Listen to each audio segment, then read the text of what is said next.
running and I'm feeling like I gotta get away, get away, get away. But I know that I don't and I won't ever stop, cause you know I gotta win every day. See, if you really wanna pop me, just know that you will never flop me. And I know that I can be a little cocky. You ain't never gonna stop me. Every time I come, a nigga gotta set it, then I gotta go, and then I gotta get it, then I gotta blow, and then I gotta shut it. Any little thing a nigga think that he be doing, cause it doesn't matter, cause I'm gonna dead it, and I'm gonna murder everything and anything about a boom, about a thing. I gotta do a lot of things to make it clear to a couple niggas that I always win, and then I gotta get it again and again and again.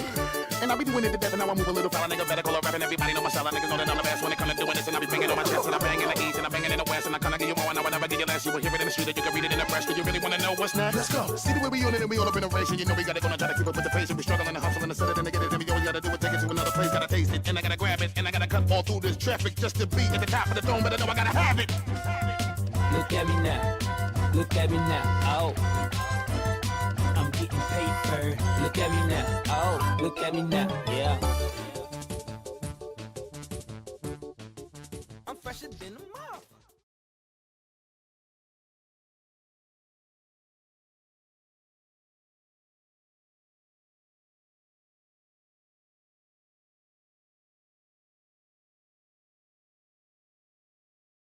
Hell breezy. Let me show you how to keep the dice rolling when you're doing that thing over there, homie. Hey, let's go! Cause I'm feeling like I'm running and I'm feeling like I gotta get away, get away, get away. But I know that I don't and I won't ever stop, cause you know I gotta win every day. See, if you really wanna pop me, just know that you will never flop me. And I know that I can be a little cocky. You ain't never gonna stop me. Every time I come, a nigga gotta set it, then I gotta go, and then I gotta get it, then I gotta blow, and then I gotta shut it. Any little thing a nigga think that he be doing, cause it doesn't matter, cause I'm gonna dead it, and I'm gonna murder everything and anything about a boom, about a thing. I gotta do a lot of things to make it clear to a couple niggas that I always win, and then I gotta get it again and again and again. And I be doing it to death, and now I move a little foul, nigga better call up rapping. Everybody know my style, niggas know that I'm the best when it comes to doing this, and I be banging on my chest, and I bang in the east, and I bang in the west, and I kinda give you more, and I will never give you less. You will hear it in the street, and you can read it in the press. Do you really wanna know what's next? Let's go. See the way we on it, and we all up in a race, and you know we gotta gonna try to keep up with the pace, and we struggling and hustling to set it and to get it, and we always gotta do it, take it to another place, gotta taste it, and I gotta grab it, and I gotta cut more. Hopefully, our key.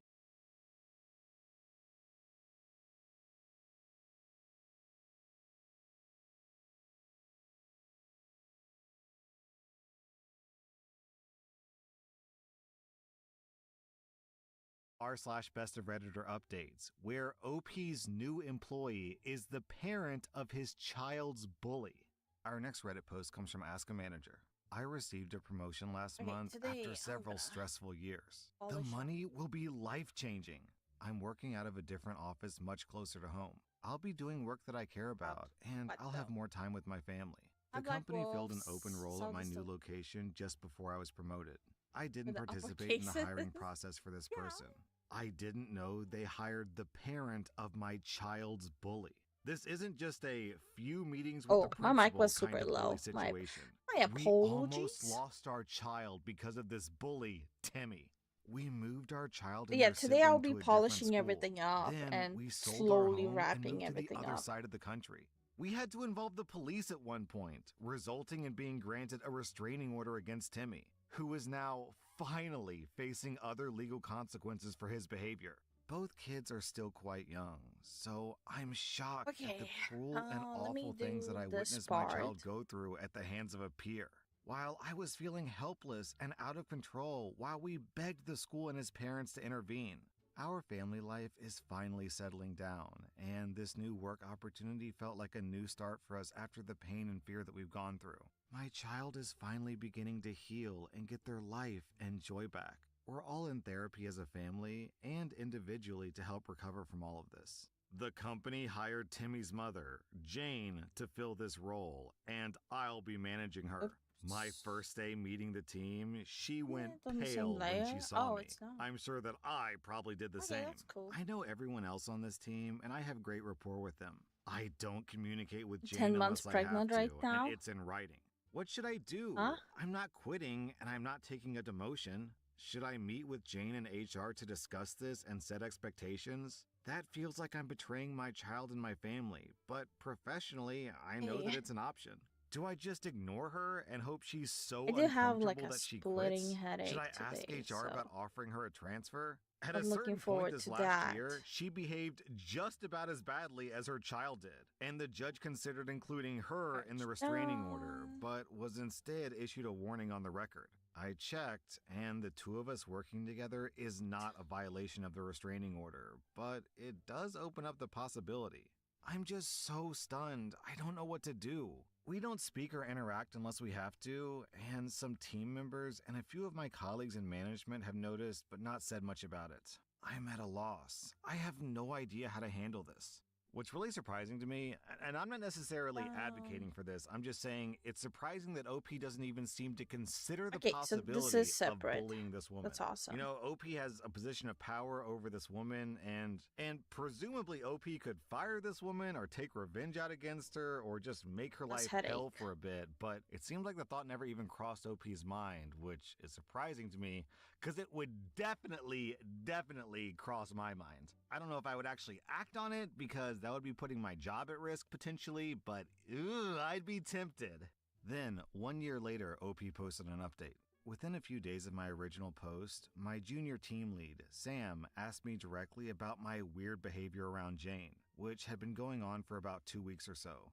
In the organization chart, I'm Sam's superior, but not by much. Sam and I have worked together in the past, but not closely enough Are that you he knew about my okay? connection to Hi, Jane. Victor. I told Sam about my Wait, history who are you with asking? Jane, I am so providing confused. limited I have to details with apologize minimal legal in advance. documentation and proof, My which my lawyer eyes advised are me like on. actually And Sam killing was me. shocked, but incredibly supportive.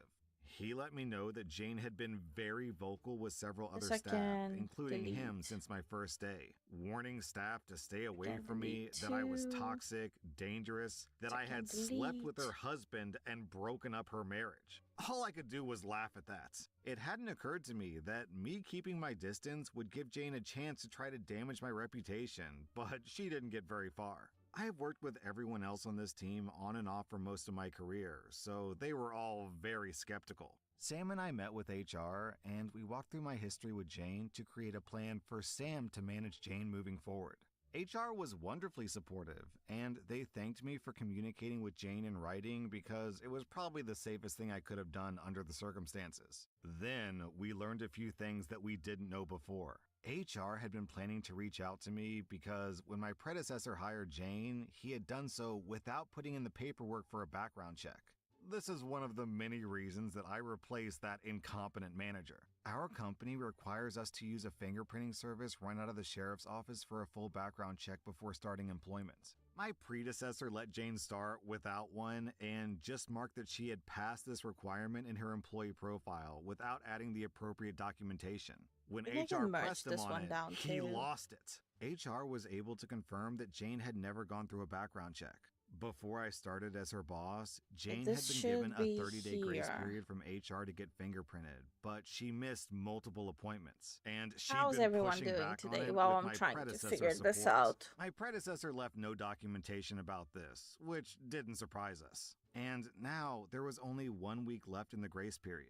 Sam took over from there, Working with and Teos all is I so know is that they met annoying. with Jane, explained that Sam would be her manager going forward, Not Teos, and layers, made an sorry. appointment for her to get fingerprinted that day. Working with and layers she is so enthusiastically annoying. agreed to go, but she never went. And she never returned any calls or contact attempts from HR or Sam, which was honestly the best way this could have Heyo. washed out. My family is doing better than ever. I only Work need is to do the great, back. and my amazing kiddo is healing and finding joy again. My kid even helped their new school start an anti-bullying and mental health program to help younger students if they feel unsafe. We're going to be traveling to see relatives and have some fun this summer, so we're very excited. I feel like a weight's Am I been supposed lifted to off my put chest. the poofy Yeah, ears I here? scrolled down to the comments, and Lion Tamer 74, the top comment, so- says exactly what I was thinking. I already did It it. sounds Okay. as if Jane's child learned their behavior at home.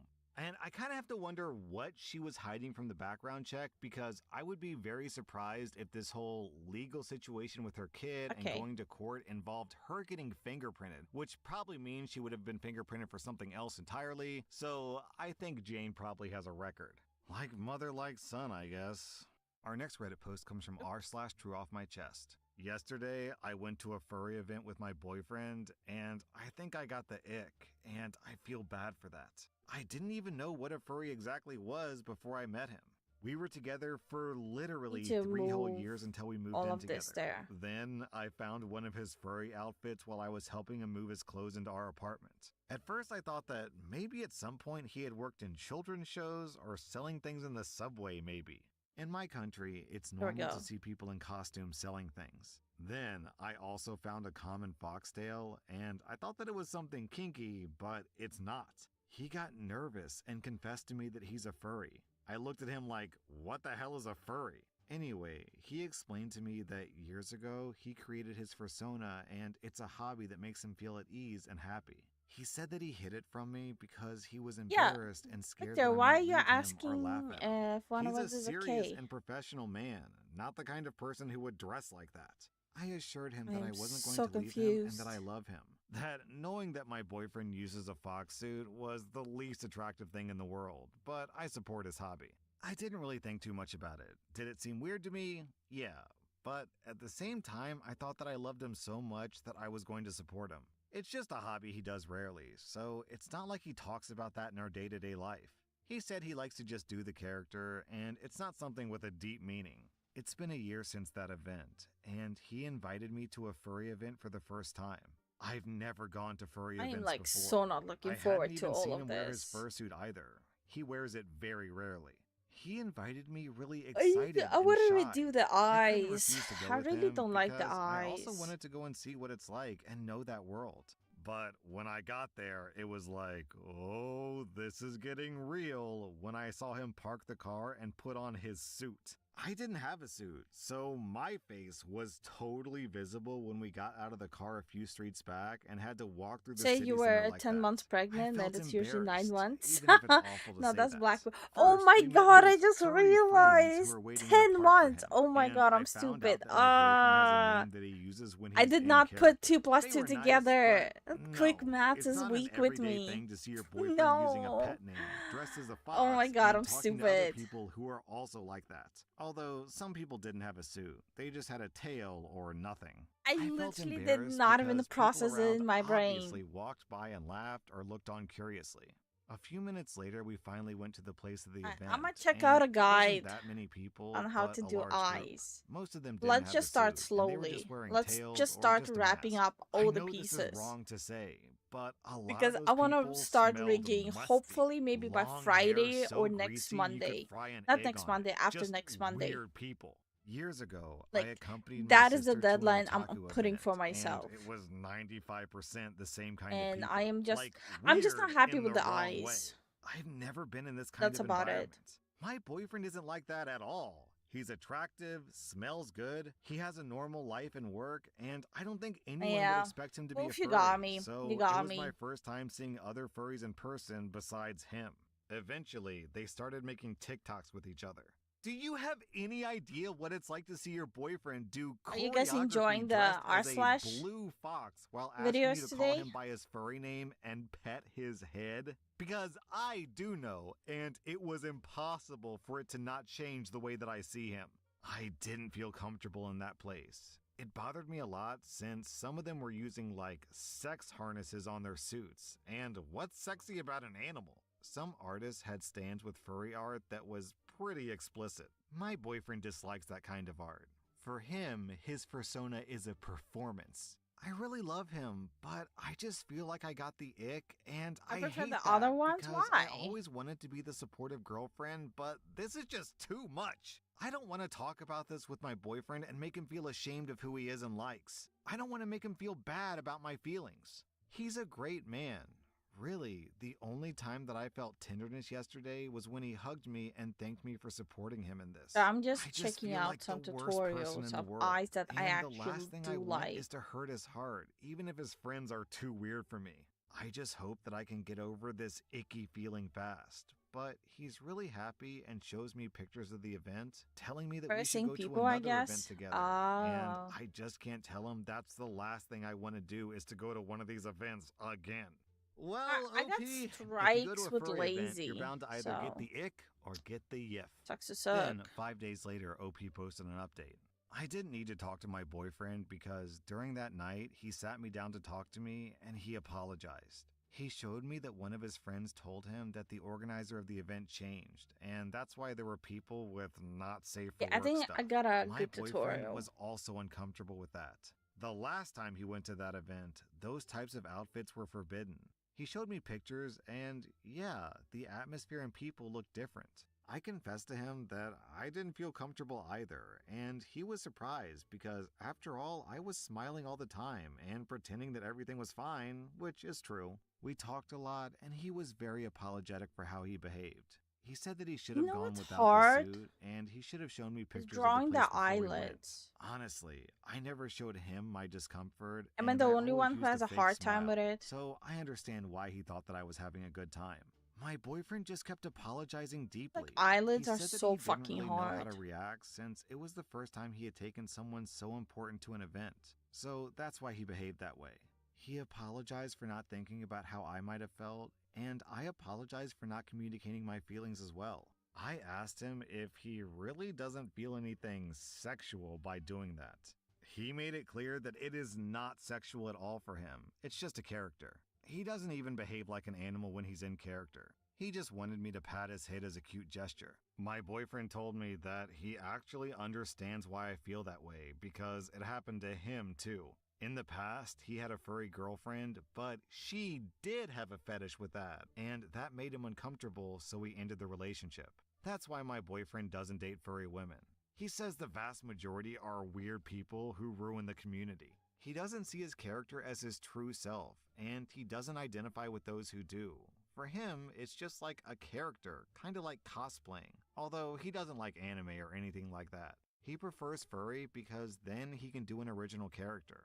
So, I'd rather embrace that eccentric side of him than ruin a cute relationship just because I don't share his hobby. I really like going to raves, and he doesn't, but there's nothing wrong with that. We have separate hobbies. I want to make a good life with him, far away from the furries with harnesses and not safe for work arts. And I learned my lesson of never posting again in these kinds of places. The last time I checked this post, one person got downvoted just because they said that we sound adorable. I guess that's the vibe on this app, haha. But thanks to those people who gave me good advice and were kind. Yep, can confirm, Reddit is an irredeemable cesspool. Well, I'm Ooh. glad that OP kind of figured out what she wants and That's realized that it's not that big of a deal because, I'm checking yeah, reference OP's pictures. right. Her boyfriend sounds pretty nice. I mean, he's got a weird hobby, but is that really worth breaking up with someone over? I was kind of thinking, this might be ridiculous to say. I was thinking that the fact that he has a fursuit is kind of a green flag in a way. Because those fursuits, they cost like $10,000 to $15,000. I've heard, I've never ordered one. How much does a fursuit cost? Oh, I overestimated. They're like $4,000 to $5,000. Okay, starting price of $3,500. Oh, this has a starting price of $7,000. So, they're pretty expensive. So, I guess what I'm trying to say is that OP's boyfriend at least has, a fursuit cost calculator! Full digitigrade fursuit. There's head a style, fursuit claws on calculator? hands and feet. Number of colors? Adult zippers? What's That's an actually adult kind of zipper? wild. Whiskers? Okay, my fursuit came out to $10,432. Yeah, that's pretty pricey. I guess what I'm trying to say is, if this guy's responsible enough with his money that he can afford $10,432 on a fursuit just as a hobby, then, he's kind of got his act together. I assume you have to buy a fursuit with cash, unless they have, it's not like getting a car loan. You can't go get a car loan for a fursuit, I suspect. So, he saved up his money, spent it on something he cares about. He's not hurting anyone. It's kind of a green flag in a way, if you look at it like that. The dude's responsible, is what I'm trying to say. He's financially responsible. That was r/best of Redditor updates. And if you like this content, That's expensive check out my podcast sacrifice, where I publish yes. the exact same episodes. Also, hit that That subscribe is- button because I put out new Reddit videos That's every very single day. expensive. Welcome to r/Am I the Butthole, where it really looks like OP's husband has been secretly controlling her life, ruining her dreams, and messing with her medication for years. Am I the butthole for refusing to fire my nanny and telling my husband I would rather divorce him than fire her? I'm a 26-year-old woman, and my husband John, I mean, if you who's get a good 40, nanny, you get a wow, good that is nanny, you know? 14-year age gap, have been together for 5 years, married for 3. We have 3 kids, ages 4, 2, and 3 months old. You don't get rid of met a when I good was still nanny. in college, working part-time as a nanny for his friend's family. We crossed paths a few times at my nanny family's functions, and my nanny family gave him my number and encouraged me to go out with him. Initially, I only did this because I didn't want to offend them, but we ended up hitting it off really well. I accidentally got pregnant with my oldest about a year into seeing him. I was on 3 kinds of birth control, How do and you I still accidentally got get pregnant. pregnant? What are the chances? At first, I was devastated because I was just about to graduate and had already been offered an amazing internship in my field. The internship would require me to move across the country, so I was I'm already just asking planning for a to friend. leave my current job and break up with John so I could pursue my dream job. So my Okay, initial plan was to terminate let's the do pregnancy. this. However, long story short, I ended up staying with John and having my oldest, but under the agreement that I would start working ASAP and John would pay for childcare so I didn't have to Okay, be a stay-at-home mom. first, And so I didn't have to permanently walk away from career goals that I had worked very hard towards for basically my whole life. As soon as my son was born, I fell instantly in love with my child, and the few resentments I had about the way things turned out completely disappeared. While I did stay at home for the first year because I couldn't stand to leave my baby for more than a few hours, I was open with John about my plans to find a job in my field as soon as I could, and he was always on board and never expressed any issue with it. John and I got married when my oldest child was 1. And John started pushing me to have more kids, but I refused because I felt ready to start working. I ended up getting a really great job offer at the company that I'm still with today. Which I layer is started it looking for on? nannies, and I was put in Put it contact on with our this current layer? nanny, Ooh. Sarah, who's 21. Creepy. Honestly, Sarah has been a godsend. She's the sole reason that I made it through being apart from my baby, and she does such an amazing job that I honestly can't imagine my life without her. Shortly after I started my job, I accidentally got pregnant again. Another baby How while do I you was on birth accidentally control. get And pregnant? my husband tried to talk me into staying home with the kids again after my second baby was born, but I was too happy with my job. My job offered to let me work from home part-time, which worked out perfectly. My husband wanted to cut back Sarah's hours because I would be home a lot more, but I refused because while I'd be able to breastfeed and help take care of my Oops. newborn, I still Like, wanted how her do you there to help with split our rambunctious your toddler while I was eyes? working. Our arrangement worked out really well, and recently I did the same with our third baby while Sarah See. watches the older 2 during the days when I'm working. Sarah and I get along great. We have a lot in common, and I see her as a friend as much as an employee. My kids love her very much and ask about her whenever she isn't there. Since I was also a nanny, I'm able to work with her effectively, and I have so much respect and admiration for the job that she does with my kids, because she's even more patient and hands-on than I ever was with my nanny family's kids. Even though we pay her a lot, I honestly think that she's worth even more than that, and I tip her as much as I can. For some reason, my husband does not feel the same way. That's He's sus as very fuck. Of critical course of it her. is. Not to her face. He has very little interactions with her because Okay. most days she I leaves found a before he gets great home. To guide. me, he's always nitpicking about how she does things. Like Never if a mind, few I did it. toys get left out in the playroom, if she used too much gas in the car, if she got fast food for the kids instead of cooking them a meal, etc. He tells me that she's not worth what we're paying her and that she's doing an easy job that I was fine doing for free. This irritates me like nothing else because while yes, I don't find looking after my kids No particularly one wants to difficult, I disclose their wouldn't call it secrets, how remotely they easy. layer their And eyes. it's much different when it comes to dedicating most of your free time to looking after someone else's kids. Last week, my husband confronted me with some footage from our security cameras of Sarah neglecting our kids. The whole thing was completely ridiculous. There was one video where she left my 2-year-old in her high chair crying for 5 minutes while taking my 4-year-old to the bathroom 3 feet away. There was one where she let them stay up past bedtime to finish a movie while she worked on schoolwork. It was all relatively innocuous Okay, things I like think I that, got which I couldn't care less about. The worst of it Looks was a like video of I her was doing texting it on her right. phone for like 30 minutes while my kids were playing. And yeah, we have asked her to not be on the phone while playing with the kids. But even though So she at least we technically have did that something going for wrong, us. she's a human being. She's not going to be perfect 100% of the time. Well, once he was done showing me, I asked him, "Is the neglect in the room with us right now?" And that made him really mad. He accused me of not caring about our kids' well-being because if I did, I would agree with him that we need to fire her. I told him that we're firing her over my dead body, and if it wasn't for her, our kids would actually be neglected because we both work full-time. He told me that Sarah was trying to take over my role as a mother in my children's eyes, and she was coming between me and our family. And if I cared about our family, I would want to fire her too. I laughed in his face and told him I would rather divorce him and pay for her Oh, myself God. than fire her and quit my I job. want to have He this as a stormed toggle. out and hasn't spoken to me since. This has Am to I be a the butthole? toggle. Well, OP seems to think that the problem here is whether or not to fire the nanny, but to me, the real problem is, why is the husband gotta so put the fixated lashes. on controlling his wife? And why is it that OP gets pregnant every single time she's about to leave the home?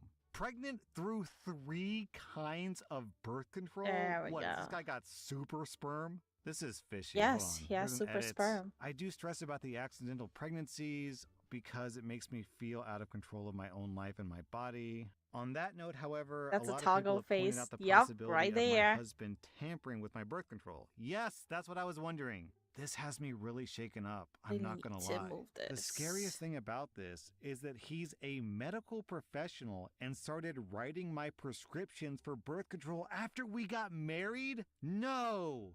And he often recommends and prescribes me supplements and things for my health. He convinced me that IUDs were dangerous and ineffective, and that it's not uncommon to get pregnant on birth control if you're extremely fertile. I don't even want to think about the implications of him having messed Oh with my something god, to I get almost me started pregnant. drawing Okay, on my keyboard. I'm not a doctor. I don't know if that's true. If a woman can be so fertile Sorry, I that accidentally she muted the overcomes her volume. birth control, it sounds fake. This sounds like a lie. This is super fishy. It sounds to me like this doctor found himself a very, very young girlfriend and baby trapped her with basically Tic Tacs Yep. that he convinced her is birth control. That's what it sounds like. literally I don't sounds have like proof. that. Okay, hold on. I gotta check OP's post history. I gotta see if she posted an update here. Oh man. Okay, I'm gonna read this exchange. This guy writes, "Your husband wants to keep you pregnant and at home as his wife. Keep your career and make sure you have a fund set aside in case you need to make a quick exit. Also, does anyone else think that he tampered with the birth control?" And OP replies, "Is that possible? I take the pill every day." And someone replies, okay, I'm not gonna read this because I don't want to publish this information, but a guy describes a way to easily tamper with birth control pills to make them ineffective, and OP replies, "Oh my god." Yeah, this, man, Run, I'm with everyone OP, else. This sounds, run. the timing is too convenient. She's about to move across the country, she gets pregnant. She's about to rejoin the workforce, not she gets fine. pregnant. You know, it's just, either this doctor is intentionally tampering with her birth control, or he's incredibly Whatever. incompetent. Anyways, deal with that OP, later. I'm giving you 0 out of 5 buttholes, and your husband either gets 1 out of 5 buttholes for controlling behavior, which is a little bit troubling, or as much as like 4 out of 5 buttholes if he intentionally baby trapped you. And oh geez, it's worse than that, because that would mean that he violated his medical code, his oath, by messing up her prescriptions. That is super unethical and wrong. So that would be probably 5 out of 5 buttholes. Man, I hope OP posts an update on this story.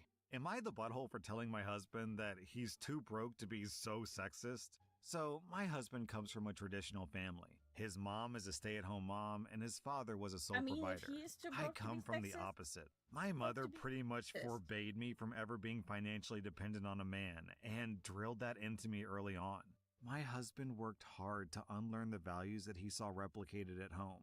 He, more often than not, pulled his weight at home, was an engaged and present father, and a genuine partner. The one thing that grinds my gears is how much weight he puts on the opinions of his family. I get that we all Ooh, want I our hate parents to people be like proud that. of us, but this is too much. My in-laws are staying with us for 2 weeks. Our usual method is I prep breakfast, we all eat lunch at work or school, and my husband makes dinner. We have a cleaner, but she's on holidays, so in the meantime, we're doing all the cleaning ourselves. For the most part, everyone just keeps their own spaces clean, and we all help keep the common spaces clean. This is how we've always done it, and it works. My in-laws hate that I'm shape one of works those for modern me. women. They hate that I work, they hate that I don't find my purpose in being a wife and a mother, and they hate that my husband pulls his weight at home. We spoke pretty frankly early on, where I established my boundaries and told them that I will not be chastised about how I live my life in my home. When I'm a guest in their home, I accommodate their ways, and I play the daughter-in-law that they wish that I was. They have, for the most Jesus, part, he needs to be in respected jail this. if you I broke got the home ethic code. yesterday Yep, after I work, agree. tired and starving. I typically get home at like 6:30 and we eat at 7. I gave quick hellos and I ran upstairs for a pre-dinner shower. When I So, came downstairs, I went to the kitchen to help set up for dinner and I found nothing ready. I asked my husband about it, but he wouldn't look at me, and his mother answered that he hadn't cooked anything. She told me that I needed to do my duty as a wife and cook for my family. My coward of a husband still wasn't looking at me. yo, I just walked off and ordered that takeout. guy I ain't dished it. up plates He for me ain't and my shit. kids, and we sat at the table to eat. My husband and his parents served themselves and joined us. shit. My mother-in-law was still going on about what was wrong with me and why I was a failure. I asked my husband if he had anything to say. He said that his mother had a point, and it wouldn't hurt to act more like a proper woman and take better care of your home and children. He said that tradition was a tradition for a reason, and it was fuck? kind of insulting that I thought that I was too good for What a how he was spineless raised. bitch. This is where I might be the butthole. I told him that tradition won't allow a man making $35,000 a year to support a family of 5, and he was too broke to be so sexist. He looked hurt, and I saw tears welling in his eyes. He excused himself from the table. A I him regret problem. saying this in front of our children. But him saying that to me after I'm busting my butt to clean up his mess, on top of having to deal with his parents, was too much for me. Am I the butthole? You know, what's weird about this is, yes, he is right that in the traditional model, women are supposed to cook, but also, in the traditional model, men are supposed to protect their wives. And that's also like way, way, way more important than who cooks dinner. I mean, he's what? He's hiding behind his mommy and letting his mommy fight his fights for him? How is that supposed to be traditional masculinity? Urgh. Oh, boo-hoo! My wife was mean to me and wouldn't cook my dinner, boo-hoo! Opie, I gave you an easy 0 out of 5 buttholes. I'm giving your in-laws 2 out of 5 buttholes and your husband 3 out of 5 buttholes. To be clear, if I were in your husband's position and my parents said that to my wife, I would instantly kick them out of my home. And if they ever wanted to step foot in my home again or see my daughter again, they would have to write you a written apology, whatever sort of apology you demanded, and until you accepted that apology, they would not be back. Am I the butthole for breaking up with my boyfriend because he ignored my medical emergency and didn't visit me in the hospital? I'm a 25-year-old woman, and I'll I've say been right dating away, my nope. 27-year-old boyfriend for 2 years. He's been my first ever boyfriend because not a lot of guys seem interested in me. Overall, our relationship has been good, but something happened recently that made me question everything. About 2 months ago, I started feeling severe abdominal pain while we were at his apartment. The pain became so intense that I could hardly move or speak. I told my boyfriend that I needed to go to the hospital because something was very wrong. He dismissed my concerns, saying that I was What the fuck? overreacting and that it was probably just something I ate. Despite my pleas, he refused to take me to the hospital or even call an ambulance. Instead, he suggested that I lie down and wait it out. The pain kept getting worse, and I was scared, throwing up and crying. After an hour of begging him to help me, I finally managed to call a friend Oh, who leave his immediately ass. came over and took me to the emergency room. It turns out that I had pancreatitis, which requires immediate medical attention. The doctor said that it could have been life-threatening if I had waited any longer. My friend stayed with me the entire time, but my boyfriend didn't even check in to see how I was doing until the next leave day. his ass. He sent a brief text saying that he hoped that I was feeling better. I was in the hospital for 3 weeks, and he didn't even bother to come see me. When I confronted him about his lack of support and concern, he got defensive and said that I was being dramatic and that he didn't think that it was serious. He accused me of making him look bad in front of my friends for something that wasn't a big deal. I decided to fuck? break up with him because I can't be with someone who doesn't take my health seriously or support me in an emergency. Now, after we've been apart for a few weeks, some of our mutual friends are saying that I overreacted and that he just made a mistake. They think I should give him another chance. That he was busy and it wasn't as big of a deal as I made it out to be. Am I the butthole? Okay, well, here's the thing. OP said that she was in the hospital for 3 weeks. So 3 weeks times 7 days is 21 days. So one could argue that OP gave her boyfriend not just a second chance, but 21 second chances. Also, just out of curiosity, I looked up pancreatitis, which is swelling of the pancreas, and it is literally lethal. So I'm not exactly sure how OP could have possibly been over-exaggerating it, because, I mean, dying is dying. It makes you dead. It doesn't get much worse than that. OP, you get 0 out of 5 buttholes. Your scummy boyfriend gets 3 out of 5 buttholes. 1 butthole for each week he ignored you. That was r/am I the butthole. And if you like this content, check out my podcast where I publish the exact same episodes. Also, hit that subscribe button because I put out new Reddit videos every single day. Welcome to r/entitled parents, where OP has one of the most repulsive mothers I've ever seen on the internet. Our next Reddit post is from Money Photograph. I'm a 29-year-old woman, and I have an older stepbrother, Chris, who's 42. Wow, 42 to 29, that's a 13-year age difference. He's been a nightmare since the day that my mom married his dad. Our parents married when I was 4 and Chris was 17. Both of our parents were widowed.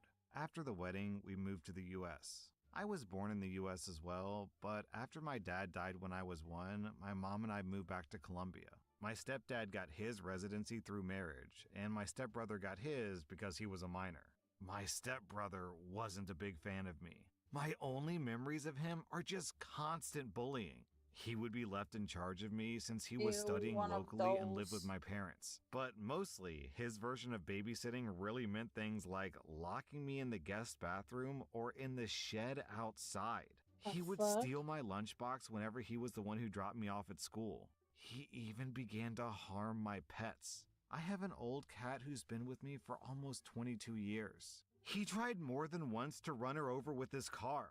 My parents never believed any of it. He's the classic golden child. My mom absolutely wanted a son instead of a daughter, so my stepbrother took priority over me. The bullying just kept getting worse and creepier. Like, he had this key to my bathroom. He would use this key to walk in on me when I was showering. My underwear would disappear sometimes, and I know for a fact that it was him. He also started taking pictures of me while I was sleeping. One night, I woke up to him taking care of himself next to me while I slept. I yelled, obviously. My parents came, but he didn't get in trouble. I got in trouble for, oh my God, I got in trouble for tempting him. I was 14 when this happened. He was 27. No one helped me, and he got bolder until he did something that I'm still in therapy for when I was 16. It got to the point where I called my biological half-older brother, Sam, who's 48, the son of my biological father's first wife, to see if I could live with him and his wife, Sandy, during my last 2 years of high school. When Sam found out what was going on, he confronted my mom. My mom didn't care and just told him to take me so long as he never asked her for money. Done and done. My brother and his wife became my legal guardians and took me in with my cat and the old family dogs since I didn't trust leaving any living creature with Chris around. My parents never checked on me. My extended family from my father's side knew what happened, and they immediately got together to ensure that I could finish school well and go to college. I don't know my maternal family at all. Thanks to my paternal family, including Sam's mother and her family, I got my bachelor's and my master's, no student debt, and I work as a nurse practitioner. I still live with Sam, his wife, and their 2 kids, and I pay a small rent. Neither Sam nor his wife expected me to pay anything, but that's the least that I can do for the 2 people who have taken care of me for 13 years. For anyone wondering why I don't move out, it's incredibly expensive where I live, and Sam insisted that I stay with them until I save enough money to buy my own home. Things seemed okay until my mom messaged me recently. She hadn't messaged me since I was 18, and she told me that she no longer had any responsibility to me. In this message, she sounded overly friendly, telling me how she missed me and asking how I was doing. I was a bit creeped out, but decided to be nice, telling her about what I'd done since leaving her care. Who wouldn't be She seemed creeped out? very interested, since apparently she knew that I was a nurse, but not what kind of nurse I was. Then she began asking me about my salary. I didn't tell her anything, except that it was enough to pay my bills. My mom then began texting me about Chris and how he was barely making any money due to his student debt. Apparently, Chris never finished his degree, jumping from career to career instead. Now, he's working in my stepdad's used car business as a salesman, but most of his pay went to pay the substantial student debt that he got over the years. I told my mom how sorry I was that Chris was having a hard time, and I wished him luck. That's when my mom finally got to what she wanted. She texted me that I needed to pay his student debt so that he could finally begin to make the money that he deserves, like the man of the Absolutely family. not. I just turned my phone off. Later, when I got home, Also, why I is this told being Sam so about what weird? happened, and I showed him my mom's text messages. I don't think that I've seen Sam this angry ever. He told me to block my mom, stepdad, and Chris. The next day, Mom and Chris decided to come to Sam's house to speak to me. I was alone that day since Sam and Sandy were at work and the kids were at school. I immediately called Sam and told him what was going on. He told me not to open the door and that he was on his way. My mom spent the whole time screaming that I owed them for raising me and that my sweet brother deserved the money. Chris was No, he going around the doesn't. house trying to find a window or a door that was unlocked. I won't post what Chris called me, but basically, he pretty much told me that they should have thrown me away when I was a fuck? baby since I grew up to be a B-word. He pounded one of the windows so hard that he actually cracked the glass. Eventually, he gave up and went back to the front door, clearly trying to kick it down.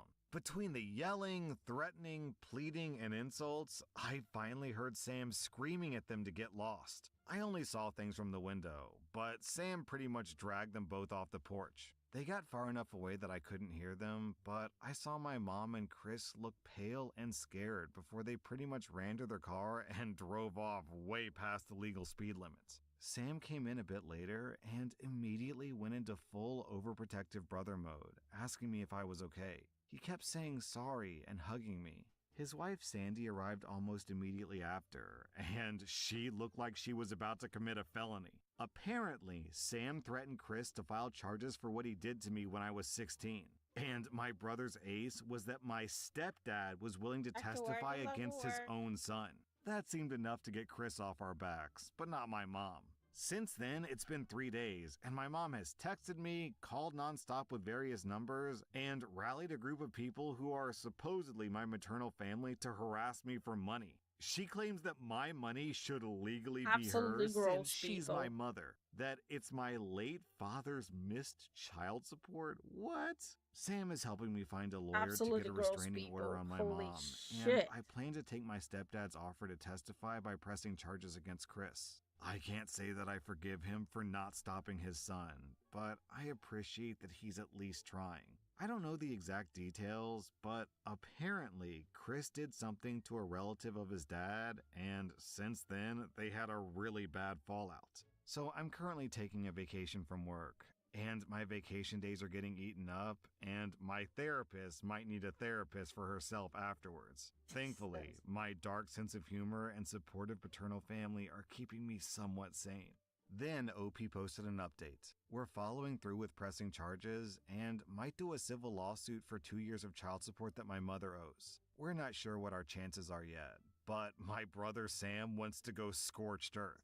As for my mother, she began a new campaign. She's been posting about me falsely accusing my stepbrother Chris of sexual assault. She's been accusing me of being a temptress that tried for years to sleep with my brother. And she What even got the a few fuck? relatives What is wrong who I with those just found out are people? my aunts to join them in saying that they were witnesses. I've never met these women in my life. My stepfather actually commented on one of her posts saying that my mom was lying and accused his own son of being a P-word. That's how I found out what the big fallout was between them. Turns out, my stepbrother went after one of my stepfather's nieces. I don't know the girl's age, but she had to be about my age if I'm thinking about the right person. And if I'm not thinking about the right person, then she's even younger than that. A lot of my biological father's relatives have also gone on social media to call out my mother, saying that she's always claimed that she was an orphan and had no family, while now she has 3 sisters. Also, just to clarify, I don't think that my mom is sleeping with or in a relationship with my stepbrother. I think it's just that my mom has always wanted a son, and I was a disappointment because I was born a girl. She treats my brother like he's her real son, and I think that she truly loves him as a mother. She made sure to tell me how disappointing it was for her when I was born. Then OP posted another update. In my previous posts, I haven't said a lot about my biological father. He died when I was 1, so I never really met him. I mostly know about him from stories from his family. What I do know is that he was a man of means. He had a lot of assets that he carefully divided in his will. Not like so rich that I'll never have to work, just rich enough that I would be able to live comfortably so long as I worked and did right by my finances. I wasn't aware that my dad had left me anything. Neither was my half-brother Sam. For clarity, my dad had Sam with his first wife, and I'm the daughter of an affair Monkey's partner eyes. turned second wife. My understanding was that anything I inherited was wasted by my mother to buy things for her predator stepson Chris, who she preferred to me. In my mom's words, "Daughters don't need an inheritance. Just marry a wealthy old man like me." Well, since my Yeah. mother and Chris had both been harassing me lately, we drove to my dad's lawyer to get some things we need from him, as well as my dad's records for the lawsuit that we're planning. Once we caught up with the lawyer, we found out that my mother had been faking receipts to get money from my trust. A lot of money. Some of it was from when I was under Sam's guardianship. And she's not the executor of my trust, so she had to provide receipts for anything. Well, we not only destroyed her meal ticket, but now she's in big trouble. Because this is fraud, and basically, my hands are tied about pressing charges or not. My mom claims me as a dependent on her taxes, so my dad's lawyer would refund her for her expenses. My dad's lawyer basically told me that there's just no way that we can keep this just in civil court. He's obligated to contact the IRS and the police. It doesn't help that she's been using my social security number for some things that she shouldn't be. The funny thing is, I wouldn't have done anything about my mom using my trust if she had just left me alone. I wouldn't have even known about it because the trust is set for me to take over it with proof of marriage or on graduating college. And since I didn't know about it, I never sent the required paperwork to take control. My mom could have milked the account dry if she just left me alone and just kept sending in fake information. I'm in the process of getting what's left from my trust. There's quite a bit of money in it, and it should be enough for me to get a house or a condo if I combine it with my savings. And I might still have money left over to invest or do other things safely. I might wait for a while to buy anything though. I don't know how safe it would be since my mom still has my social security number. Then OP posted an update, and I love the title. My entitled mother is begging me to reconcile. I wonder where this sudden change of heart is coming from. Okay, last night I decided to go out with some girlfriends for a girls' night. We went to a local bar. Well, my good mood was ruined when I noticed my mother, thankfully alone, walked to me. The moment she saw me, she pretty much launched herself at me and began crying, saying how she had missed me and how different I looked. I was trying really hard to get away from her, but she began causing a scene. She started begging for us to reconcile. That she was sorry that I took my stepbrother's affection the wrong way. That they both love me and they want me to live with them. She was loud and people were looking at me. Some people even looked sorry for her, and I had people encouraging me to hug my mom back. It was embarrassing and just so wrong. I just exploded and told her to leave me alone, and I walked out. My mom kept following me, along with 2 or 3 other people with her, calling me a butthole and a terrible daughter. She just kept swearing that Chris truly cares for me and wants us to be a family again. She even said that he found me so beautiful that he couldn't help himself when he assaulted me. Or, in my mother's words, What when the he made fuck? love to you. I was a minor when he attacked me. He was almost 30. I just started crying and screaming at her to go away and leave me alone. Thankfully, one of my friends called Sam and he came very quickly. He scared my mom away and took me home.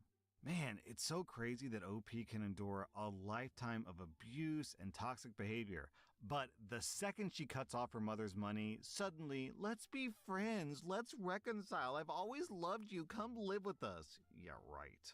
Our next Reddit post is from Long Lost Neverland. So, my aunt has 2 kids. One is a boy who's basically fine and no trouble at all. He's 8. However, my evil cousin, who's a girl, is 2. She wants everything. Seriously, if you have something and she doesn't, she holds her breath and won't breathe until she has it and cries non-stop until she gets what she wants. Anyways, it was the 8-year-old's birthday and he was having a birthday party. However, my aunt told me that it would be a party also for her daughter whose birthday is in December. There would be 2 cakes, 2 birthday banners, one with her name on it, and people would have to pretend that it was her birthday too. Like, Oh. what the hell? How is this fair for the actual birthday boy? Anyways, my aunt told everyone that we had to bring gifts for both of the kids, and if not, we weren't able to attend because it had to be fair for both of them. I did not No, buy it doesn't presents have for to be both fair. kids, but I attended anyway, and it was something from my worst nightmare. Everyone was tending to the girl, and no one besides me acknowledged the actual birthday boy. People even sang happy birthday to her, took pictures of her, and she got loads of money and a new bike. She got double what the birthday boy got. I felt so bad for him, and I saw him crying in his room, so I went up and he said that no one cares about him. So I argued with my aunt about this, and she said that I ruined the day and that I need to leave. What an entitled woman and her horrid entitled bratty kid. Man, I'm really curious about what her birthday is like. Does the aunt double up and do a birthday for him, or is it exclusively a birthday for the daughter? My guess is that it's just a birthday for the daughter. That was r/entitled parents, and if you like this content, check out my podcast where I publish the exact same episodes. Also, hit that subscribe button because I put out new Reddit videos every single day. Welcome to r/Am I the Butthole, where OP straight up slaps a Karen. Am I the butthole for slapping a woman that was protecting my baby? I'm a 31-year-old guy, and my wife, Ashley, is 29. We welcomed our healthy baby boy, Ned, into the world 6 months ago. My wife's brother, Mike, is 24, and he has special needs. He's had many medical issues since birth and is different than most people. However, he's the kindest and most fun person to be around, especially when he's talking about sports. When Ned was born, Mike was very hesitant about holding him, but was also very curious about him. This last month, Mike actually wanted to hold Ned. My wife and I were thrilled. We do have rules in place for Mike holding Ned, but Mike likes the rules. Mike needs to be sitting down when he holds Ned, and then either me, my wife, or Mike's parents need to be around. A week ago, a family member of Ashley, Lily, was graduating high school and was throwing a party with her best friend, Anna. We know both the girls, and we wanted to go celebrate with them. Mike wanted to come, but his parents didn't, which was totally fine, so we brought him. My wife Ashley was on an outdoor patio couch talking with Don while I had Ned. I was talking to a coworker who happened to be a friend of Anna's family. Mike came up and asked to hold Ned, so we went over to Ashley and he sat down. I gave Ned to Mike and asked Ashley if she needed a water since I was going to grab a beer from the cooler. I went to get a drink, and I was talking with my coworker when a woman, Karen, started screeching, saying, "He shouldn't be touching that baby." We live in a place heavily influenced by certain religions, and she was saying how someone like Mike shouldn't be holding babies. She was screaming that Mike would drop Ned and hurt him, and how everyone was just ignoring it. Ashley asked the woman to stop yelling and stood up. Ashley told Mike that he was fine, but the woman kept screaming that he was going to hurt Ned. The screaming got Mike flustered, which in turn made Ned start crying. Ashley took Ned from Mike, who instantly started covering his ears. I went over to help, and at this point, Ashley was asking the woman to stop and to leave them alone. Karen responded with, "How could a mother let an abomination from God hold on to fuck? an innocent baby? He's going to hurt the baby now and in the future." As she was yelling, she was getting closer to my wife and pointing at Mike over and over. Before I reached her, my wife turned and slapped the Karen across the face. Karen finally stopped yelling. At this point, I took Ned from Ashley. Some guy came over and grabbed the Karen, who was freaking out that Ashley had hit her. Ashley told Karen that if she keeps yelling, she would give her a black eye and to walk away with just a handprint on her face. A family friend was able to help get the Karen away from us. Ashley had to lift Mike off the couch and guide him to the car so that we could leave. I grabbed Ned's stuff and went to the car where Mike was crying and apologizing for hurting Ned. Ashley was crying and telling him that he did nothing wrong. Then OP posts a pretty long paragraph explaining how they were just kind of dealing with the fallout and they put Mike in therapy, which I'm not going to read because it's a bit dry. However, I will read this part. Karen found Ashley on social media and has messaged her along with some friends and family. From what I gathered, she's only telling people that she was protecting the baby and my wife hit her for no reason. The Karen has threatened to sue, but as of today, she's done nothing. My wife vented to one of her friends in her mommy and me class that ended up telling everyone what happened. All the moms say that my wife went too far when striking the woman. This has made my wife wonder if her protective instincts were too much. She was worried for her child and her brother's safety, and she didn't want to give Karen the chance to get physical. So it's super easy to say that the Karen here is just a scumbag. That's not really in question. But whether she went too far in the violence, honestly, I think you could go either way on this. I think people saying starting violence when it was a non-violent situation is just kind of inherently bad, and I understand the logic there. But also, she was defending her disabled brother, which, I can definitely get behind. So I guess it's up to the individual to decide if violence was taking it too far. Either way, I'm giving your wife 0 out of 5 buttholes, and I'm giving the Karen 3 out of 5 buttholes.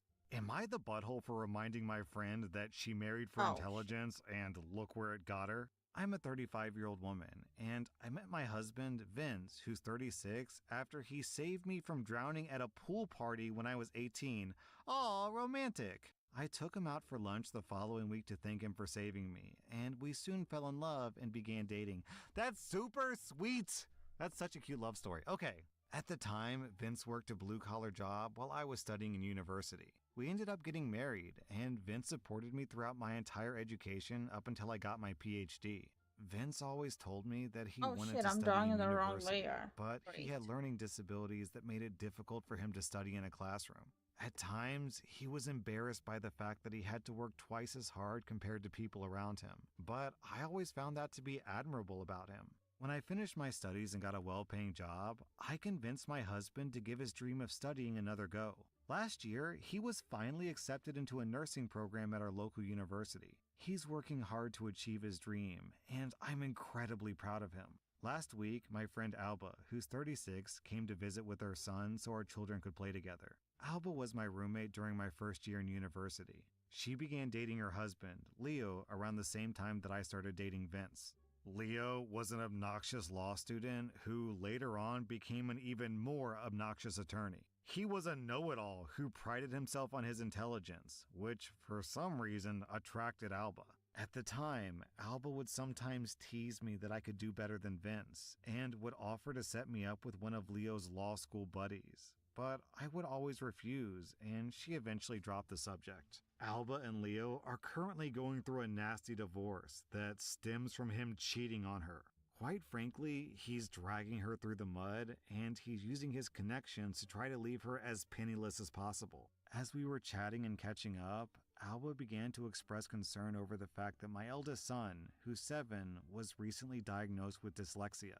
Alba began telling me that she's worried that my son will be academically challenged like his father, and what that could entail for his future. Before I could respond, she told me how I should have married someone smart while I had the chance so I would have kids like hers. Alba's son is an incredibly bright boy and a straight-A student.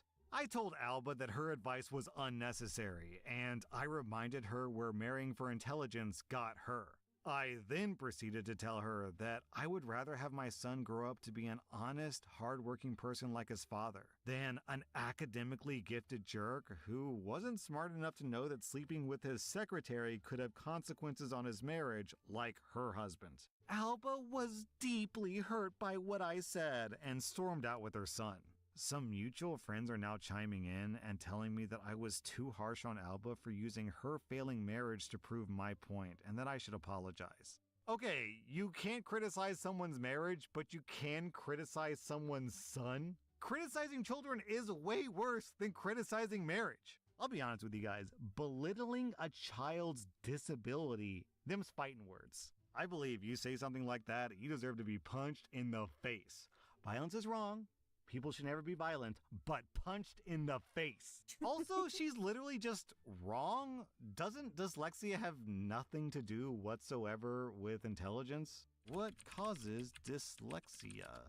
It's because of a difference in how the brain processes information in the part of the brain that enables reading. Okay, so I don't really know what causes it. It also tends to be genetic. I didn't know that. Anyways, OP, I give you 0 out of 5 buttholes. I give Alba 2.5 out of 5 buttholes. Am I the butthole for calling my sister-in-law to pay for her own breakfast bill? My father-in-law has breakfast every Saturday morning at a restaurant. He gets there at 6 a.m. when they open and usually stays until 8:30 or so. His kids and grandchildren drop in and out. Most don't stay the whole time, and they either pay their own checks on the way out or leave him cash to cover their bill and he pays before he leaves. Last Saturday, I showed up late. My wife and daughters waited for me. I ordered and everyone chatted while I ate. They went home while I went to the counter to pay the check. It was $171. I immediately asked for the itemized receipt, and after a bit of hesitation, the waitress provided it. I took one look, and I knew that I had been stuck with my sister-in-law's check too.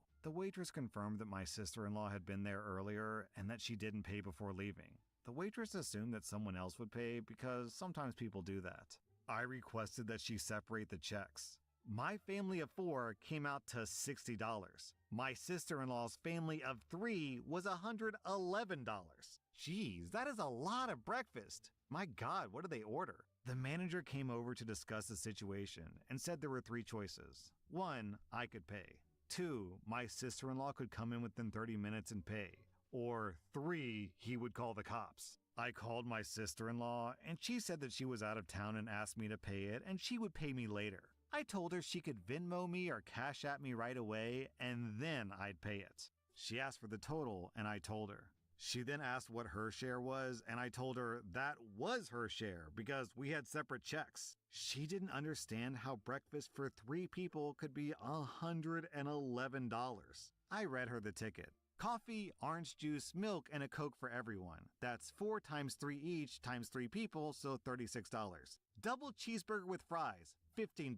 Side of hash browns, $3. Add grilled onions and mushrooms, $2. Extra cheese, $2. Add bacon, $3 for $25. All meat omelet meal, $12. Add a side of bacon, $3. Stack of pancakes for $5, $20. French toast, $10.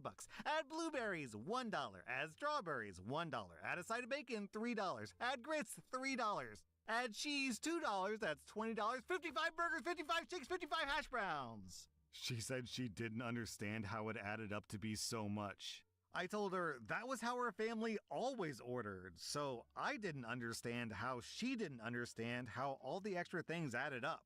But I wasn't willing to spend my whole Saturday dealing with it. She could either send me the money right away to pay her check, or I was leaving without paying it. She sent me the exact amount, no tip. I paid, tipped the waitress, and left. I told my wife, and my wife said that her sister never leaves enough to cover her bill. My sister-in-law called my father-in-law and complained that her day was ruined. They were planning to go to the open weekend of the water park and buy season passes, but they couldn't afford it after paying for breakfast. Now he thinks that I'm a jerk for putting her on the spot, knowing they probably couldn't afford $100 for breakfast. He says he forgot that she had been there and thinks that I should have just paid and asked for the money later, and says that he would have paid me if she didn't. So, am I the butthole for asking a 30-something-year-old woman to pay for her own forgotten breakfast check and insisting that she paid me right away because she has a history of not repaying debts?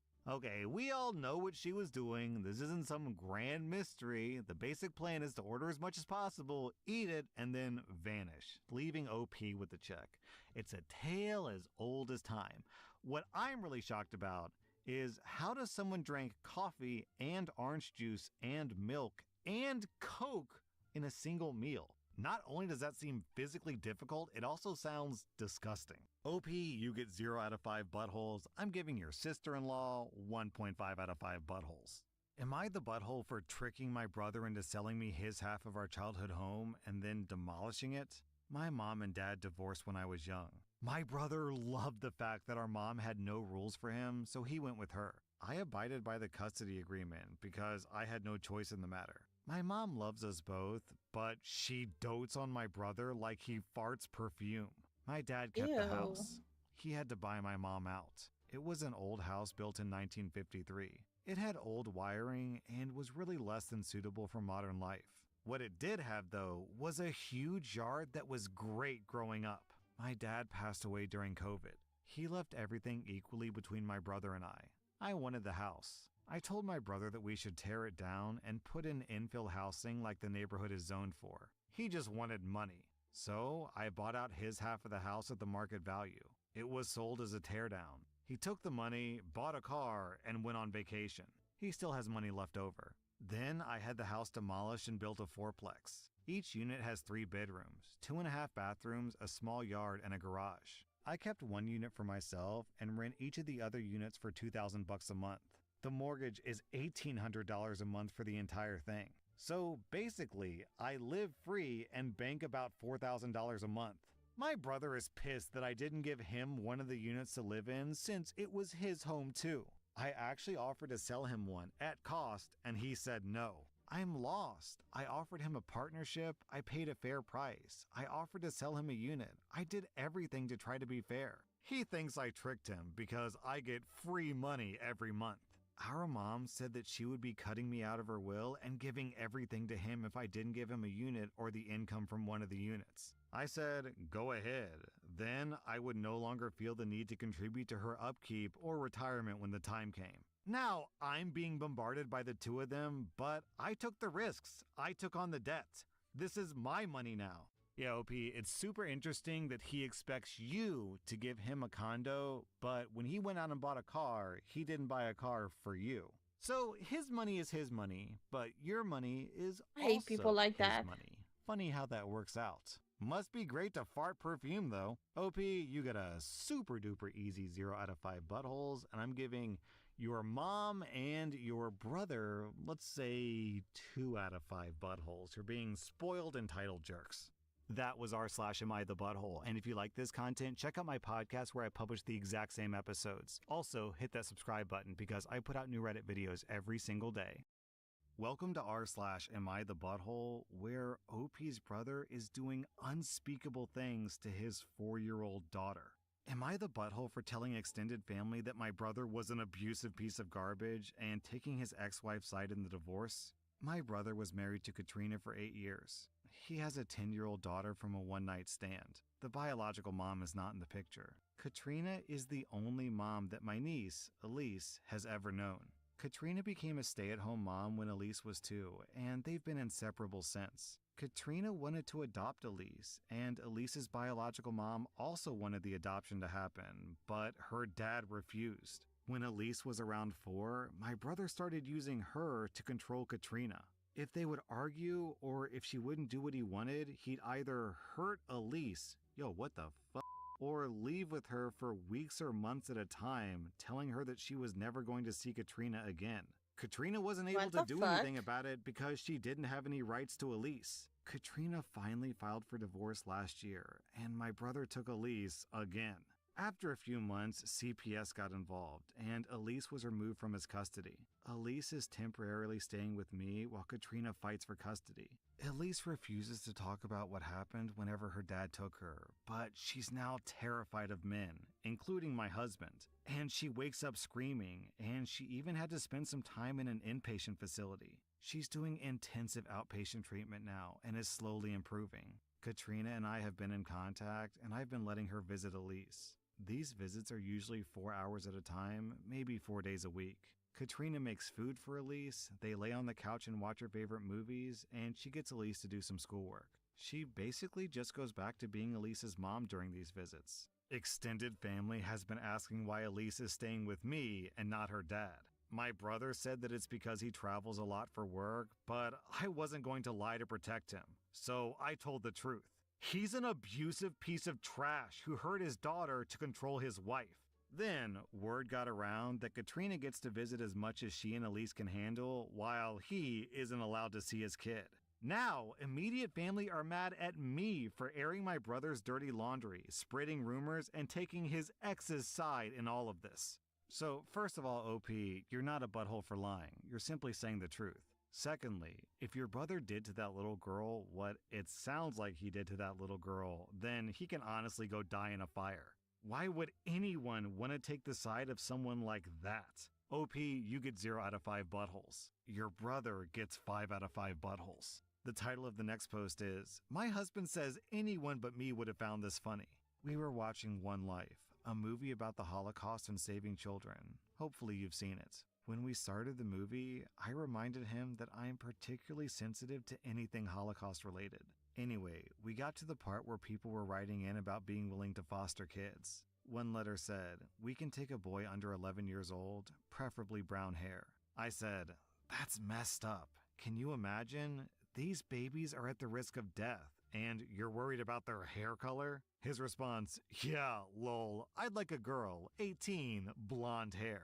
I Hi, am Demon totally Queen Raiju. disgusted. How you know those doing? moments where you just lose respect Sorry for if someone? my response was I'm late. sorry, but that was one for I me. get too Just gross and so disrespectful to not only the indulged topic, in the but to me as face. his wife. So, Reddit, he swears anyone on Earth but me would have laughed. If I'm wrong, okay. So, what do you say? Yo, guys, which one is worse here? Which one's worse?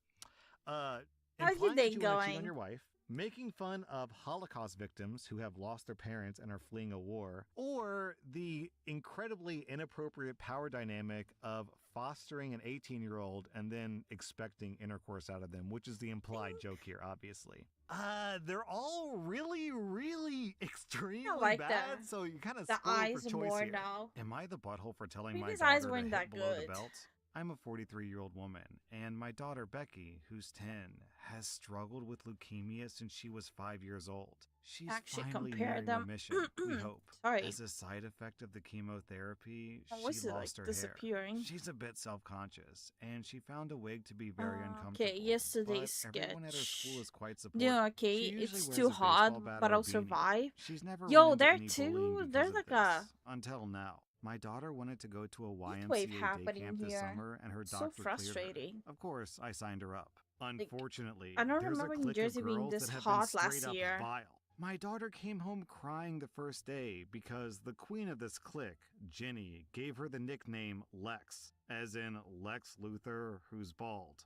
And she wouldn't That's stop when my daughter important. asked her to. I went to the counselor the next morning and asked, what the hell? He said that he talked with Jenny and the clique about it and that they'll stop. But they didn't. It just got worse. They started the a game eyes of are so steal much Jenny's better. hat and keep it away from her. The counselor was some lot better. feckless teenage dude who did nothing to stop all this. My daughter wants to try and stay in the camp because she was making friends there It's who 43 actually stood up for her. Celsius? I decided Holy to arm my daughter shit. with a bit of Are you in secret UK? adult information. I remember UK has like insane heat waves. Jenny is the daughter of a couple who's going through a nasty public divorce. I told my daughter that the next time Jenny I hope you harasses have an her, AC. she should tell Jenny that she's the reason for her parents' divorce and that they both want to get rid of her. Ooh, ouch! It's probably not true, but certainly a devastating insult to a tween. This worked quite well. Becky hit Jenny with a divorce slam yesterday, and it was super effective. Becky was beaming when I picked her up. Jenny was inconsolable, and the counselor will looked like he had actually just come split back from these two. Vietnam.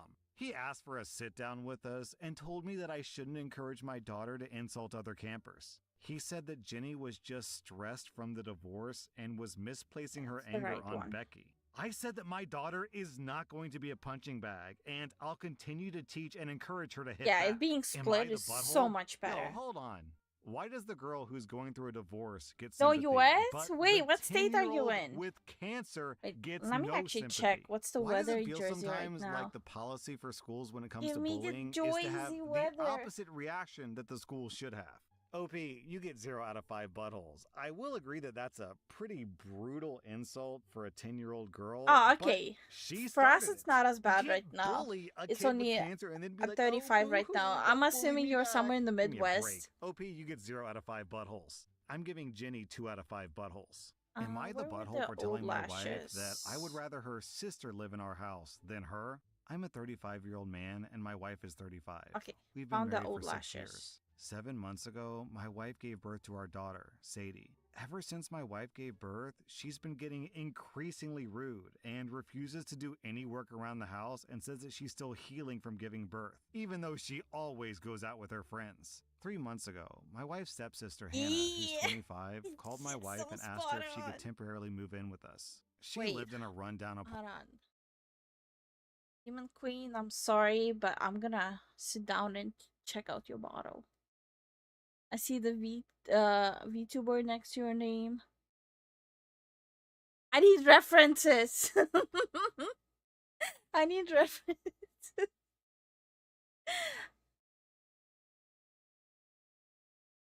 Do this. Oh, I like your motto.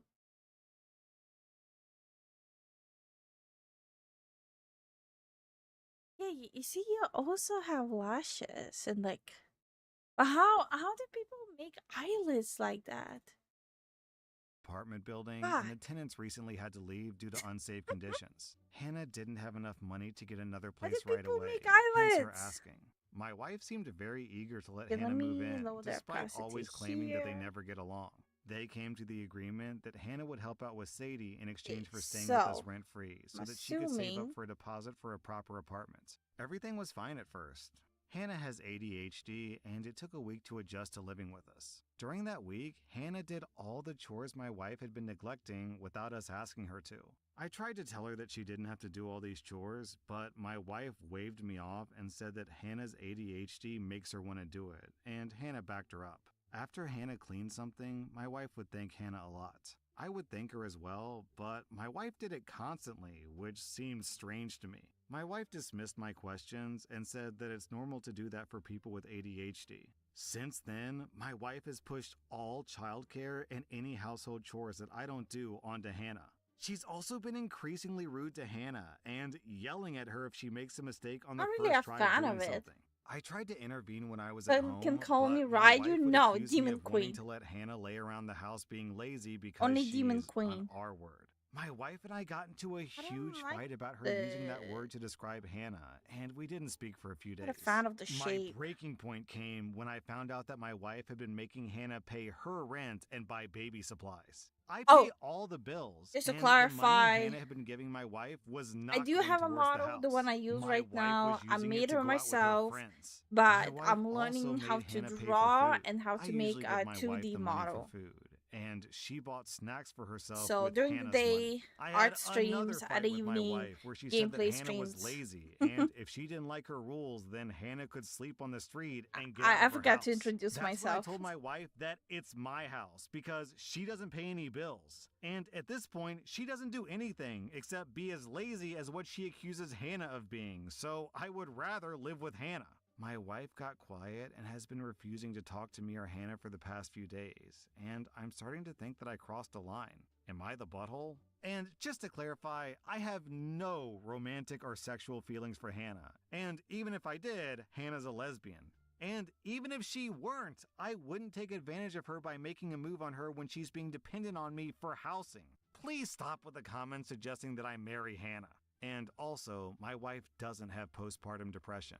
OP, my friend, it sounds like you're headed for divorce. Maybe your wife can turn this Wait, I around, think but I drew considering it that on the- she's lying to you, man. stealing from her sister, the and wrong basically line. ignoring her newborn baby, I'd say there isn't much room for redemption here. OP, I'm giving you and Hannah 0 out of 5 buttholes. I'm Okay. giving your wife 2.5 What if I just out zoom of 5 out and do buttholes. that? Am I the butthole for telling the family of Wrong my right husband's there? affair baby Yeah. to either come get the kid or I'm I don't calling like Child the side Protective there. Services? I'm a I don't like 53-year-old the side woman, there. and my soon-to-be ex-husband, Roger, who's 47, whom I forgave for his affair, came home with a baby 4 months ago. His girlfriend, who's 22, whoa, that's a 25-year age gap, couldn't handle it anymore and brought the baby No, I to don't him like at work it. and left. To the best of his knowledge, the mom is now in Spain.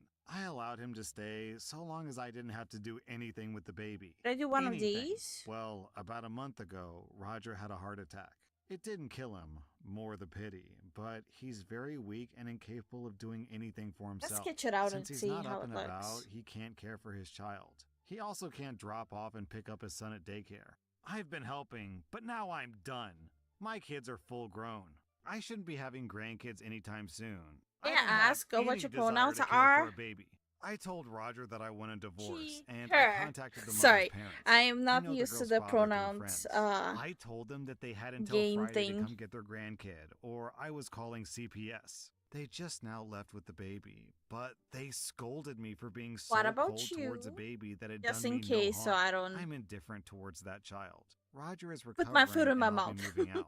The house is in his name, but I've never contributed to it. I have the No, I'm equivalent of drawing in the 22 wrong years of layer rent and interest put again. away, and as per our prenup, my savings are my own.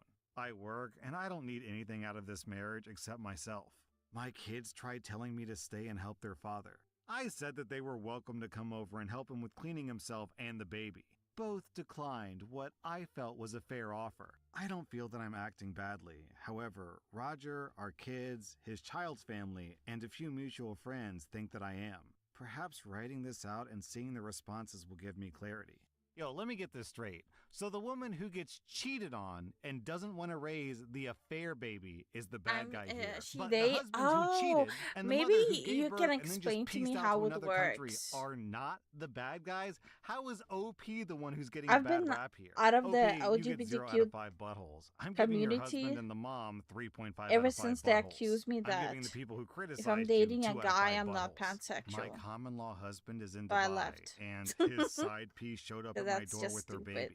Am I the butthole for kicking her out even though she's basically homeless? I'm a 40-year-old woman and my husband is 41. We've been I think together this for 10 works years, better and I this consider way. those years to be very loving and happy, but apparently not for him since he has a side piece, obviously. I make furniture and make around, wow, 1 million euros per year. My Oh, that's a husband good is a teacher. amount. It goes without saying that I provide for us. I don't ask my husband what he does with his salary. We live way below our means, however, because we're both minimalists, but we have a big house, nice cars, and lots of art. Everything belongs to me, however. Apparently, he met his side piece, who's 25, under false pretenses. And he told her that he and I were legally married, so he owned half my company and everything else that I own. So When if she got you're pregnant, talking about he me started in the spending third his person, salary on her. use wasn't they tipped off to another because I didn't person. know what he did with his money. Now he's in Oh, Dubai on okay, vacation, and okay. I her think I lease on got her it. apartment expired, so she just showed up at Got my it. door with But her if I'm baby. talking She directly told to me that she was you, his girlfriend and that he was getting a okay, divorce, I think I so got she it. might as well live in his house, and I could and I could live in a hotel because I could afford it. She didn't have any money or a home. She literally refused to leave, so I called the cops and locked myself in the greenhouse. When the cops came, she was literally If I make a unpacking mistake, the child's clothes in the living it's area. not They intentional. escorted her out. I'm I saying was that right very away. shaken. Later, I found out all the details that I included above. My husband's mother thought that I was the butthole for kicking out a little baby on the street. She said that's her only Since grandson. She said that I used and abused my money and power I'm not to really control like everything around me. surrounded But by honestly, my pronouns husband that makes often, 60K it's a like year. So if, as I found out later, he gave not her his as salary, I common can't for me understand to why use she'd be them. And homeless on and top of that, destitute. when She you're had big pansexual, designer at least bags, for me, designer stroller, and these I fancy kind of remarkable jewelry when lose she the showed whole up at my understanding home. of gender But now completely. I'm the butthole. OP, just tell your mother-in-law that if she's so pressed about the grandbaby going out on the street, then why doesn't she Like, take the baby no, in? like I It's understand really if hard to have it's sympathy for a woman like who male part actively or female knows that part she's or like breaking up a booba. marriage and that she's the side piece. OP, you get 0 out of 5 buttholes. I'm giving your husband and his mistress 3.5 out of 5 buttholes. That was r/am I I the Butthole. think the And if you lashes like this work like content, that. check out my podcast where I publish the exact same See. episodes. Also, hit that subscribe button because I put out new Reddit videos every single day. Yeah, I think Welcome this to works for r/her me. Revenge, I think this where works for OP me. tricks his boss into paying him I a just need year's to salary add some for splash of free. color and Our next define Reddit them post is more from now. Coffee Supermarket. This happened in the And early after 2010s. that, I'll work on the Before the advancement lids. of technology Actually, and no, video wait. editing and content Before I creation, sketch I out was the hired as a lashes content better, creator for I a can do the university lids that now. wanted to leverage YouTube to kickstart Because their now I branding know where the campaign. lids are The pay even was low, located. roughly $2,200. And the lashes where they are And in those located. days, there Was it- weren't that many video content creators around, and the process usually took a long time from start to finish. I was hired, and As on long my as you don't second day, intention my doing manager that. gave me a goal of 85 I don't videos between think 3 to 10 minutes in 52 at weeks, least which was non-malicious impossible for a people don't one-man do that team in those days. intentionally. This meant that I had to do the scripting, producing, casting talents, shooting videos, Obviously, composing the music, people who are and just editing, all intentionally of which doing I had that, to use my that's just own equipment yucky. and software because their I don't cameras and understand computers that were at so all. old. They simply couldn't handle the strain of even doing things in 720p, much less 1080p. Let me do a quick aside here. Speaking Okay, as r slash, I understand a bit about video creation. so I Opie is do right. use This is some an references, utterly like random impossible amount of work for one person. references I keep I like tried to let looking my up manager on know, but she just smiled Pinterest. encouragingly, telling me to give it a try, This is like a little assuring rough me for that me. if the videos were good, the quantity wouldn't be what she focused on. Hearing this, But I it's a agreed to good give it a difference try. from My yesterday. manager treated me well during the first month. However, one day when she found out that I was a smoker, her attitude changed overnight. A colleague What actually color is did it a supposed to be? face I'm palm when I told assuming her it's that like I the was a same color smoker, as the and she let lashes, me know that that so it's manager like just hated blends in smokers better. and often advocated for them to get fired. She started nitpicking me on everything, I from would smelling like cigarette probably smoke after my breaks, coming in like 5 to somewhere 10 minutes here. late despite doing more than 4 hours of overtime daily, not being contactable during break times, the list goes on. But I soldiered on because I just wanted to do the work and do it well. 5 months in, I was called into the director's office, where I saw my manager putting on her Unlock the best, thing. displeased but gleeful face, and I felt my stomach drop. The director told me that she was disappointed Now I'm gonna because unlock she it had heard that I was again. falling behind on my work, and it was already halfway through the year, and I'd only completed 30 out of my 85 videos. I tried to explain that I'd been working my butt off on these videos. I literally worked 6 days out of the week, over 60 hours, just to do what needed to be done. Yeah, I think And these that being a eyelids are one-man army made so things much better impossible. now. And also, the fact Obviously, that the I videos need to I polish put it up up more, grossed the but it's highest so views much ever on better their YouTube than page. it was. I also recounted how my manager said that she was looking for quality videos over quantity. The director dismissed this and said the job was 85 videos in a year, and since it was almost half a year in with my numbers at less than half, she felt it prudent to cut the cord early. I asked them, how are you supposed to meet the goal of 85 videos if you fire me now? And my manager snorted, saying, we'll find a professional production house to finish your work. Yeah, right. The director had given her an odd look, but nodded in her support nonetheless, telling me, you don't need to worry. Manager will get the job done. That was when a light bulb went off in my head. You see, one of my jobs was to keep a database of production houses to use in the event that we needed to do a shoot that required more resources. These professionals and I was sure that they would be using the production houses in my database because my manager had no contacts in the production industry. So I changed the contact numbers and messed up all the emails on all the entries except for one. The one where my friend was working as a junior director. I gave my friend a call, told him about my plan, and sure enough, 2 days later, my friend's company was Oh my god, that scared me. Thank you so much. That was a win-win Thank you for so us. much It for would the follow. instantly help him. It would help him out by bringing in a lot My of business to his notification company, scared the heck and out it of would me. also benefit me financially. I would teach my friend exactly how to make a pitch to win over the boss and the director. And in turn, his company would pay me a standard finder's fee of 15%. He agreed instantly and immediately put me online with his general manager, who, Would it upon have to be realizing like this was to be 6 months of work for a like high 6-digit this? payout, Like, instantly agreed so and it drew like up a contract. creates like As the it turns out, illusion after I of gave the my friend's crease. company a step-by-step And, playbook like, on how to pitch to this university, they were found to be a perfect darker fit, one on somehow top. understanding the needs and the style of the university, as well as the sort of themes the university wanted to feature. The director and my former boss were amazed that my friend's production house was so familiar with their content that they signed them up on the spot. Now, even back then, using a production house was not cheap. Every video they produced cost double or triple my monthly salary, given they had specialized people for each function: producer, director of photography, gaffer, sound person, video editor, assistant director, production assistants, etc. However, this meant that they could complete one video every 2 to 3 days. So, yes, they produced 50 videos. Yeah, in the this is span so of much 4 better. months Holy for shit. over 100 months worth of my Yes. salary. So wait, if OP was getting paid, what was it, about 2,000? And it's times 100, Like, that I comes feel out like I to just saw the about light. $200,000 that the university paid Oh out my for this. god, this makes And so much more 15% of sense now. 200K is $30,000.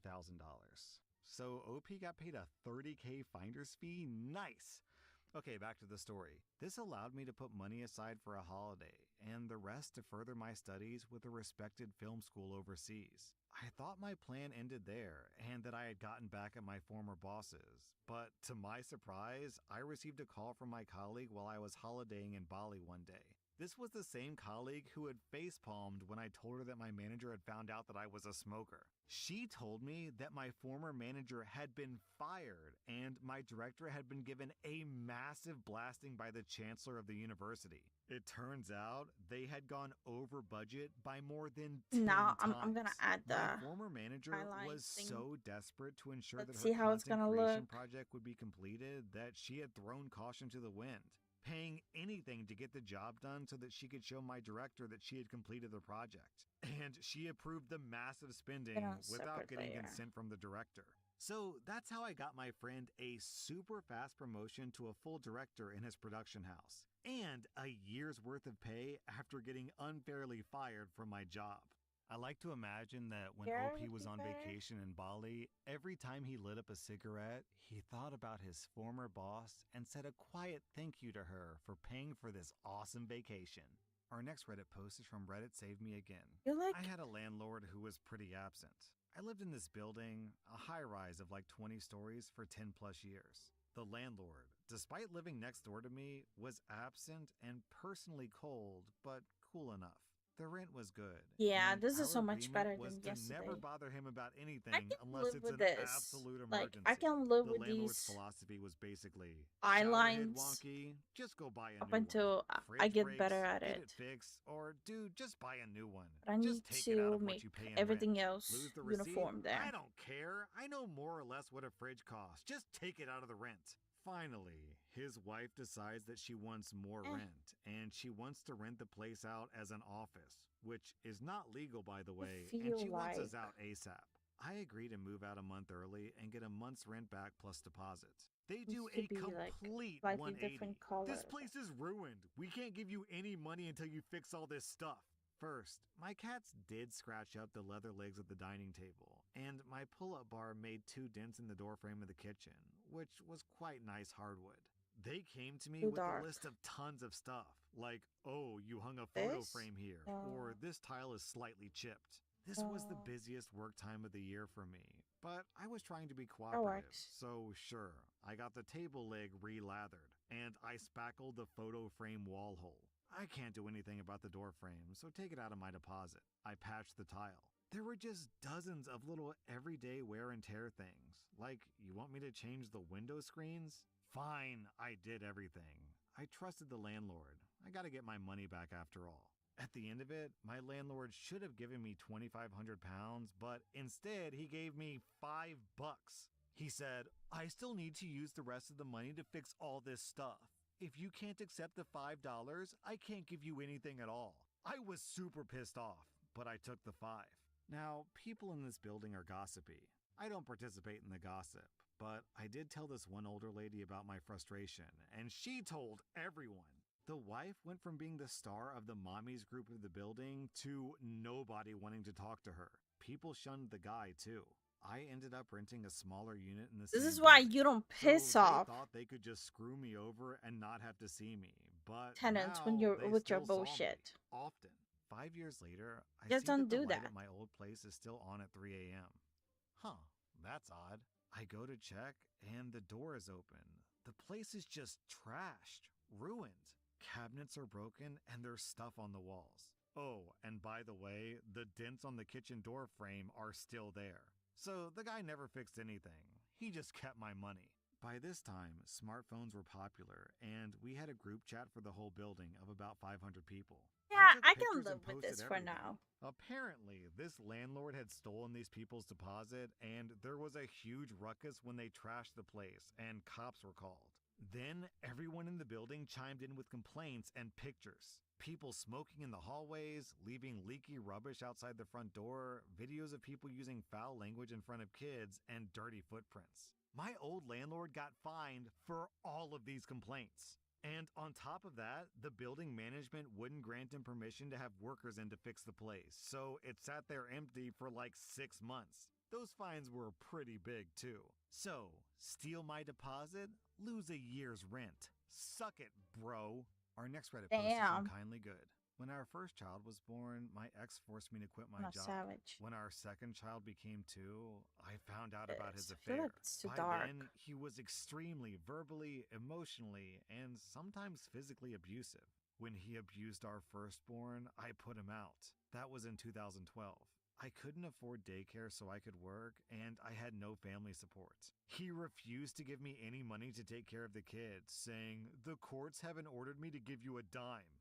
He lied to the bank and had my accounts frozen, and even assaulted me when I filed for divorce. The judge finally ordered him to pay child and spousal support 6 months after I kicked him out. This payment was $2,500 a month. He refused to pay it until garnishment kicked in, and Wow, by what a then he was scumbag. 6K behind in support. I used that to get permission to move away.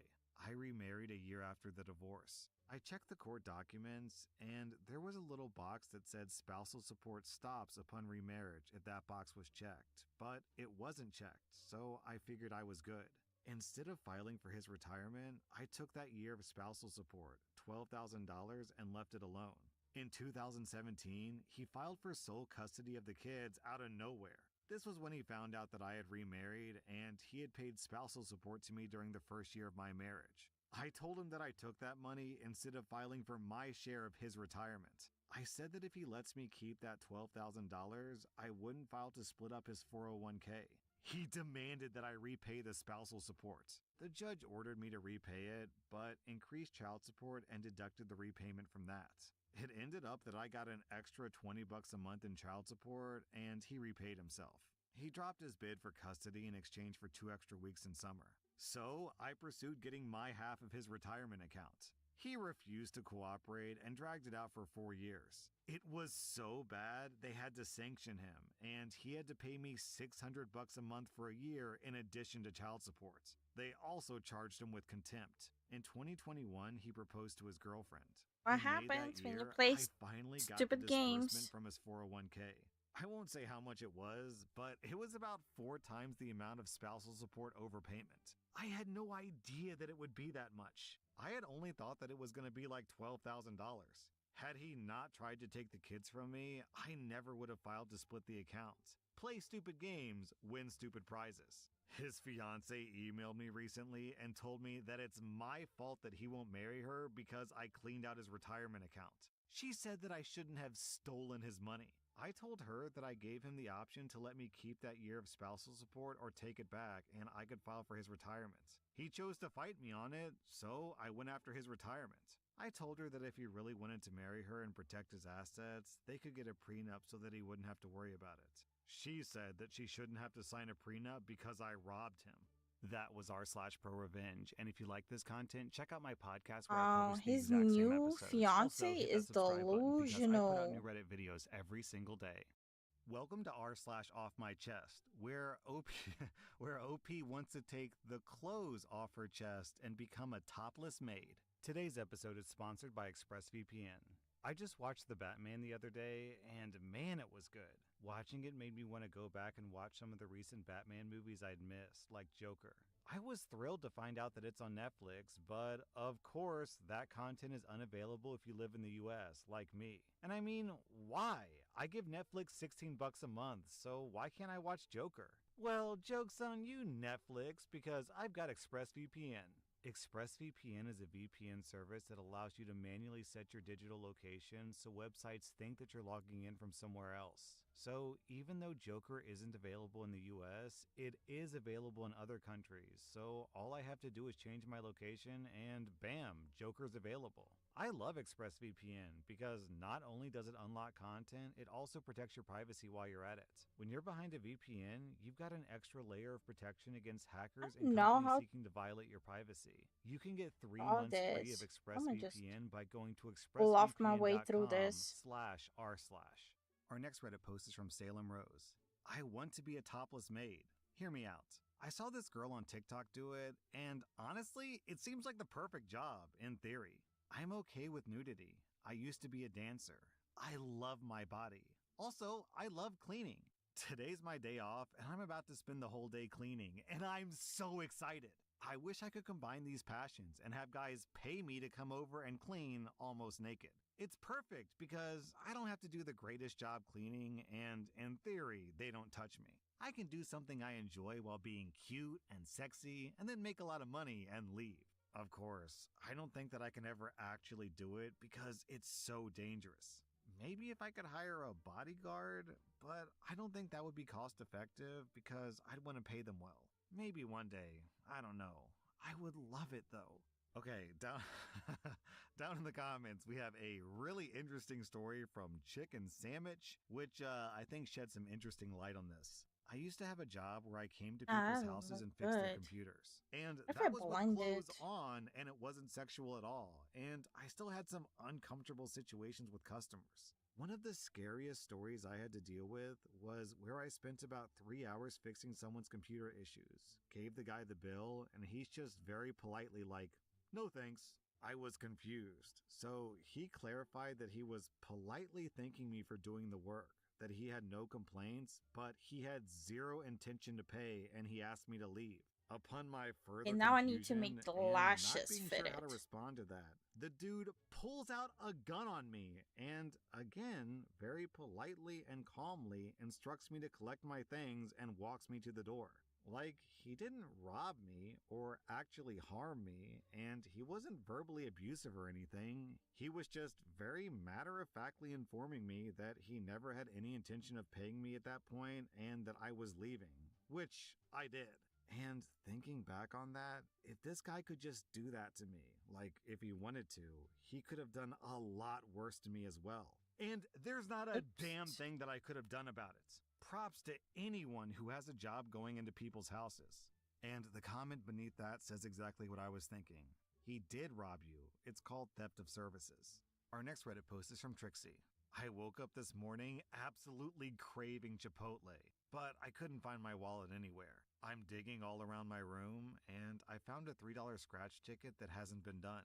By the way, I don't gamble, and I've never even bought a scratch ticket in my life.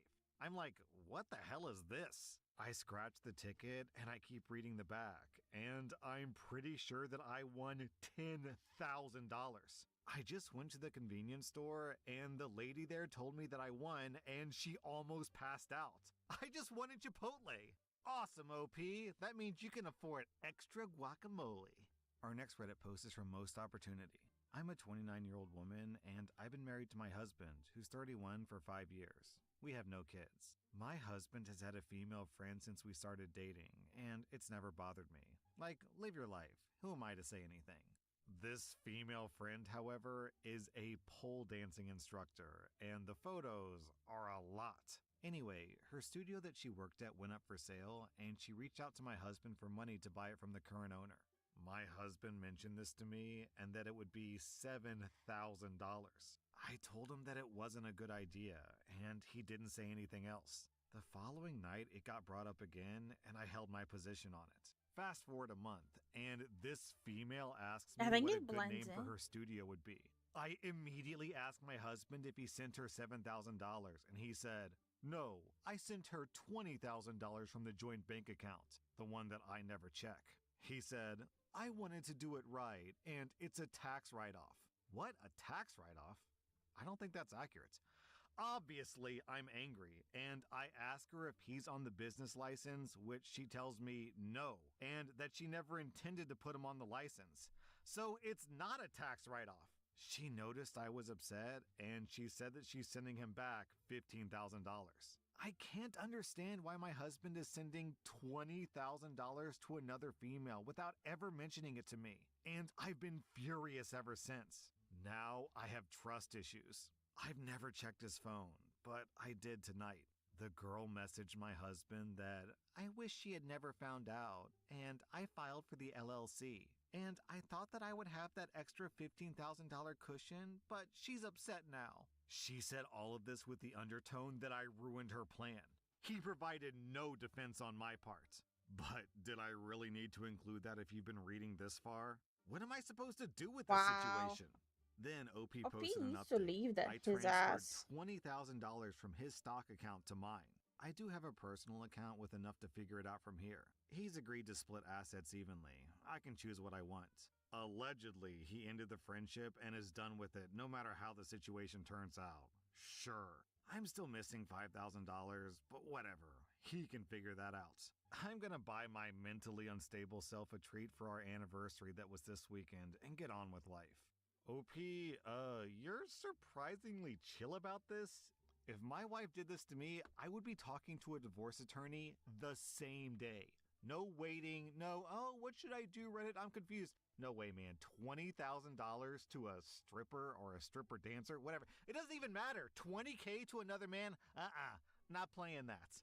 Man, even if you just removed the other woman from the equation and he just took $20,000 and I don't know, gambled it away, threw it off a bridge into the ocean, I'd still be looking at divorce. Add on top of that the emotional cheating and it just makes it so much worse. OP, I feel for you, man. Our next Reddit post is from Bad Boyfriend About Hey, we're Today. getting somewhere with this shit. It's dumb. It's a bad reason, but I can't effing take it anymore. My blood pressure has legit been spiking over this, and I just can't keep this up. I can't do it. My girlfriend and I have been together for close to a year, and this problem has only come up over the past 2 months. She never did this when we first got together, and I don't know why she effing started, but I'm so sick of it, it's crazy.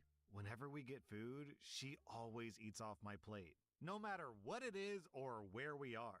The only thing that stops her is if I order the same exact thing as her. And she started ordering things that I can't eat, so I can't do that.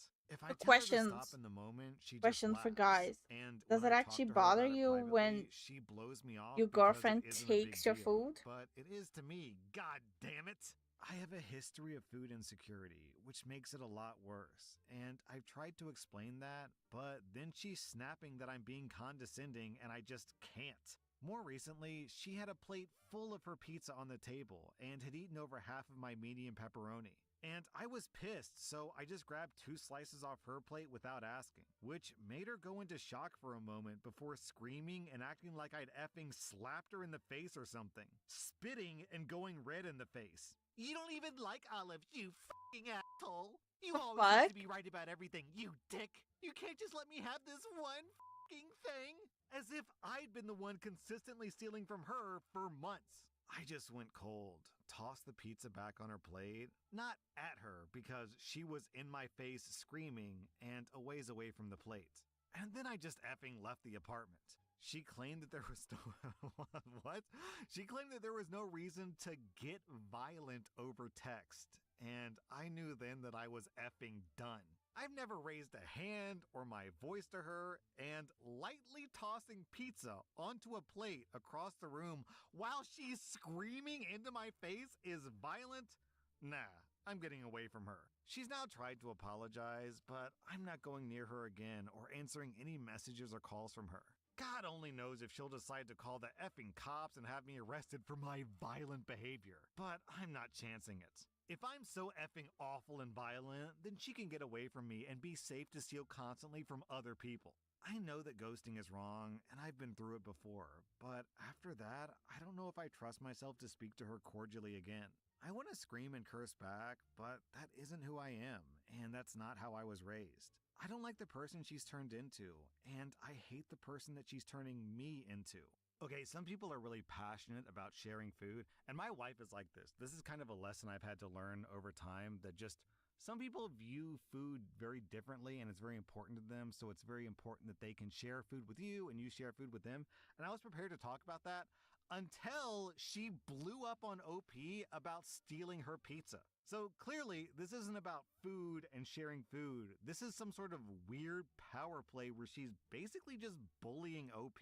I almost have to wonder if she's doing this specifically because OP said that he has food insecurity. And don't feel guilty, OP. I don't even know if this qualifies as ghosting. It's more like a breakup fight, and that was just the end of the relationship. Our next Reddit post is from Throwaway Repulsive. I'm a single father of 3 children. Oh shit. A 25-year-old woman, a 23-year-old man, and a 17-year-old girl. I've always tried my hardest to raise them to be the best people they could be, hoping they'd grow up to be happy, successful adults. However, I can't shake the feeling that I failed with 2 of them. My oldest, who's 25, was frequently in trouble with the law as a minor. She eventually grew out of that, and I hoped that she would turn her life around. She worked multiple jobs, from a waiter to a stripper. I can admit that I was a little disappointed in her job choices, but I never said anything because she was making money. At 21, she moved out but soon got pregnant and had to move back in with me because she couldn't afford both a baby and her apartment. 4 years later, she's still living here. Then there's my son, who's 23, and to put it bluntly, he didn't graduate high school, doesn't have a job, and just sits in my basement smoking weed all day with his girlfriend. It breaks my heart to see him wasting his potential like this. I understand they're both still young and have time to turn their lives around, but I Okay, can't yes, help the feeling eyes are like I so failed much them as a better father. now. Finally, there's my youngest daughter who's 17. They're not perfect, She but they're makes me so feel much like better I've now. finally raised a kid who will be successful in life. She's about to graduate high school and will be attending an Ivy League college. She works a part-time job, has her life planned out, and she's never given me any major problems. While I'm incredibly proud of my youngest, I feel terrible for feeling this way. Her success highlights my failures with the other 2. I love all my children, but I can't escape the guilt and sadness over how things have turned out. I even feel terrible for viewing them as failures in life and her as a success. Well, Obi, maybe part of the reason why your youngest daughter has her life together is because she grew up watching her You should older do the siblings ears now. fail and she doesn't want to make that same mistake. Our next Reddit post is from Shelter Sensitive. My wife and I are in our late 30s. We're parents to 2 beautiful boys. For the longest time, my wife has chronically been unable to keep a schedule. I work 50 hours a week, come home, and despite God. my back being in agony on most days, I cook dinner 4 to 5 times a week. I'll generally do at least half the dishes. I'll bathe both of our sons. My wife, a stay-at-home mom, does the other household tasks. The only things that I generally Whatever. avoid are tasks that involve leaning down to the floor. Picking up toys, for example, is hard for me. In addition, after work, I want to spend some time laying down flat when possible. It helps alleviate my back pain. The day before yesterday, I got home after working for 10 hours and cooked dinner for everybody. It was a nutritious meal using fresh vegetables. Our sons loved it and they both asked for more. I then threw the first load of dishes into the dishwasher, ran Are it, the and went to my ears? room to lie down. 20 minutes later, I came out to check on things. My wife was still slowly eating, staring at her phone. I went back. Another 30 minutes later, I came out. Same situation. I went back to lie down. Another 30 minutes later, I came out. Same situation.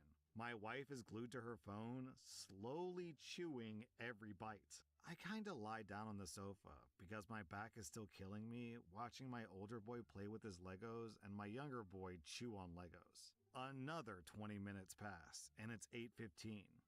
Way past bath time. You see, dinner was done early. The boys were fed early. Dishes were mostly done early. My wife was holding up the show, chewing slowly, doom scrolling through Instagram. She suddenly notices the time and, like every single solitary day, panics and says, "It's 8:15!" Yes, 8:15 comes at the same time every day. She proceeds to throw an enormous tantrum about me laying down and complains that I never do anything around the house. I gently suggest that she put her phone down and actually do something productive. She then drops a nuclear bomb on the conversation. How about I go start divorce proceedings? When she doesn't get her way, she frequently does this. She starts bringing up perceived slights and arguments from months or years ago at the same time. Yesterday I got home and I cooked dinner as usual. This time, when my wife walked in, I told her to piss off. I told her she should just go to her room and screw around on her smartphone. I don't care. She did so, and something magical happened. Instead of me waiting for her to do her fair share, and instead of expecting her to pitch in properly, I did everything myself. With the goal of a 9 o'clock bedtime, I was done with literally everything, including cooking, cleaning the kitchen, washing the dishes, bathing both boys, brushing their teeth, reading them a bedtime story, and getting them into their pajamas by 8. I just couldn't believe how easy everything was without her. Without her 2-hour dinner marathons holding everyone up, it was the easiest night I've probably ever had as a father. Honestly, I don't know what to do. My wife is completely closed to any suggestions because, in her mind, she's the perfect mother, and any suggestion is a personal slight. I'm so tired of having the finger pointed at me anytime something goes wrong. I'm not a single parent of 2 children. I'm a single parent of 2 boys and a constantly angry parasite. Well, OP, sounds like the solution is to just give your wife what she's asking for, a divorce. And you should probably file the divorce papers yourself because if you leave it to her, she'll probably drag her heels and take forever. I mean, realistically, what will you lose? Instead of taking care of 3 people, you only have to take care of 2, so seems like a win to me. That was r/off my chest, and if you like this content, check out my podcast where I publish the exact same episodes. Also, hit that subscribe button because I put out new Reddit episodes every single day. Welcome to r/best of Redditor updates, where OP's parents decide to just go crazy for no reason. Our next Reddit post is from Greed Princess. In 2021, fresh out of college, I moved to a new state for a job. Since I was facing high rents, the Scotts, the family friends of my parents, offered me their guest house for a mere $300 a month. Little did I know, this seemingly sweet deal would lead to a year of turmoil. The Scotts, longtime friends and business partners of my parents, had 3 kids. As soon as I settled in, the Scotts became excessively involved in my personal life, particularly my relationship. The situation took a dark turn as they fabricated scenarios to my parents, accused me of promiscuity, rarely being home, and even planning to secretly move in with my boyfriend. Their disdain for my boyfriend was palpable, treating him with passive aggression, condescension, and even making derogatory comments about him being adopted.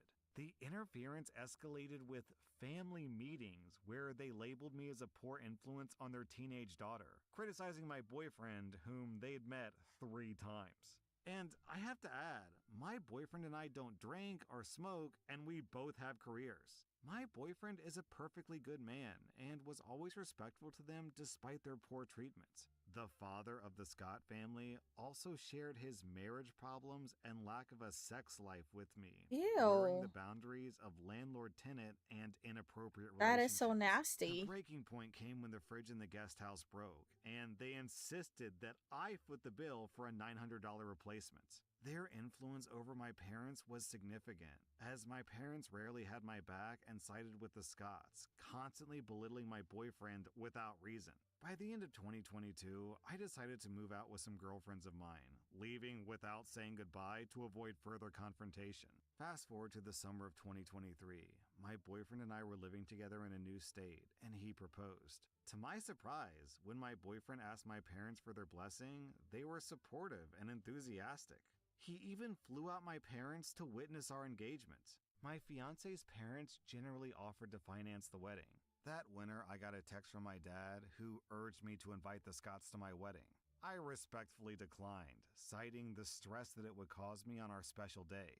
This refusal triggered a nuclear war within the family. My parents, who were adamant that the Scotts be included, declared that they wouldn't attend the wedding. My dad accused me of starting my happy life by destroying his, and my mother uninvited me to Christmas. In attempts to salvage What the the fuck is wrong situation, with the I parents? apologized and tried to explain my decision. However, my parents were unreceptive, hurling insults and baseless accusations, claiming my side of the family has been canceled. What? My mother then flipped the script and threatened to expose details on social media of my disrespect to the family if I didn't show up for Christmas. Then, 2 weeks later, OP posted an update. I woke up this morning to a bunch of texts from my mother. She demanded that I end my engagement, cancel the wedding, quit my job, and move back into their home. She started saying things like, I know you're unhappy. It's okay. You tried. Now it's time to come home. You have some maturing you need to do. This irks me so much. My parents literally gave their blessing for my marriage 6 months ago. Now they want me to change my entire life because they're mad that they didn't get their way? I responded and said that this is my life, and if they don't want to respect my decisions, that's on them. But I'm in utter shock. I'm financially independent from my family, I have a great job, a loving partner. Where do parents come up with this stuff? Then, 3 months later, OP posted an update. Initially, I found peace in accepting the fact that my parents weren't going to attend my wedding. I looked forward to celebrating with those who would be present and knowing that my parents wouldn't be there to ruin it. However, a text from my younger brother, who's 19, shattered that peace, revealing that our parents threatened to kick him out of the house and abandon him financially if he attends my wedding. This utterly crushed me. I'm so close with my brothers, and I love them dearly. I have 3 brothers, aged 19, 22, and 27. While my older brother lives independently, my 2 younger siblings still live with our parents. Despite my parents' decision to not come to the wedding, I told my brothers how badly I want them to attend, assuring them of my support. After they shared their support, I booked their travel, optimistic about their participation. I was naive to believe that our parents would accept this decision. My parents' outburst targeted my brothers, leveraging financial threats to dissuade them from attending, claiming that they're betraying the family by supporting me. I offered to financially assist my brothers if they still want to attend the wedding, knowing they would get kicked out, but I realized that's still tough to do. In response to this outburst, my brothers called me and proposed an intervention, aiming to address broader familial issues. I tried my best to explain that this was a bad idea. In fact, I pleaded with them. Despite my reservations, I supported them via phone call. I felt that I was bound to by sibling loyalty. That phone call confirmed my fears. There were vile accusations, personal attacks, ranging from insults against my fiancé to baseless critiques of our life choices. My father's tirade, marked by verbal abuse, culminated in a cruel dismissal of my feelings. Here's a few notes that I took during this 2-hour intervention. My fiancé isn't an intellectual because he likes to snowboard and doesn't know how to have intellectual conversations. My fiancé doesn't have royal or noble blood and What the therefore cannot fuck? have intelligent children? Huh? It was rude for my fiancé not to buy flowers or wine for my parents when he flew them from another state to see the proposal. My decision to change my job and move to a new state with my fiancé is a manipulation tactic. My dad said that calling people names and insults is the right thing to do when you're mad. My dad said that my decision to change my career path is stupid and I'm cutting him out of his life. He thinks that my fiancé's job as a salesman makes him a loser. My parents are mad that I never offered to invite my uncle to the wedding, who I haven't seen in 13 years and who lives in Russia. My dad says that he regrets not punching my fiancé in the face when he asked for my blessings, and says that it'll haunt What is him for the rest wrong of with his that life that he didn't family? punch him. He says the only reason he gave his blessings was to not hurt my feelings. He called my fiancé's mom a B-word. I started hysterically crying at this point. I felt like a little girl again. He called me a liar when I explained all the horrible things his friend did to me, and why I didn't want to invite them to the wedding. He even called me a liar when I explained that his friend, who's 70 by the way, would try to talk about his sex life with me. Crying, I explained to my dad, I just wish you cared about my feelings too, because I am also really hurt, and I just want you to understand my perspective. He said, why the should I care about your feelings? You don't respect me, my friends, or my values. Your feelings, you stupid I ended the call right there. Fuck? After this call, my brother said that they would still be attending my wedding because this has become an issue of standing up to my father's unacceptable behavior. Despite my brother's attempts to defend me, we were outmatched by our father's narcissism. Today marks day 1 of going no contact. Then, 1 month later, OP posted an update, and she spends a few paragraphs explaining that she decided to cut her parents out of her life, her brothers attended her wedding, and her wedding was great. The day after the ceremony, over breakfast with my husband and older brother, I learned that my parents had been incessantly trying to reach out to my brother. My brother and husband shielded this information from me so that I didn't get upset this week. However, my curiosity got the better of me, and I insisted on asking my brother to see what my parents said to him. What I read shook me to the core. My brother texted my mom, "She will never forgive you for this, and our entire family will never be the same." My mother's response, "Forgive us? She betrayed the family. She's gone completely insane. This sinister family has completely changed her values, and they've been grooming her for 3 years. She's making a huge mistake by marrying. Glad you guys are so close again." The guilt that I'd been carrying evaporated in an instant. I realized that me being happy with my husband would never be enough for them. I refuse to be held hostage by their misery any longer. You can't change someone who just wants to be miserable for the rest of their lives. Here's where things become laughable. I blocked the Scott's wife on Instagram so that she wouldn't see my wedding photos. Mr. Scott, in response, sent a giant text accusing me of being abusive to his wife and kids, despite the fact that I haven't seen or spoken to them in over a year. He then said that he will no longer support me, and if I get a divorce, he won't be there for me. I promptly blocked him, refusing to entertain such a stupid message. Alright, that post was unexpectedly bonkers. I'm gonna be honest, I don't fully understand why the parents completely flew off the handle over something so minor. So, going through the comments, I see a surprising number of people say that their theory is that the Scotts were planning on grooming OP to become Mr. Scott's mistress. Which, I don't know if that's the case or not. My personal theory as I was reading this is that the Scotts wanted OP to marry one of their sons, not Mr. Scott's. But this is just total speculation. I don't know, what do you guys think? Our next Reddit post comes from r/relationships. My dad married my stepmother 3 months ago, and I feel like it made my life significantly harder and less pleasant. They moved in with us, and for the indefinite future, the situation won't change. We have a 3-bedroom house, and before they moved in, my dad and I had our own rooms, both with bathrooms, and there was a smaller room which was a study for my dad. After they moved in, my stepsister Jenny, who's 16, got my room, and I had to share the smaller room with my 2 stepbrothers, Tom and Mike, who are 11 and 10.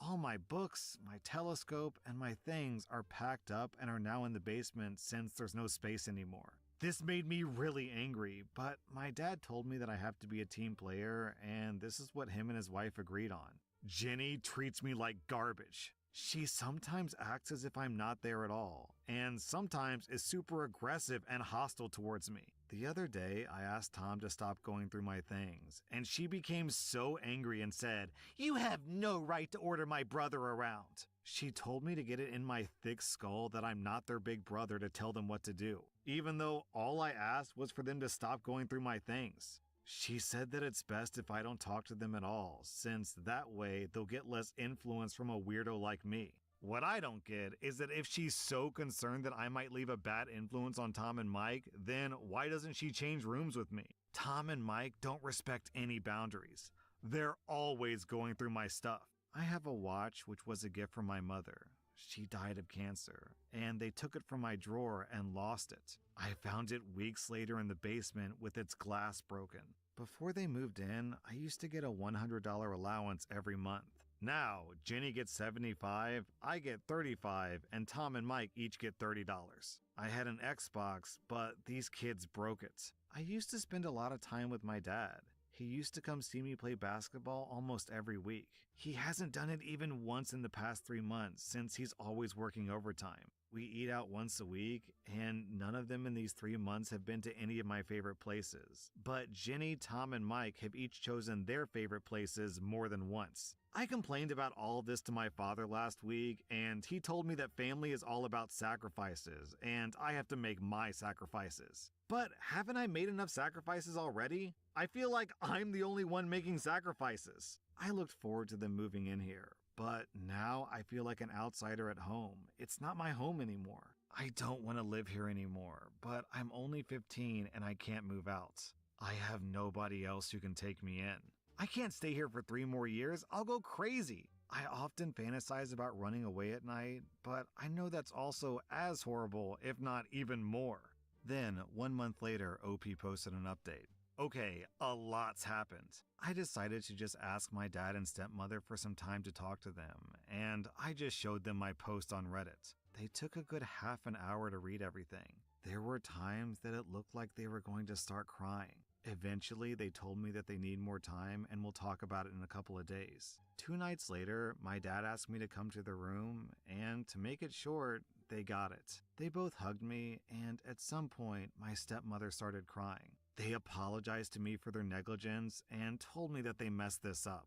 They had put all their attention and focus on helping my step-siblings adjust, given their new living arrangements and everything, and neglected how difficult it must have been for me. They promised me that things will change. As for the room arrangement, they realize that it's not reasonable. So they offered me the basement, as a lot of you suggested. We went to the store and bought a lot of supplies and made it a family exercise for everyone to contribute refurbishing the basement and make it like a bedroom. So now I'll have my own room. It won't have a bathroom like before, but I can share a bathroom with the boys. That's not a problem. The money allowance changed as well. Now, Jenny gets $60, I get $50, and the boys get $30 each. So basically, $15 shifts from Jenny to me, which I think is much more fair. It's not as good as the $100 I used to have, but this is something I can understand and accept. Now to Jenny. My stepmother told me that Jenny's problem isn't really with me. It's that her mother remarried, and Jenny doesn't like that because Jenny was hopeful that her mom would return to her dad. Now she's trying to make this work, and I'm just caught in the crossfire. Apparently, she's been a little B-word to my dad as well. My stepmom promised me that she would handle Jenny and make sure that she won't be a problem. As for the boys, this is the most difficult one since they're 10 and 11.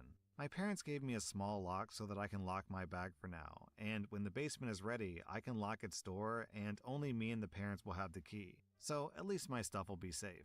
They also made some little changes to make things easier. They told me that I can come to them for any problems, and my dad promised me some father-son time every couple of weeks as well. Jenny came to me a few nights later and asked if I would come with her for a walk in the neighborhood as she wanted to talk to me. She apologized to me for everything and told me that she didn't and still doesn't like that her mom married my dad, and she was forwarding her anger and frustration towards me, which wasn't right. She said that I'm probably going through similar things as she is, and there's really no reason for us to make each other's lives even more difficult than it already is. Oh So God. I accepted her apology, Why and we do I shook get hands on being on the same feared team so from now much on. from my own And honestly, she's notifications? been very different ever Hi since. Ginger, thank She's you so helping much me for a the lot in raids. preparing the Jesus. basement, and she makes Tom and Mike help as well. The other day, when I asked Tom to turn down the TV volume and he refused, she told him, "Listen to your There we big brother." go. I hope she Elden remains Ring. this way. Heck yeah. It's nice to have a story with How a did happy it ending go? every once in a while. So I'm That very was jumpy. I r/best of keep Redditor zoning updates. And if you like this into the content, check out my sketch. podcast where I publish the exact same episodes. Also, hit that subscribe button because I put out new Reddit videos every single Oh day. shit, I'm erasing the wrong layer. Welcome to r/Am I the Devil, where OP is the world's worst doctor. Our next Reddit post comes from r/True Off My Chest. I'm a 28-year-old guy, and I sexually harass my colleague, who's 32, into having a nervous breakdown. I'm a new medical resident at a large Oh, hospital I lost in where America. it is. One of our more senior residents, Clarissa, is That of really the cute, L3 is but good? she happens to be Really? a stuck-up power tripper. So She's the it's kind worth of it, person right? who will give you grief for not being on time for work, because to her, on think this was time on means top. 15 minutes early. She's not all that popular Oh. among the other residents either. The consensus is that her Okay. stubborn, grouchy attitude I still haven't presents a even threat played to the patient first safety. one, even However, once. the hospital Ever refuses since to then, fire her. threw a So fit. we've just resorted to taking the piss out of her. We oftentimes talk about how fuckable she is and I'll keep that in objectify mind, her while though. she's standing right in front of us. Yeah, how are you And when doing? Clarissa and I It's are in the been so break long since I've been on Twitch. I'm pretty sure a lot of things changed. room together, I I'll be definitely say searching it's up her worth it. swimsuit I pictures on especially love the Facebook with the screen NPCs. right in her view. Oh, I they also changed once up shoved a something pen about the down her shirt, NPCs? but that's the only physical thing that I've done. The only genuinely messed up thing that we've done to Clarissa happened a few weeks ago. She was hanging out with two other residents, both 29-year-old men, at their house. And those male residents somehow Just forced her manually to fill take it in, off I her guess. shirt and strip down to her bra Oh, and tight wait. jeans. They took pictures of her in suggestive positions. One photo was of her lying face down on the ground, with one of the male residents kneeling down and massaging her naked back. Those two residents shared the photos with me. In all the Which photos, Clarissa was crying, rest of the stuff so on I now? only had them on my phone for a few days before I deleted them. They went too far with this, but I wasn't involved in it whatsoever. Recently, Clarissa pulled me aside after our shift ended. It was just the two of us in the room. Not a fan of She the had a bit of a shape, meltdown though. and started sobbing and telling me about how messed up our behavior is and how she doesn't understand why it's happening. She even told me that she doesn't shit. want to die. I started feeling bad for her. I knew that we were bothering her, but I didn't think that she would cry over it. I don't think she has to worry about her colleagues killing her, though. That part is ridiculous and dramatic. Her Facebook account is now private, and I've noticed that nowadays, whenever she's in the presence of a male doctor, she's always got another female doctor accompanying her. Even so, I've noticed that Clarissa seems to always be on the verge of crying, and she constantly Definitely not a fan of stutters and this. sweats heavily. She makes mistakes almost constantly, and I fear that one day she's going to accidentally kill someone. If I let the hospital know about her, they're going to find out all about what I and my fellow residents have been up to. I know that I've hurt her, but I've worked hard my entire life to be in this position. Okay, full disclosure, I don't know any doctors or nurses, so I'm stereotyping here. I don't really know too much about what medical professionals are like, but my assumption has always been that if you're going into the medical field, you have a certain amount of just empathy, care for fellow human beings. After all, doctors have to swear the Hippocratic Oath, first do no harm. So, I sort of assumed that if you're going to be a doctor, you're going to be kind of a nice person, just inherently a little bit, but no, OP is shattering my stereotypes here. He's like, okay, well, she's kind of a stickler for coming in 10 minutes late, so let's harass her to the point of breaking down and being terrified every day of her life. Yo, these two things are not even close to equal. It's honestly really horrifying to think that OP and those other male residents he mentioned are in charge of patients' health. Am I the butthole for being disgusted by my wife after she asked our son if he wants to R-word her? 10 years ago, my wife and I adopted a boy who's now 16. He's our only child, and he used to be such a sweet kid up until last year. This was when he first started acting out. He has a seriously disturbing infatuation with his mother, and he started to act out on it with lots of staring and ogling. This year was the first time that he did anything beyond that. My wife has let me know that he pulls at her bra every now and then, and she now refuses to be in the same room as our son without me present as well. We've installed locks on our bedroom doors and our closet door so that when my wife is changing, she can lock herself in the closet. I keep an eye out on our son constantly, and it's been a while since he's acted out physically on my wife. A week ago, my wife and I sat down with our son, and we started talking about his troubling, problematic behavior around her. During this moment, my wife started crying, and she pulled up her shirt to wipe her tears away. We saw our son staring at my wife's body during this time. And it freaked my wife out enough that she started addressing him directly, asking him what the F all this is. She asked him straight up whether or not he wants to R-word her. And all of she this used seems the R-word explicitly. When kinda she asked him this suspicious. disturbing question, I shut her down. Our son was dead silent for the entire meeting. It's been a week since my wife and I talked to our son, and it's all still the usual routine. My wife needs me to be with her whenever she's with our son.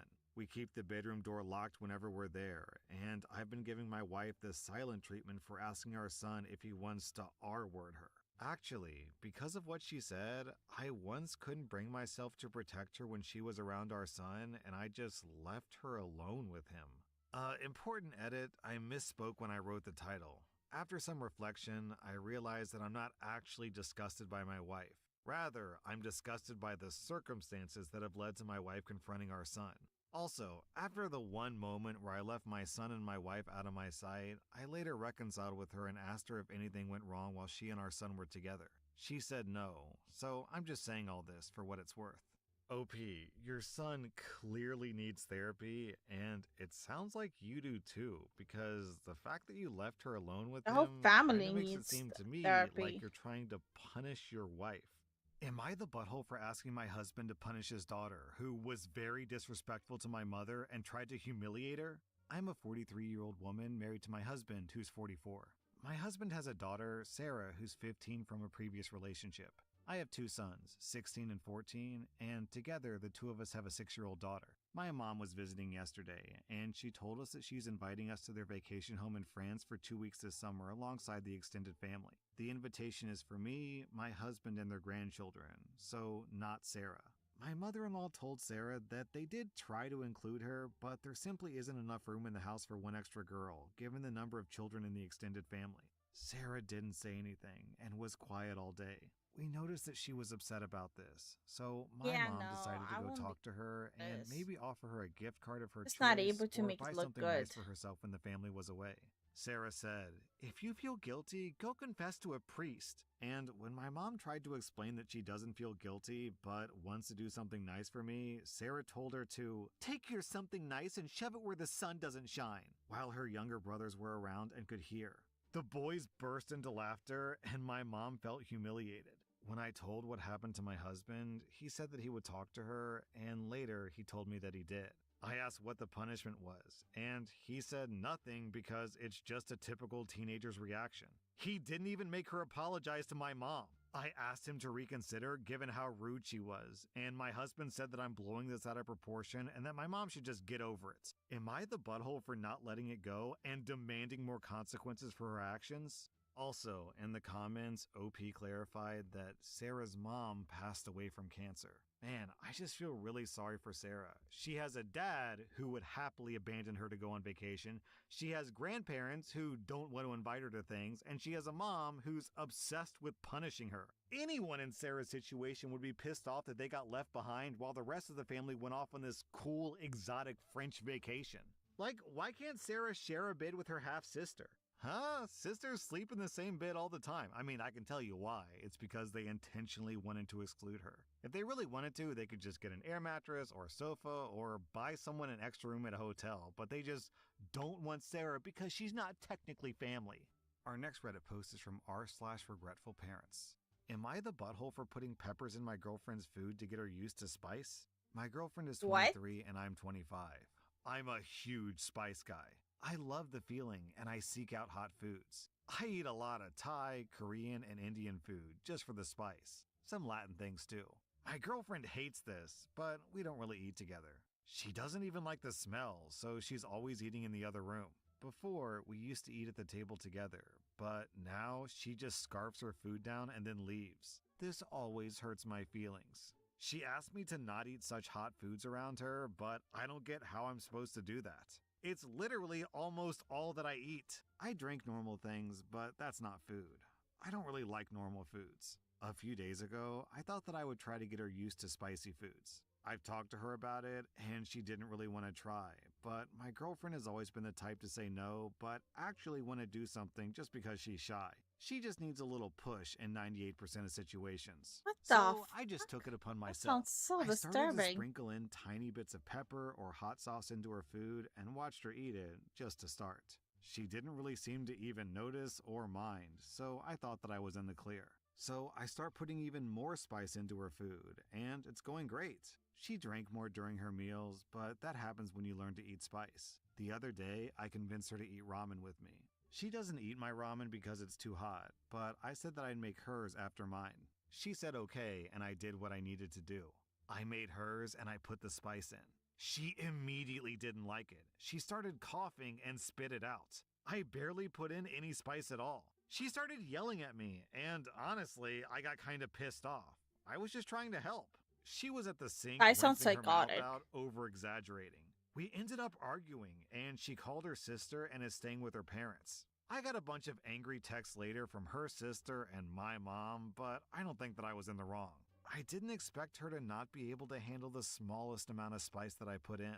I just want her to eat meals with me and not complain when I cook in the kitchen. It hurts my feelings that she won't even try. In my opinion, she's over-exaggerating. It isn't even bad. I texted a friend of mine about it when I calmed down a bit, and he said that I'm all good. He agreed that I was just trying to help her out. You can't go your entire life not eating spicy foods. Most of the world has spicy foods. She just wants to argue for no reason. Man, I love that this You know, guy the is guy's so 100% convinced that he psychotic. could have normal, non-spicy meals with his girlfriend, but his girlfriend absolutely must have spicy meals with him. So he's mad at her because she's not compromising, but then he refuses to compromise. What a winner. I feel Am I the like butthole for sending an email to the rest of the family about my sister-in-law's to behavior be on above vacation? the eyes. My husband and I decided to bring our 2 kids to Disney World for Or 4 not. days, now that they're old enough to appreciate it. My husband and I are not in the best of shape. So we decided to invite his sister and her husband along with us, and we had 2 separate rooms. We assumed that we would spend our time in the parks together because, after all, it was a family vacation. The first day in the park, we all did a few attractions together. See, But what then, if I do it when like we went to bring the kids to this? meet some characters, my I'll sister-in-law fly. said that she and her husband had other things in the park they wanted to do, and they would meet back up with us. We didn't see them until dinner after we watched fireworks together and then went back to the hotel. The second day, when we went to Epcot, they stuck around with us until the afternoon, but then split up with us again to drink around the world. When we met up with them for dinner, they were clearly very tipsy in front of the kids. Seems Very wrong. mature. When we got back to the hotel that night, I knocked on their door after the kids were asleep. I Wow. asked them if they were going to spend any time with the family on this vacation. And I told them that running around an amusement park with kids all day is exhausting and we could use help. My sister-in-law claimed the time that they were spending with us was enough, but they wanted to do their own thing too. She made a rude comment that she didn't take days off work to be our babysitter. The next 2 days, we didn't speak to them at all. They did their own thing and we did ours with our kids. We didn't see them again until the flight home, which was awkward. I was so upset that they ruined the experience for our kids, who were looking forward to spending time with their aunt, that when I got home, I wrote an email to our immediate family about the experience. And at the end, I told them this was the reason we'd be going low contact with my sister-in-law. I included my sister-in-law on the email, sent it, and went to sleep. I woke up to a ton of angry texts from my husband's family calling me ridiculous. I just assumed that she would spend time with family on family vacation, but clearly she doesn't value family. I love how OP uses going low contact as a threat, like, okay, so that means I won't have to be used as free babysitting labor? Alright, bye. I could sort of see OP having a point if she paid for their vacation, but no, they were paying for their own vacations, so why should they be used as free labor? That was r/Am I the Devil, and if you like this content, check out my podcast where I publish the exact same episodes. Also, hit that subscribe button because I put out new Reddit videos every single day. Welcome to r/Best of Redditor Updates, where we have a weird story involving a clown, a man in a gorilla suit, and multiple broken noses. Our next Reddit post comes from r/Relationships. My girlfriend of 2 years has had this male friend for a while. His name is Declan, and I'm not his biggest fan, but I didn't want to impede on the friendship. So my girlfriend told me last week that Declan pranked her by calling her up and pretending to be Jack Nicholson with one of those soundboards. So now she wants to get him back. As a joke, the next time we were over at his place, she used his landline to call a sex hotline that charged by the minute. And then she just left the phone there. Declan got charged like $200 for it. So Declan strikes back at her again. He comes over to her place for a party that she was throwing, then hides this creepy decapitated doll in her closet. She finds it, freaks out, but then starts laughing. Now, my girlfriend wants to prank Declan even harder. So she knows that he's scared of clowns, and she literally makes this giant papier-mâché clown statue that's hollow on the inside. She wants to put it in his house. Apparently his roommate will let her in or something. Then hide inside of it all night and pop out of it as soon as he notices it. So I tell her this seems a little extreme, but she does it anyways. Fast forward to that night. I get a call from my girlfriend because Declan apparently punched her in the face as soon as he saw her pop out of the clown thing. Totally as a knee-jerk reaction because he didn't know that it was her. Her nose wound up getting did I broken, delete the and she had to lines go to for the the hospital. earrings? I Now think I she's did. fine, but she still wants to continue pranking Declan. At this point, should I put my foot down? She's actually getting injured, and it makes me wonder if she just likes being around him so much that she's using the pranks as an excuse. Then, 16 hours later, OP posted an update. I talked to my girlfriend about Declan, and I told her that the pranks are getting dangerous, and she's unreasonably close to a guy that she's only known for such a short amount of time. She refers to him as her brother and her BFF, but it's literally been like 5 months. I thought that she would react in a mature way, but instead she said, "This is why I'm always pranking Declan. At least Declan has a good sense of humor. I wouldn't even need to hang out with Declan if you weren't so uptight." So at least now I have confirmation that she hangs out with Declan specifically because she thinks that I'm not good enough.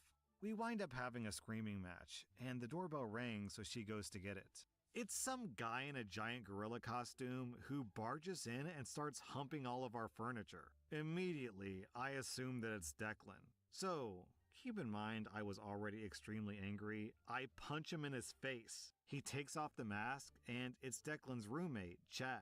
Apparently, Declan had paid Chad $100 to scare us in the gorilla suit as a diversion because he was right behind Chad. While Chad was humping our furniture, Declan snuck into our bedroom and put ham underneath the mattress cover. So I tell both these dudes to get the F out and stop pranking us. I thought that I was finally standing up to Declan when my girlfriend tells me that the prank was hilarious and she's going to give me time to cool off. She leaves with Chad and Declan, and keep in mind, Chad's nose is still bleeding and he's still wearing a gorilla suit. I haven't heard from her yet today, but I saw her post a picture of a bagel on Instagram this morning, so I know that she's awake. I don't know where she slept last night or what happened with Declan. I want to break up because I'm so angry, but weirdly enough, I still really love her. I can't help it, and I don't want to waste 2 years. Then, 4 days later, OP posted an update. On the night that I wrote my last post, I broke up with my girlfriend. I told her pretty much exactly what you guys suggested. I even told her that I thought that her behavior with Declan was already an emotional affair, if not also a physical one. Not surprisingly, she flipped out at me and told me that I was being emotionally abusive and controlling. She told me that every ex-boyfriend she's had has been emotionally abusive, and I fall right into that category. Okay, lol. Since she's living with me, but not on the lease, it was pretty easy to kick her out. When I asked her if she was going to move in with Declan, she told me that it was no longer my business. Anyways, so that night I tried to relax. I was pretty upset, but pretty set in my decision to dump her, and I felt like I could start anew, meet someone else, etc. Then, I got a bunch of random calls on my phone from a restricted number, but when I picked up, nobody was there. So I turned my phone on silent, figuring this was one of her immature schemes. And in the morning, I had 60 missed calls from restricted numbers. In the morning, I got a text from Declan asking to come over and pick up my girlfriend's stuff. So, yeah, she moved in with him. I tried to be civil because I really just wanted to get her stuff out of my apartment, but I also wanted closure. So when he got here, I just told him that his relationship with my ex-girlfriend directly influenced the breakup and that I know that they're together now. Now, this is where things get weird.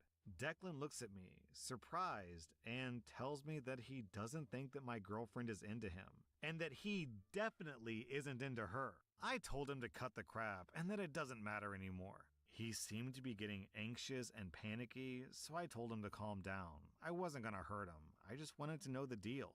Then he told me that he knows that he directly contributed to our breakup, but not in the way that I think. Apparently, it was Chad, not Declan, who wanted to bang my girlfriend. Chad was too shy and asked Declan to befriend my girlfriend and act as a wingman. Declan has tons of female friends, so Chad thought that he could effectively gain her trust and that would be a good in.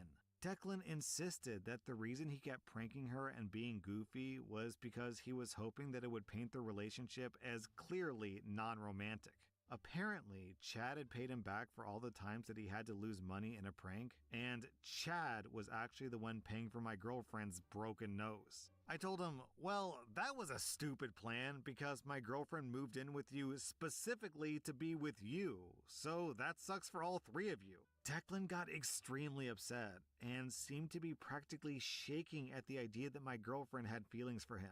He was acting like he murdered someone. So now, my ex-girlfriend is living with the guy that she has a crush on, who has no feelings for her, and a guy who has a crush on her, but was too creepy and weird to say it. I hope they all have fun together. I love this top comment from Obtuse Angel. A clown, a gorilla suit, 2 broken noses, and a clueless love triangle. This story has it all. Our next Reddit post comes from r/offmychest. I'm a 29-year-old woman, and I've been married to my husband, who's 30, who I'll call Alex. Alex and I met in college during our freshman year. We started off as just friends and got married 7 months ago. I've gotten along with his family, but we aren't super close, but we're friendly enough. The problem is that Alex has begun to make me incredibly uncomfortable. Firstly, he's begun to ask me who I'm meeting with, where, what we plan on doing, and how long I'm going to be out every single time I leave the house without him. At first, I thought that he was being protective and a good partner just in case something happened. But then he started checking my phone after the visits, vetting and researching each of my friends as well. He's also been pressuring me to link my bank account to his because he's in charge of the finances, when before he was perfectly fine keeping them separate. We fight about that almost every day. Finally, yesterday, when he was preparing to go on a work trip for 2 weeks in California, he demanded that I wear a tracker so he could keep an eye The on me while fuck? he's gone. I just can't do this anymore. I feel like I'm suffocating. And his family, who I've spoken to about his worrying behavior, just said that he's being careful and protective as a good husband should. I need to gather my things and find a way to move out before he gets home without tipping him off. He's always threatened that if he ever found me cheating on him, he'd turn in divorce papers the same day. He keeps a filled out copy in his desk? What? I'm gonna submit those papers the day that I leave. Then, one day later, OP posted an update. I've met with 2 lawyers so far, and I had them look over the paperwork. My husband had prepared these documents, and both lawyers I met with said that there were some troubling clauses in it. As in, these clauses could cause me trouble down the line. What alarmed all of us was the fact that several of those clauses dealt with future children. I have a feeling that he fully intended on getting me pregnant to keep me trapped and tied to him. Then OP goes on to explain the steps she's taking to move out, which I'm going to skip because it's not super interesting story. Then 2 days later, OP posted an update, which is very long and very dry, so I'll just summarize it to say that OP got a new job, which also includes a salary bump, and she's going to move out soon. Then, 1 day later, OP posted an update. And again, this post is very long and dry and doesn't have a lot of very interesting details, so I'll just summarize it and say that OP is working with her lawyer, and he's going to serve OP's husband's divorce papers as soon as he lands on his trip back from California.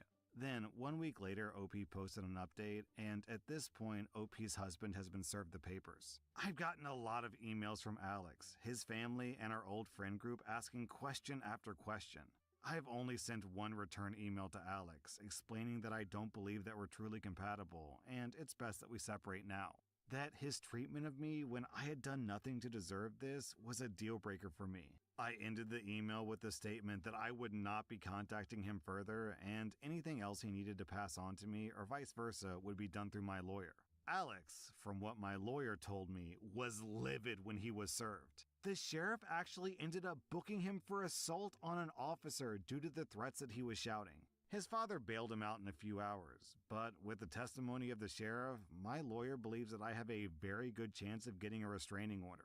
Alex, upon returning to the house, apparently lost his temper again and broke the dining table into pieces as well as the TV and putting several holes in the walls. My friend reported that Alex tried to claim that I was the one who trashed the house and put the holes in the wall, but the holes in the wall were way too high. Alex is 6'3" and I'm 5'4", so obviously that's a lie. Then, 2 weeks later, OP posted an update. And again, OP really likes to type, so I'll summarize this. First off, OP has secured a new apartment and she's safe. The responses that I got from the emails varied. His family said that I was overreacting and that I owe Alex an apology for the problems that I've caused him. The pending criminal charges puts him at risk of losing his job if he's convicted. Alex sent a long email apologizing and pleading for me to come home. He said that he was worried for me, that he was willing to go to therapy if it would appease me. He wants us to remain together, and he didn't think that me leaving was an appropriate response to his genuine concern and worry for my health and safety.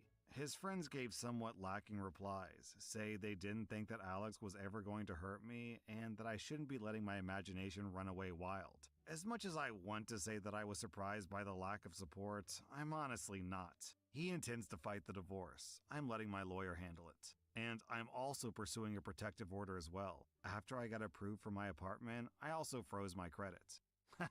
This top comment from Ezra Lurking. His family thinking that she's the one overreacting reminds me of listening to true crime shows. Nobody ever suspected anything. I mean, he only ever punched holes in the drywall and threw televisions across the room. Our next Reddit post comes from r/trueoffmychest.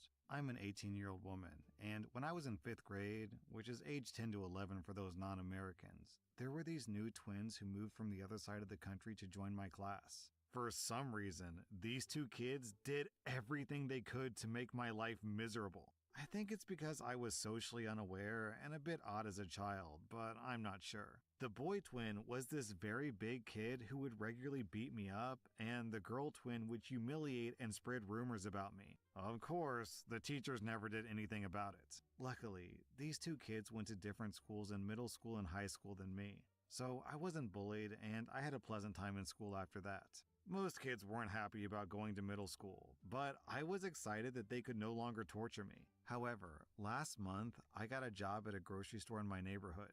And last week, the girl who bullied me got a job at that same grocery store. At first I thought, it's been 7 years, she probably changed. But just now a few coworkers asked me, did you really have intercourse with the manager so you could get hired here? I shouted, no, and asked them where they heard that, and they said, the new girl told us. I don't want to go through this again. I am genuinely considering switching jobs to get away from her. I feel so lost and helpless. Then, 2 days later, OP posted an update. I found out the new girl at my workplace, who was my childhood bully, was spreading another rumor, claiming that my boobs were fake. I took the advice of most of the people in the comments of my post and sent an email to my manager, telling him about how she made up a rumor claiming that I slept with him to get hired. He responded saying that this is a very serious issue and that he wants me to come into work tomorrow and get my side of the story because my bully had a shift then. The manager came in looking absolutely furious. My manager spoke with her, me, and then a few of my coworkers to see what was going on. After my manager spoke with my bully, I saw her leaving. She came up to me and said, "F you, you tattletale slut," and left. I asked my manager what happened with her at the end of my shift. He said, I spoke with her about the BS that she was spewing. She tried acting innocent, but everyone I asked said that she was the one who made that stuff up. She's fired. We don't have to worry about her anymore. I was kind of hoping that she would throw a temper tantrum, but that didn't happen. I finally stood up to her thanks to the advice and words of support from Reddit. I'm pretty sure my past self, the little girl who had her backpack stuffed in a poop-filled toilet on her 11th birthday, would be so proud of me. As bad as it is that this bully tried to harass OP, let's also not forget about the manager. Because the manager's reputation was also on the line here, especially if he was in a relationship. Imagine if this bully also broke up the manager's marriage because of rumors that the manager was sleeping with coworkers. So I'm not surprised at all that the manager came in furious and fired her immediately. That was r/best of Redditor updates, and if you like this content, check out my The podcast where I publish throwables the are not exact same working right now. episodes. I woke Also, up, hit fell that asleep subscribe button because I at put out desk. new Reddit Oh, videos you should go every get some single day. sleep. Welcome Hold to on. r/Am I the Butthole? Let me initiate where the a girlfriend tits. literally shoots her boyfriend in the face. Am I the butthole for ignoring our daughter's inconvenient boundary? I'm a 36-year-old woman and my wife is 39. We have a daughter together. Technically, she's my stepdaughter, but I've There we raised her go. since she was 5. Tits She's currently working. 19, and my wife had her from a previous relationship. Her father is not in the picture. Our stepdaughter Just has trying to come back figure home out after how her to do first this year at part. university. She's picked up a new and problematic issue since she was last home for an extended period of time, surrounding laundry. Basically, she's established a boundary where nobody is allowed to touch her clothes. Her reasoning is that she's concerned something will go missing or get damaged, and she thinks it's just gross for us to go through her stuff, and that she's an adult who deserves privacy. And that's fine. We have 3 young kids in our home, a 9-year-old girl, another 9-year-old girl, and a 2-year-old boy. So we have plenty of washing to keep ourselves entertained. The issue is that she has a habit of monopolizing washing machines to the extent where we're effectively prevented from being able to get any other laundry done. For example, last weekend she put a wash in before work and hung it out on the line around 11 a.m. Then she left for work from 12 p.m. to 10 p.m. Her clothes were dry within an hour, and obviously she wasn't going to be back all day. We had a few days worth of washing to get through, so my wife, her mother, took everything off the line and folded it. We got through 5 other loads that day. She was not happy when she got home and said that she had been very clear that we weren't to touch her things. When we explained the situation above, she said, "First come, first served." And that since the weather was supposed to be nice tomorrow too, we should have just you waited to get through it the next monopolize day, which a really pissed washing us machine? off. Like, We what? offered her a weekly laundry day where we would avoid using the machine so that she can have the freedom to do as she pleases on that day. But she said that once a week won't How cut does it. that Fair even enough. work? But there Like, are why would you 5 do that? other people in the house that need clean clothes, bedding, and towels. Other than that, all we can really suggest is that she keeps on top of her washing. If she's at home, we'll ask her to clean her clothes from the washing machine or dryer or washing line as needed. But like any 19-year-old, she has a social life and work commitments and is often busy. She's upset because she says that we're not respecting her boundaries, whereas we've pointed out that while "don't move my clothes" is objectively reasonable, it's not fair for her to do so at the inconvenience of everyone else in our home. Essentially, the last conversation we had ended up with her in tears because we said as long as situations like Saturday keep reoccurring, we'll continue to move her stuff. And to be clear, we do fold her clothes carefully and leave them in a basket in a communal living area so they're kept together, in good condition, and we're not going in and out of her room. So, are we being unreasonable? Then OP posted an update. So the consensus is pretty much that we're right, our daughter is being massively unreasonable, and that we're being pushovers. We've shown her the comments, and unfortunately, she's still insisting that we are the unreasonable ones. We'd never considered a local laundromat, and we've banned her from using our washing machine for the next fortnight given that she's still unwilling to compromise. She's absolutely furious, and my wife has ordered a lock for the washroom door to enforce the 2-week rule. Hopefully, a couple of weeks of her hauling her laundry to and fro will help her see the light. Then OP posted an update. Our daughter came to talk to us and apologize for the situation. She said she found the transition back home hard, which I get, and that she had maybe become a bit territorial over her stuff while at university. Again, that's okay. She then asked if she could please have a laundry day and be allowed to use the machine. We gave her Monday because she doesn't work Monday. A genuine sorry goes a long way with us, and while the advice has been to hold firm, we really don't want an issue if the situation can be resolved calmly. Well, OP, you could say your daughter folded. Am I the butthole God. for bluntly explaining to my wife why Don't our kids though. like me more than her? My wife has been complaining recently that our kids always seem to prefer spending time with me over her. They never go to her for anything they need. It's always me. I just answered her that it's because I spend more time with them than she does. She said that I actually don't, so I just broke it down for her point blank. Both of our kids are young and need parental supervision for everything. They wake up between 5:30 and 6 a.m. I'm the one who gets up with them every single morning. My wife gets up at 7:30 a.m. on weekdays and about 9 a.m. on weekends. So on the low end, that's like 14 hours that I spend with them more than she does. I also do bedtime for both kids. That takes about 1 hour a night for baths and stories. That's another 7 hours a week. My wife also says that she gets stressed a lot, so I often take the kids with me to the supermarket or the park or something and let her have a long bath in peace or an afternoon nap. That probably adds up to about 3.5 hours a week or so. Add into the fact that I am also the one who takes the kids to all extracurriculars and picks them up. She never takes the kids out on her own. The longest she ever has them is the time it takes me to have a shower and get dressed each morning. So I broke it down to her plainly like above. I effectively spend a full actual day more per week with them. I didn't say this in any kind of critical way. I do actually really enjoy spending time with them, so I'm quite happy with this arrangement. I just feel that she can't complain that the kids don't want to spend time with her when she spends proportionately so much less of her time with them. Am I the butthole for pointing this out? And OP clarifies in an edit, we own a business together. We both work at it 5 days a week from 9:30 to 4:30. It's not stressful or particularly difficult work because the business has got to the stage where we're able to take a step back and it mostly runs itself. Then OP posted an update.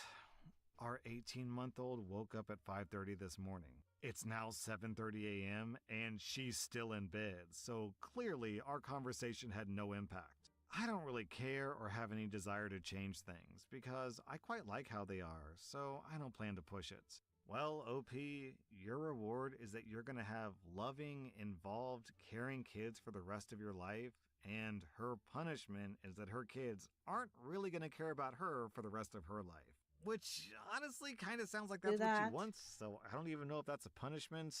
In any event, OP, I'm giving you 0 out of 5 buttholes. I'm giving your wife 2 out of 5 buttholes. Am I the butthole for telling my dad there will be no making up for missing my high school graduation? I'm an 18-year-old guy, and I'm graduating high school at the end of this month.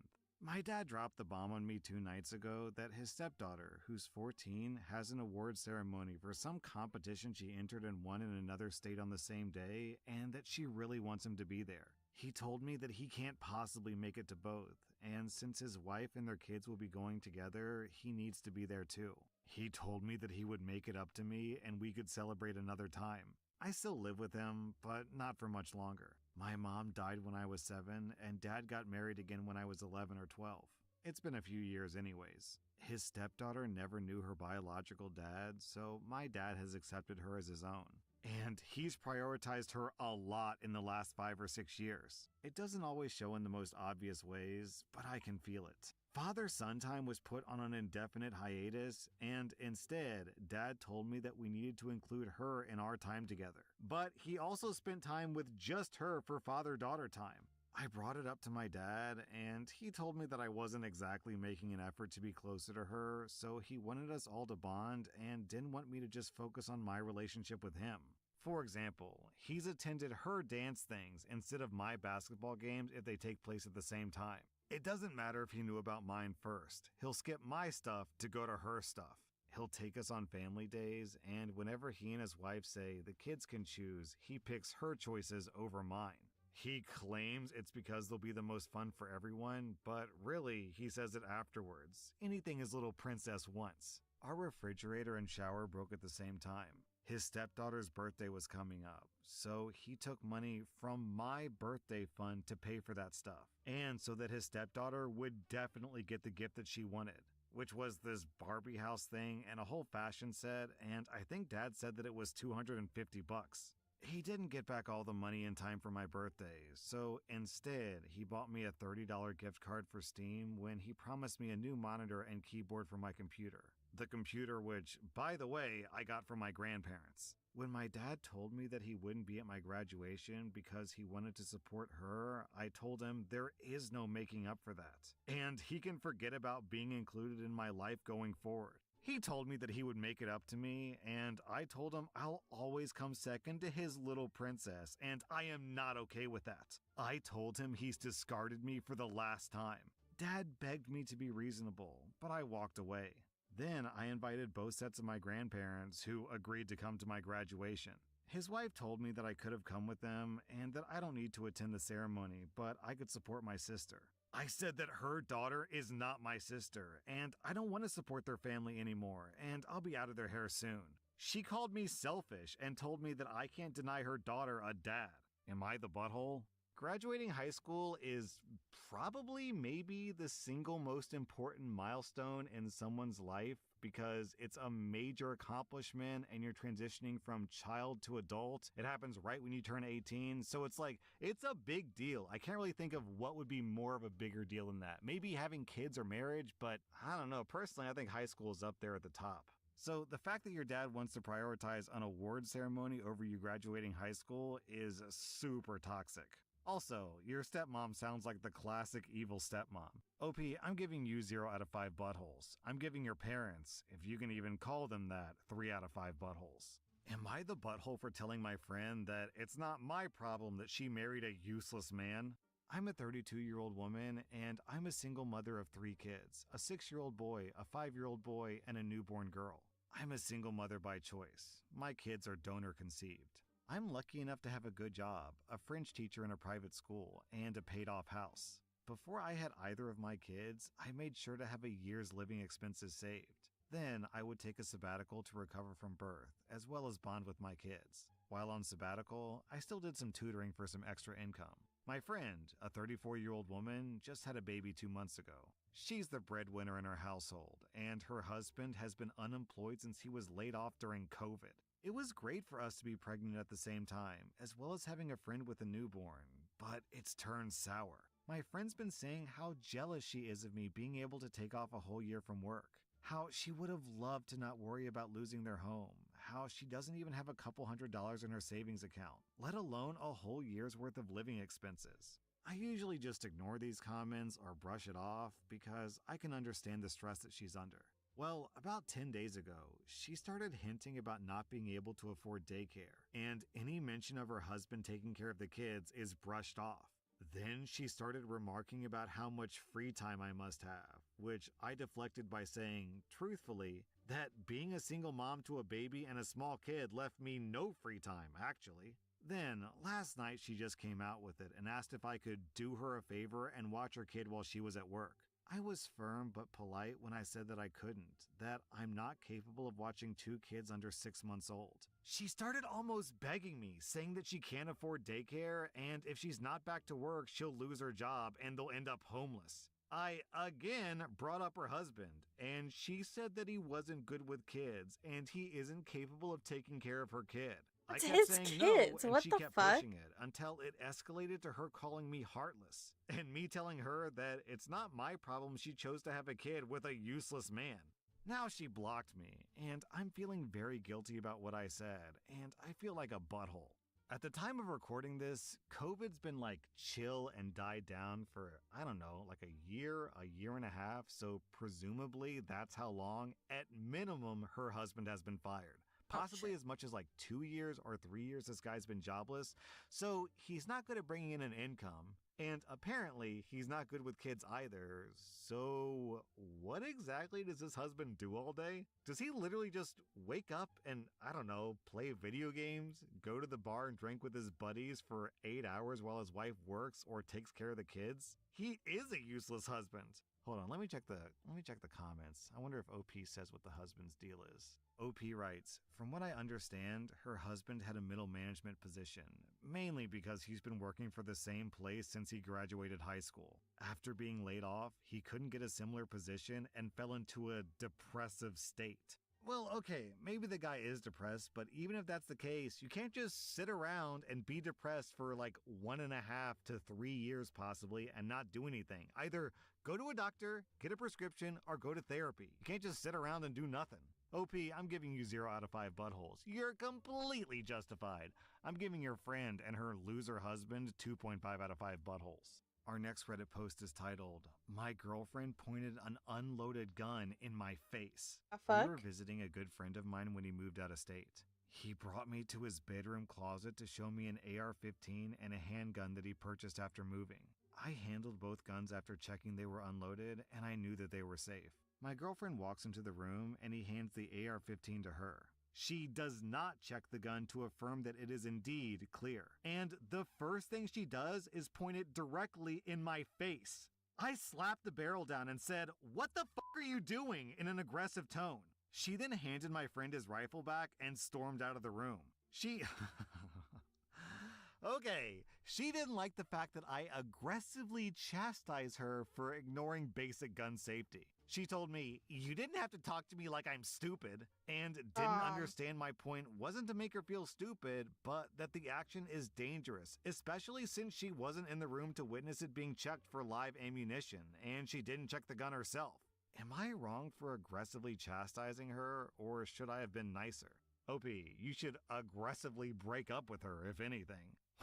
We come across a lot of deal breakers on Reddit, and someone pointing a gun into your face is, in my opinion, a deal breaker. Also, this top post from Wooden Broccoli is mega relevant. I'm an emergency room nurse, formerly of a level 1 trauma center. Fully 60% of the shootings I've seen were, I thought that it was unloaded, not the butthole. Wow, we also have this story from Slimy Lobsters. A few weeks ago, my friend witnessed something like this. He was hanging out with some friends, and one of their girlfriends was playing with the gun and ignoring the scolding she was getting. She pointed the gun in her boyfriend's face, boom, and accidentally shot him right there in the face. Good on you for not dicking around.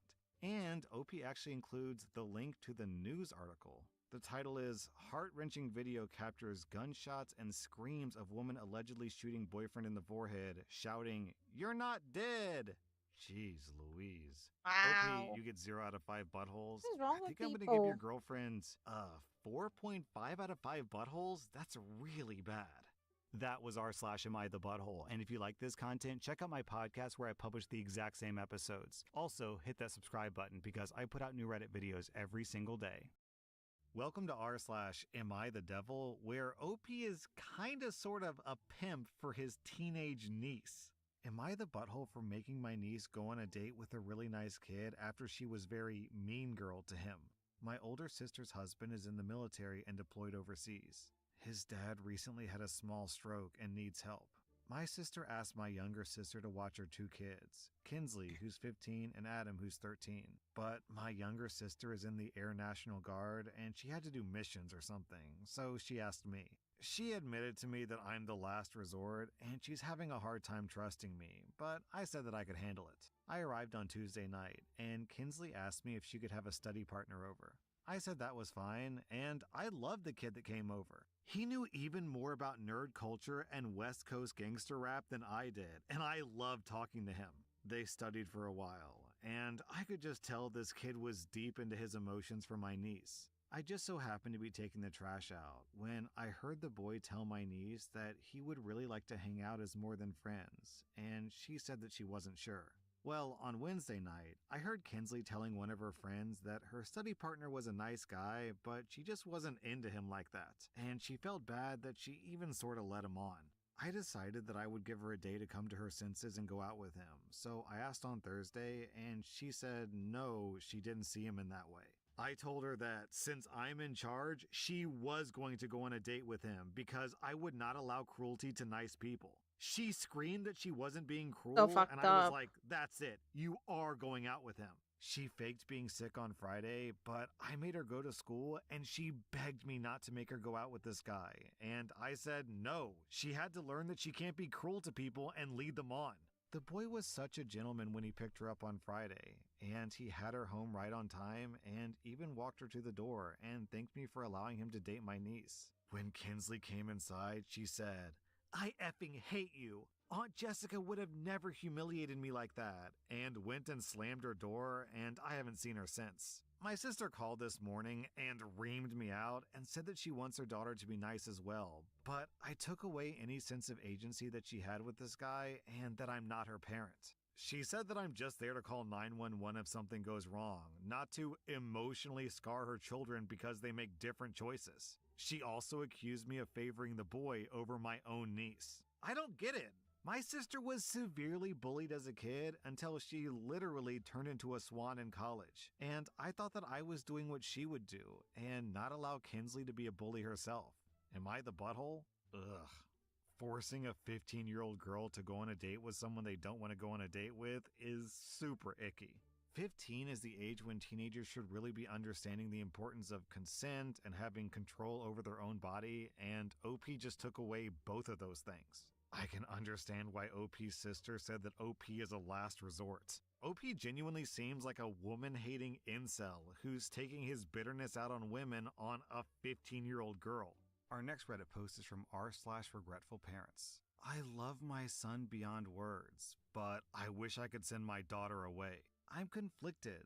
I'm on a roller coaster of emotions that is largely dependent on the situation that I find myself in. If I'm spending time with my son, I couldn't care less about anything and anyone else. We play, we talk, we explore outside, we stay in and watch a movie, we share meals and snacks, we negotiate, compromise, and move as one. We find our flow and lose track of time. It's effing effortless, and it just feels so damn good. He's my favorite person.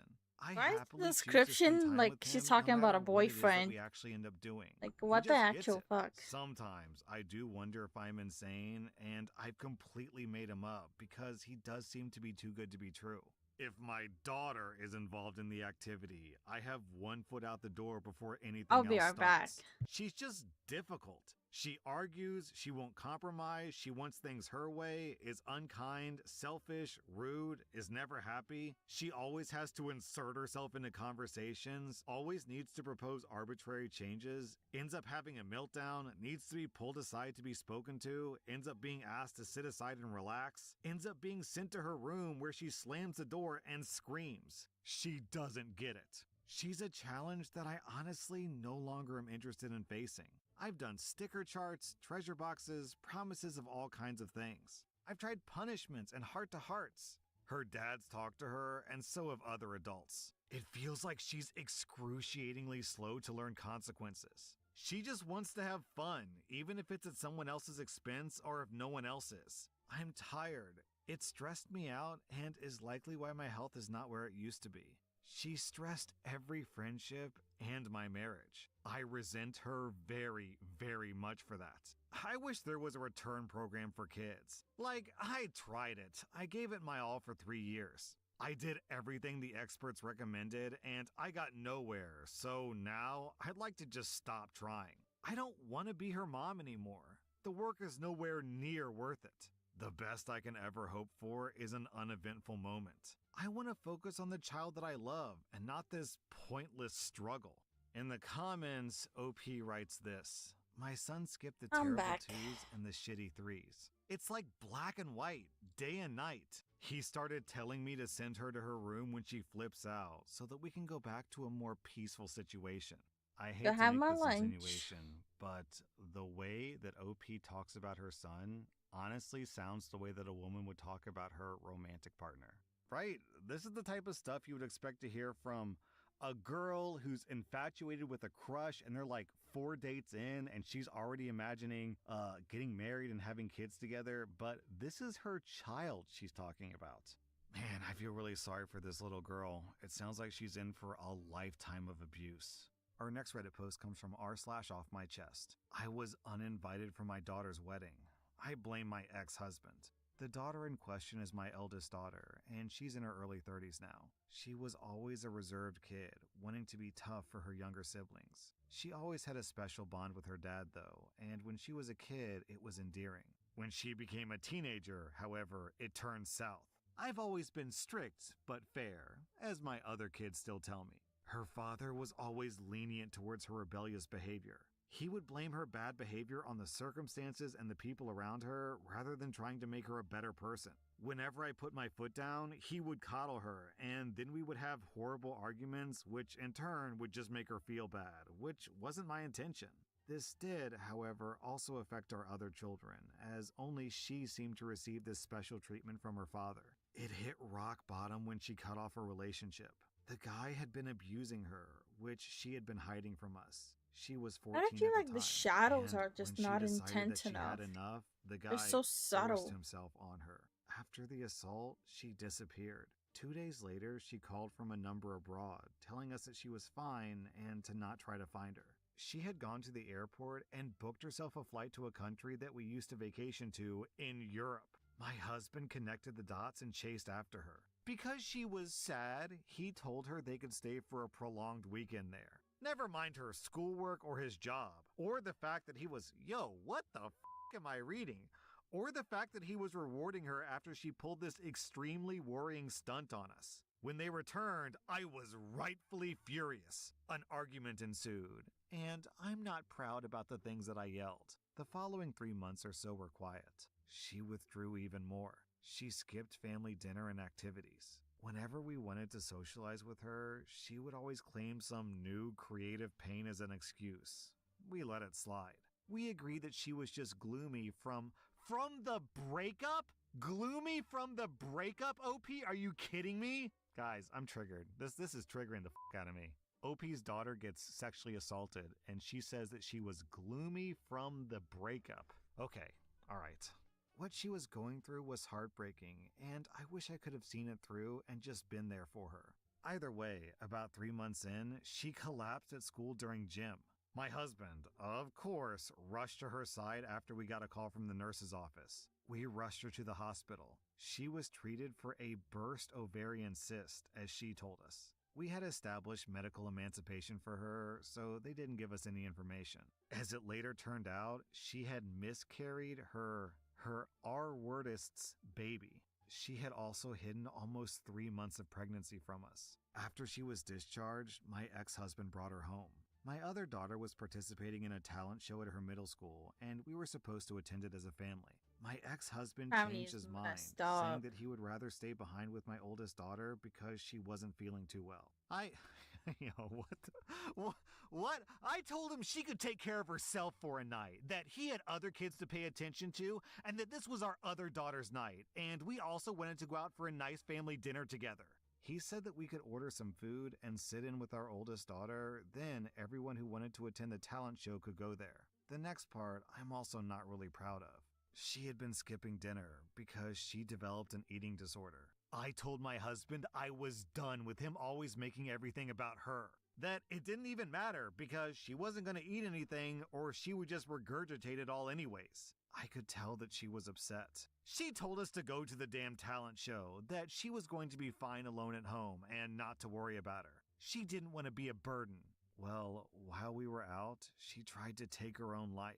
She survived, but obviously this left a rift in our family. My ex-husband blamed me, and at the time, so did I. He turned very cold towards me, and after she finally opened up to us about what happened to her, his coddling of her got even worse. He treated her like this broken little thing. I started to bond with her again too.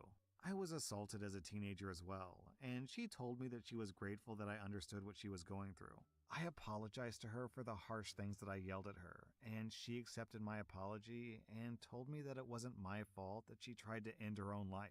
While I rekindled the relationship with her, my relationship with my ex-husband never recovered. He became fixated on her, and he still resented me for what I said to her.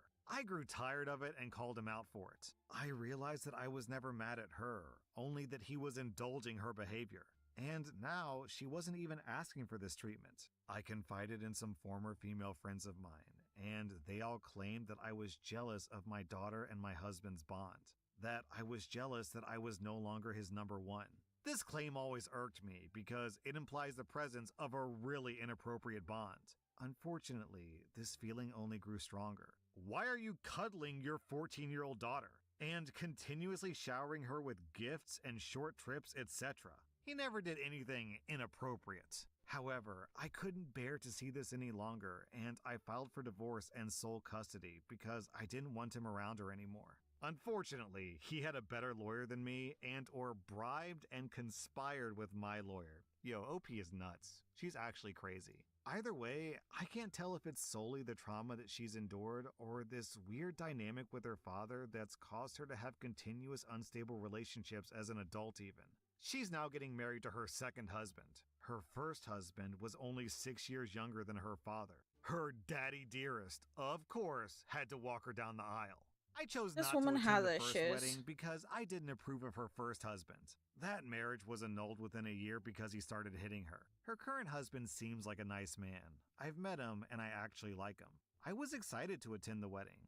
I've been on good terms with her as well. Not long before the wedding, my now ex-husband harassed me, trying to get me to back out of attending the wedding. I stood my ground. Then I got a visit from my daughter, and she told me that I could no longer attend the wedding. She looked upset about it, but didn't want to tell me why.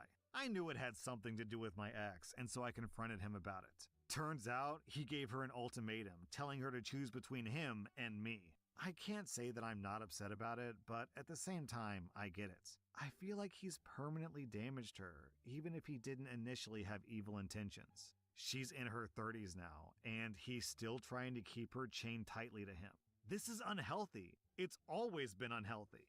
Okay, oh geez. It's kind of hard for me to comment on the story because, to be honest, I think that OP is a super unreliable narrator. Like, I'm not saying that she's lying necessarily. I think that she thinks that what she's writing is the actual truth here, but I think that her perception of reality is warped because there's something wrong with OP's brain, and she doesn't understand reality properly. There's no way she does. So the crazy thing is, this whole story is supposed to point out how bad her husband is, when the whole story makes her husband sound like a saint, like a really caring and loving father, and it makes her sound like a heartless B-word, to put it gently. And the crazy thing is, I think the real truth, what actually happened here, is probably even worse for OP. Am I the butthole for taking legal action to return my family to me? I'm a 38-year-old man, and my girlfriend is 34. She got pregnant after we were together for a year, long distance. We decided to keep it. At first, she wanted to give birth in her country, but it was important to me that our child was born in my country, so she eventually agreed. We moved into an apartment together when she was 6 months pregnant. The birth was fine, but as soon as the baby was born, she got obsessed with the baby and kinda mean to me. We went immediately into a dead bedroom situation, and she would turn down all my advances and make me feel bad if we did have intercourse. She was critical of me all the time and really overprotective of the baby. She would also threaten to leave a lot, which is a symptom of borderline personality disorder. Then I was in a car accident. The baby was fine. And she got really angry and said that she didn't trust me and she wanted me to leave. The apartment was in my name, so I said she didn't have the right to make me leave. Then she just left, going back to her country. Every time I called her, she just said that I could come and see my baby there, or she would come back but live in a separate apartment. We can't afford that anyways. Then, 2 days ago, she stopped picking up the phone and just texted the same thing. You're welcome to visit her here, or we can discuss separate living arrangements there. So I lawyered up, and I'm taking her to court for international child abduction. My brother says that I over-escalated, but I think that she's out of her mind and needs to come back home. Am I the butthole? Every once in a while, you'll read a Reddit post and you'll think, man, I really wish we could hear the other side of the story. And this is one of those posts where I am very confident that the girl's perspective would be quite different than this guy's. That was r/Am I the Devil, and if you like this content, check out my podcast where I publish the exact same episodes. Also, hit that subscribe button because I put out new Reddit videos every single day. Welcome to r/Pro Revenge, where OP ruins the life of his evil stepmother. Our next Reddit post is from Florida Trash Burner. Years back, I worked as the IT director for a small brokerage firm. These types of places try to run lean, so I was also the only IT personnel. I took the job, but I was a bit underqualified if I'm being truthful. The reason they gave it to me was because I was young and they thought that they could underpay me. They were right. It was $10,000 more than I had ever made in my life. I had a terrible job at the time, so I took it for the resume title step, and honestly, it did work out as a good resume builder. I struggled and had to do an endless amount of learning on the job, but I made huge improvements. The day-to-day was sketchy there. We only had 5 employees supporting the 4 partners and the 70-plus brokers. Brokers didn't really work there. They rented a desk for a percentage, so they didn't care how many brokers were on staff. There were a couple of gyms, but ultimately we were understaffed because they looked at full-time employees like we were stealing from them. They made us work long hours and work weekends with no overtime. Everyone was either underpaid or an overpaid buddy of someone important. Even worse were the partners. The 4 partners were constantly doing shady stuff. One partner would take money from broker commissions and go to Vegas with it. If he lost the money, we're talking like $100,000 per trip. He would tell the brokers there's a hold from the bank and their commissions are coming in slow. Another broker asked me straight up to hide an affair from his wife. Another had me come to his house on company time and install some audio and video equipment after hours without paying me. When I came on board, they were 100 years out of date on technology. I helped them get up to date. I made dozens of improvements and everyone was pretty happy. All the brokers and employees loved the improvements. Then the partners started doing some really sketchy stuff. They had me open employee exchange mailboxes and run mail queries on email addresses. Turns out these were lawyer emails between their lawyers and their clients, which are confidential. They had me do this all the time for just about anyone. I would have to collect it all, then they would fire them and keep their clients. This is illegal, which I didn't know at the time. They somehow convinced a lending company to merge with them. It was a totally different crew. They were nice, honest, and really customer focused. I made friends with one of the leading agents. He helped me search for houses online. He was the nicest guy. His wife and her dad ran the firm until the merger. I found out that the partners' plan was to just fire everyone from the new firm and just steal their name and the client list. They only planned to be merged for a few months, long enough to learn their business. I also found out that they were going to fire me now that the IT was up to date. Guess how I found out? During an email query that one of the partners had me do against another partner. So, over the weekend, the only nice people at this terrible office were getting locked out of their office, and I was getting fired now that I had essentially made myself redundant in their mind. Well, let me tell you about the red folder. The red folder was locked in my file cabinet. It contained every password for admin access on every system. It also contained the fire plan, or the downtime plan of every system in the company. My boss didn't really understand why we needed one, and he never really looked at it. Well, I called my friend who worked for the other firm who was about to get fired. I told him to head to my office and grab all my files and computers because technically their firm owned them anyways. I told him about the partner's plan to change the locks over the weekend. I told him that I was quitting and not to mention me. He said he understood and thanked me. I changed the only other administrator password that my boss had access to. Then I shredded the red folder. I emailed my resignation. They begged me to come back. They offered me a 30% pay bump. They said that they were shocked that I was so disloyal. I heard years later from a secretary who worked there at the time that it took them 4 months to get the systems under control again. They ended up hiring a contractor. I heard that it cost them a full year of my salary. Our next Reddit post is from a quiet borderline. I was an only child to 2 loving parents. Mom had a difficult pregnancy and an even harder labor. It was so bad that her doctors advised that she never try it again. Because my dad didn't want his wife to die, my dad got a vasectomy that was successful. I was sad that I didn't have any siblings, but I had a happy childhood until I was a young adult. When I was in the middle of college, Mom was diagnosed with stage 4 HCSOC, which is high-grade serous ovarian cancer. It's the most aggressive form of ovarian cancer, and Mom's older sister and Mom both died from it. We knew that our odds weren't good. I don't know what Dad was thinking, I really don't, but he started an affair with his coworker, a woman just a few years older than me. The coworker started integrating herself into my and my mom's life. She'd go shopping for us, keep the house in order, help me with homework, and even sit with Mom when Mom was going through chemo and Dad and I weren't there. And no, I had no clue at all. I just thought this coworker was being kind to a family going through hard times. Mom fought. She fought hard, but the odds just weren't in her favor. One day I was visiting her in hospice and we were playing chutes and ladders. Mom got real quiet and then she told me, "You know your dad isn't planning to reverse his vasectomy, right?" I was surprised, wondering what she was talking about, so I said, "Yeah, I know. Why?"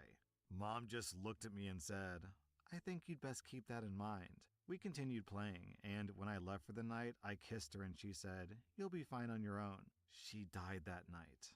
I believe she knew that she was going to die that night and didn't want to scare me. Once again, the coworker was right by our side.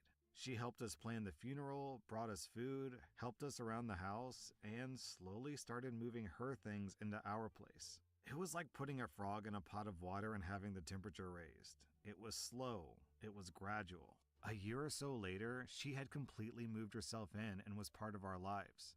I don't remember what made me suspicious enough to start digging, but start digging I did. I learned the affair began shortly after Mom's diagnosis. I was sickened, furious, and saddened. I took out my cell phone, ready to confront Dad and coworker with this knowledge, but something else struck me. You see, during one of the coworker's visits, she mentioned to Mom and me that she wished to have children with her fiancé. My mom knew the affair was going on, and she trusted me to spill the beans. But I wanted to twist the knife further. As a result, I decided to play the long game. It was a gamble, one that had a good chance of not playing off, but it was a gamble I was willing to make. I kept my mouth shut. I watched as my dad and the coworker courted, got engaged, and married 3 years later. I squealed with delight when they announced their engagement to me, and I wore a proud smile on their wedding day and made a toast at the reception. I even took extra steps to hide the test results from Dad's urologist in such a way that the coworker couldn't find it, but Dad would.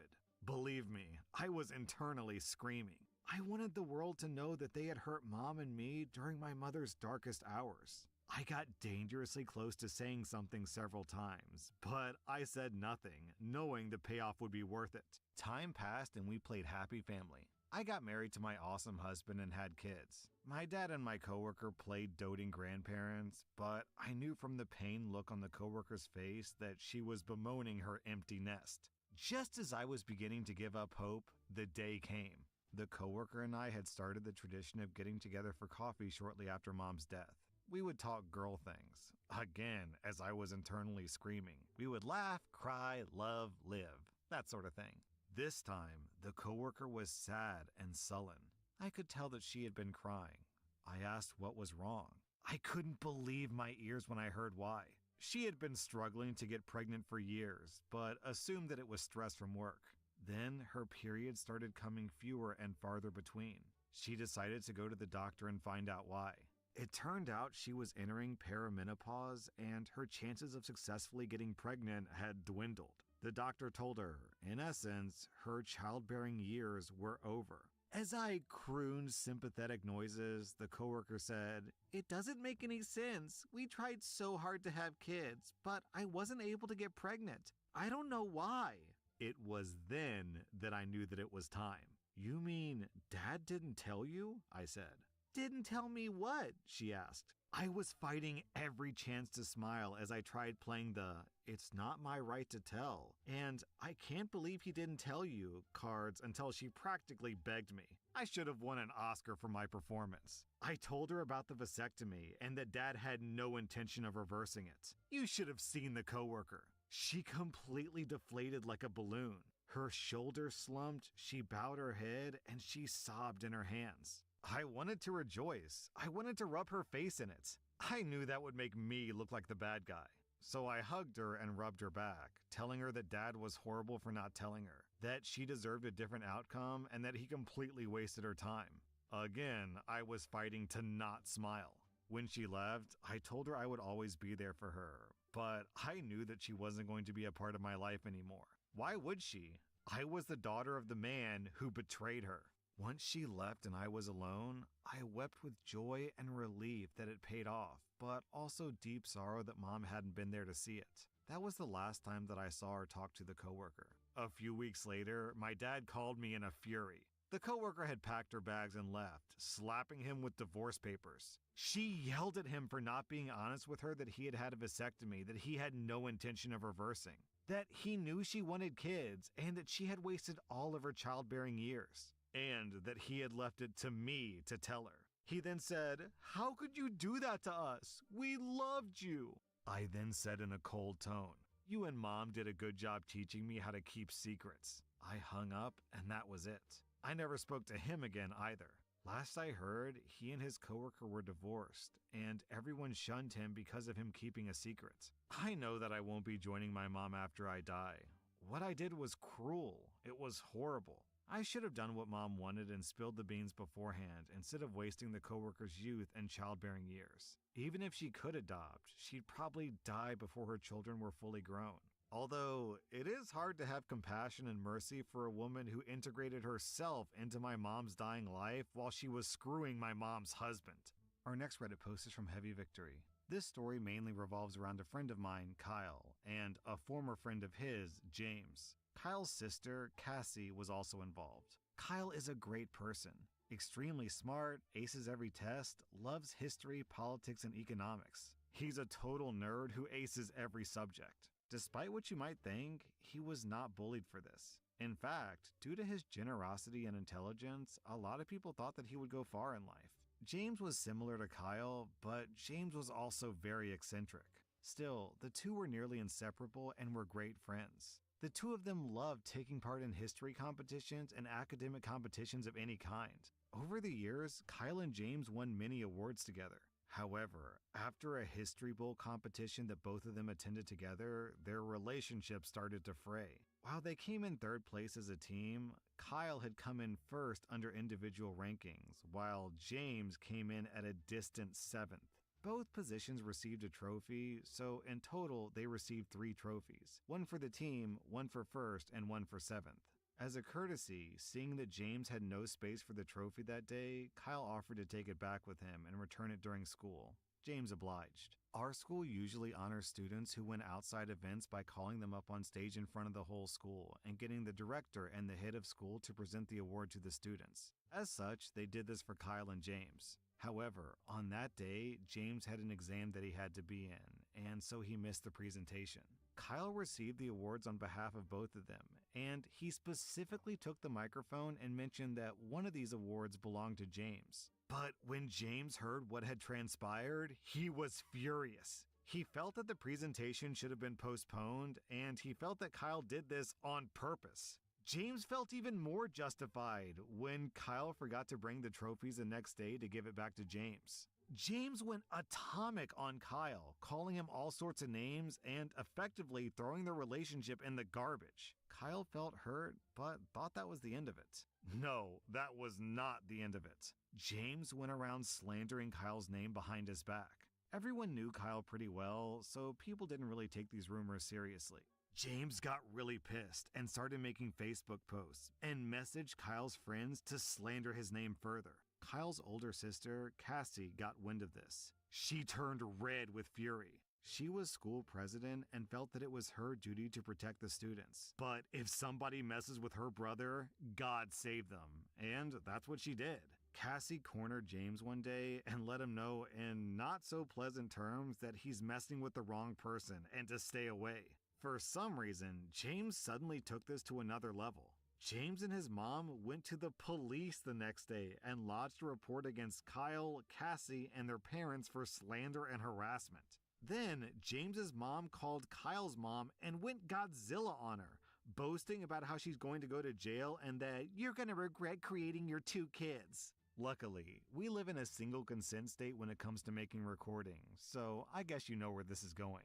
Well, the police ended up throwing out James' case, citing a lack of evidence. You'd think that'd be the end of it. But no, James still kept going. James and his mom were properly pissed at this point. Nothing was going according to their plan. So they kept up their slander campaign, ramping up efforts on Facebook. I have no idea what they were thinking. While this was going on, James was running into trouble with the school's administration as well. You see, James was in the grade above us and was in the midst of applying to universities. As part of his application, he needed a school code to verify the application, but the school was delaying the handoff of this code to James. James had been severely abusing his mother's influence and connections to bend the school administration backwards, giving him better than predicted grades, which would be sent out to the universities. The teachers were pissed at this because they had spent countless evenings doing the predicted grades for all the students in the cohort. And here was a kid abusing his influence so that he could get an unfair advantage over others. Therefore, understandably, they delayed the handoff of the code. James got even more pissed. James wrote an email copying his mother, the director, and the head of school. He called the school's course coordinator a B-word who was too interested in serving others and that she wanted him to die, even though she had never said anything like that. This went too far for the school, who removed James from the list of graduates and blocked all contact with him and never sent him the code. This was in March, which will be pertinent later.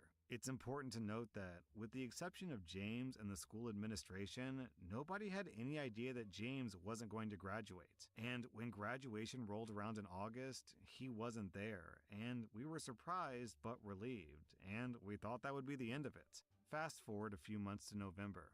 I was scrolling through Facebook when I saw that James had made a post with screenshots of the emails that he sent to the administrator. In this post, he was gloating about how he had played the administrator by apologizing to the administrator a month after sending those emails, and how they replied back with the school code just to get him out of their hair, and how now he has the upper hand and he was going to get into university. He wanted to show this to the world to see the school as it really is. What he didn't count on was me seeing this post. I quickly let Kyle know about the post. Kyle wanted to take revenge for the months of abuse and psychological harm his family had underwent. Thus, with my help, James gathered the evidence, including the phone call and screenshots of the email. Then, Kyle sent all this evidence into the university that had accepted that makes James. way more sense. This was the last straw for our school, which then officially expelled James, and then sent details of the entire event to all universities they were partnered with, which led to them canceling James' applications to their universities. Last we heard, James knew that it was us who did this, but he had no evidence to prove this. His university acceptance offers were retracted, and he's been unable to apply to any university in Europe and the US. That was r/pro revenge, and if you like this content, check out my podcast where I publish the exact same episodes. Also, hit that subscribe button because I put out new Reddit videos every single day. Actually, I should make it separate. Welcome to r/malicious compliance, where Karen tries to save $10 and ends up paying thousands of dollars instead. Our next Reddit post is from Meowosaurus. I used to work as a babysitter for Karen and Ken. Karen and Ken were extremely wealthy and stingy. Their kid's name was Bob. Another parent, Henry, is an extremely sweet, generous single dad who lost his husband a few years ago and dotes on his kid, Steve. I've been a nanny for several years now, and for the most part, I've worked with lovely, reasonable families. I have contracts for every family, which guarantees the hours that I work, meaning if a family goes on vacation, I still get paid because I'm technically available to work, but they chose not to use my services. Another bit of my contract is called the nanny share, so if two of the families want to combine for the day, each of them pays 2/3 of my regular pay rate. I get paid a little more for watching more kids, and they save a little only paying a portion of what they would have paid. Karen and Ken's family went to Hawaii 3 weeks ago, and per my contract, I was to be paid as usual. Before they left, they asked me if I could come in and watch their kid, Bob, the Sunday after they returned so that they could recover and rest. I agreed and set my hours from 8 a.m. to 4 p.m. that Sunday. Yeah, They this went on the works. trip, everything was Hi, wonderful, Astra. and they How texted you me when they doing? landed saying they'd see me at 8 a.m. The Ricky, next my day, when I was about to boy, head out the my door at boy. 7:30 a.m., I received a text saying that Bob was just waking up, so I should show up at 8:30 instead. After that day of nannying, Karen asked me if I would stay past my regular hours during the upcoming week so that they could have 2 date nights. I agreed, and Karen said that she would reimburse me for all the extra hours at the end of the week, since it would be easier just to make one payment. Totally fine with me. The week finished, and I ended up staying an extra 8 hours total for the 2 date nights. I asked Ken to pay me for 16 hours, but he said that he had to talk to Karen first to double check hours and he would pay me shortly. Checking that When I it's got not home, I nothing received a text important from there. Karen saying, "Hi, OP. Thank you so much for covering for us these past few weeks. Ken and I are feeling refreshed, and the show was hilarious. Since we were in Hawaii, you were paid for an entire week while you weren't working. We don't think this is quite fair, as it's a large sum of money, so we'd like to apply some of those hours to your babysitting today and yesterday. So we'll only pay This you for doesn't 8 work. hours instead of the 16 hours. I was How should I furious. do it? I screenshotted the part of my contract that plainly stated that I would be paid for any hours that their family was on vacation, and I reminded her that she was violating the contract. She reluctantly agreed, and I texted her that I'd be paid for 16 hours. Karen instantly replied and went off on me, texting, "On Sunday, we asked you to come in at 8:30, not 8. We're already being generous and paying you for the holiday that we took. We expect you to track your hours better next time. This is unacceptable. You need to be as accurate as possible with the hours that we're paying you. We'll pay you for 15.5 hours. Readers, this was a difference of $12.50. I was going to Yeah, this screenshot the doesn't part of my work. contract that said that any rescheduling needed a 24-hour notice, but instead I went nuclear. You see, their kid Bob has been tagging along with Steve and me to music class and soccer twice a week outside of Karen's regular contracted hours since January. Karen has never offered to pay for those hours, but Henry was fine with paying his full rate for those hours because Steve was having trouble making friends at school and he'd gotten close The to way it Bob. works is like I chose not this, to say but anything it's, about like, the slight bump in kinda pay because I ridiculous. loved watching them pay together. Cue malicious compliance. As Karen stated, I needed to be as accurate as possible. I calculated all the hours that Bob had joined us since January. 6 hours a My week brain, times my 18 brain, my weeks. And brain. the total amount they owed was almost $2,000. In the group chat with Karen, Ken, and Henry, I said, Karen stated that it was of utmost importance that I track the hours as accurately as Okay. possible. I'ma just So move I on took it to upon this for myself now. to double check everything, including the share of hours. Thank goodness I did. I didn't realize that we had forgotten to track all the hours that Bob joined us for soccer and music class. Henry, I'm so sorry. Karen actually owes you quite a bit of money. If my calculations are correct, Karen owes you X dollars and me Y dollars. Henry replied, Karen and Ken, I'm so disappointed to hear that OP hasn't been compensated properly this entire time. I don't need you to pay back me because I wanted Steve to continue his playdates, but you need to pay OP's portion immediately. I got a huge chunk of money that I Oof, wasn't there's expecting, a lot to fix and here. I'm now on the hunt for my next nanny family. I'll be putting in my 2 weeks notice with Karen and Ken as soon as I do. Alright, as a dad to a young girl, let me just say that picking a fight with your nanny is idiotic because 1, they watched your kid. Do you really want them angry at your family? And 2, it's hard to find good nannies, so this Karen really shot herself in the foot. Our next Reddit post is from Hanky Panky. I grew up in an okay town that has since become a bit snobbier. We I need was to fix driving the down my old street curl, the last year hair. and I saw my old neighbor, Andrea, sitting on her front porch, so I stopped in to say hi. Turning into the driveway, I noticed a regulation-sized soccer goal in her next-door neighbor's small front yard, which is very out of sync with the rest of the neighborhood. What's the It made me collar laugh a thing? little. After catching up with Andrea, I learned a couple of things. She's the last of my old neighbors who still lives on the street, and the neighborhood has become very keeping up with the Joneses, collar. with the exception of the next-door neighbor. Oh. I asked her about the soccer goal, and here's the story. That neighbor has a young daughter who loves soccer. Yeah. She would spend hours in the front yard, kicking balls into the small goal anchored in the front yard with tent spikes. Apparently, another neighbor complained to the township because of the semi-permanent structure in the front yard. Andrea's neighbor got upset about this, obviously. That soccer goal was basically just a toy in the front yard. Cops came to the neighbor's house, and he got a warning. Then, the neighbor thought that it would be okay as long as they took it down when they weren't at home. But nope. Cops were called again, and they were fined while the daughter was Now I using know it. which The sign said mistakes not something to about make having a with semi-permanent the next structure model. because of the tent stakes. Cue malicious compliance. They weren't allowed to have a semi-permanent structure, but they could have a permanent structure. So, they went and got a permit from the township, dug the holes, filled it with concrete, and built a regulation-sized goal and hung the permit on one of the poles. Now, that mystery neighbor has to look at that goal post every day. Our next Reddit post is from Red Western. This happened to my dad. He was one of 3 partners at his former medium-sized company. One day, he and his entire company went out to have drinks together. I don't think it was exactly a company party, but it was more than an after-work drink at the pub. Anyways, the bar was serving aperitifs, and my dad asked for his without ice because he hates ice tainting his drink.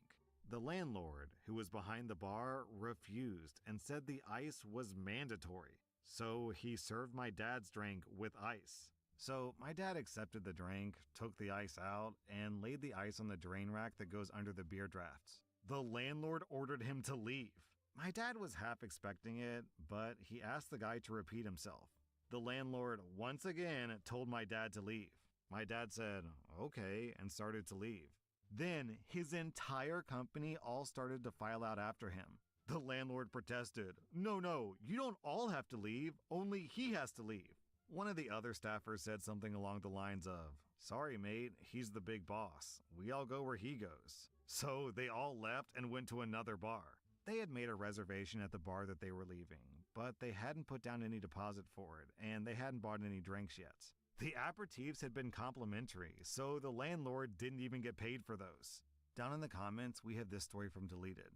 I used to work in industrial manufacturing in the oil industry, and our bosses' bosses came in. That meant the company gets taken out for a big feast for about 10 people, so nothing ridiculous. Well, the bosses' bosses aren't the suit and tie kind of people. They're more like the oil-stained white shirt types of people. We went to a decent Italian place, and when he tried to place a $1,000 deposit, the restaurant immediately told him to leave because we don't want your type ruining our reputation. They said this to my boss's boss before he could even finish talking. The big boss basically laughed, showed off the big wad of cash and said, that's too bad, this could have been yours. Maybe if you don't like this type of clientele, you shouldn't have opened a restaurant in West Texas. We left, went to a steakhouse instead, and that was the first time that I've ever had surf and turf. The big boss left a massive tip for not discriminating against us. Our next Reddit post is from Kushlord. For background on this next story, People this actually story takes act place like when there were that? still landlines. I work at Domino's Pizza. Like most places, we get a few prank calls per week from preteens. Usually it doesn't bother me, and I'll just go along with it because it gives me something to do when it's slow. But on this Friday night, we were busy and I wasn't having it. The phone rings. Hi, thanks for calling Domino's Pizza. How can I help you tonight? Is Mr. Wall there? No, sir. There isn't a Mr. Wall who works here. What about Mrs. Wall? Nope, none of those either. Then how is your building standing up? This went on a couple of times more, with classics such as, can I place an order to your sister's house? And, is your refrigerator running? Then you better go get it. Finally, I had fuck? enough. I let the kids know that I was done playing games. I say, all right, look, it says here that your dad's name is such and such. As a side note, we keep names and addresses of past customers and their orders in the computer for future orders, just to speed up the process. If you don't stop this, I'll call up your dad and let him know what's going on. Usually, this would be enough to stop the kids. I knew it did back in my earlier days of being a dumb kid. But some people just can't be bothered and have to push the envelope a bit too far. I know you won't. Go ahead and call him. Oh boy, he didn't have to ask me twice. I hang up the phone and get back to work for a little bit, knowing that this kid will be camped next to the phone to answer it for the next 15 minutes or so. So I just get back to work, free of prank calls from the kid. I should have just left it there since I solved the problem. But hey, the customer's always right, and at Domino's Pizza, we always give the customer what they want. After the dinner rush was done, around 45 minutes later, I fulfill the kid's request. I ring the number. Hello, this is OP from Domino's Pizza. How are you doing tonight? The dad answers. Not too bad. What's the reason for the call? Unfortunately, we've been getting a number of calls from this phone number. We're really busy, and it's pushing customers away because of the wait times. Can you please have a talk with who I assume is your son and ask him to knock off the prank calls? Oh, goodness, I'm so sorry. I'll have a chat with him and his buddies. Thank you so much, and thanks for choosing Domino's Pizza. At this point, I think the story is done. The kid will get a talking to, he won't do it again, and that'll be the end of it. But boy was I mistaken. Around 30 minutes later, a man and a chubby kid around 12 years old comes into the store. I don't think much of it, thinking they're just getting a few slices for a snack. Then they come up to the counter and ask for my name. I say, yeah, I'm OP.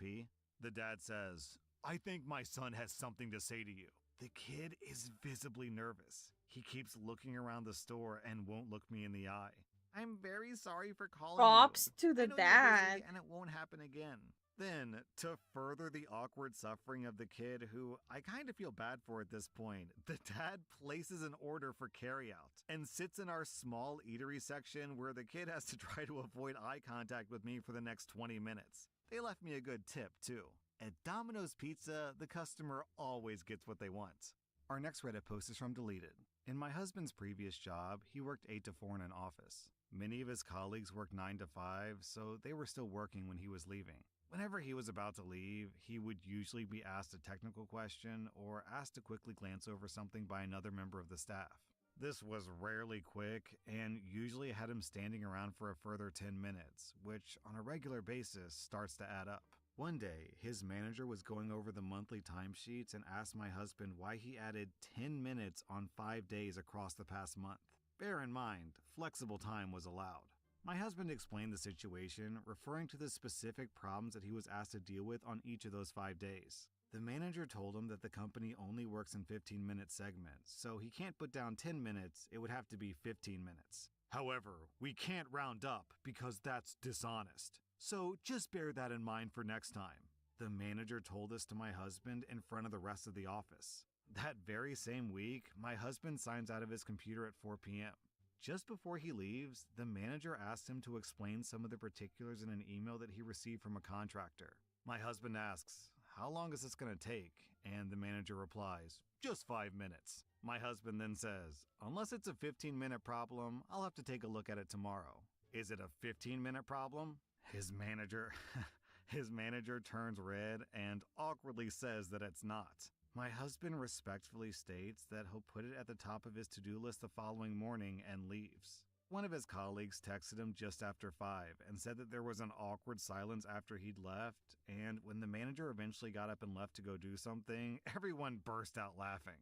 Yeah, that's great malicious compliance and all, but if the manager was getting away with rounding down, then that's wage theft, which is even worse than being dishonest, because it's theft. Our next Reddit post is from Willowfeather. In the late 70s, I went to Girl Scout camp.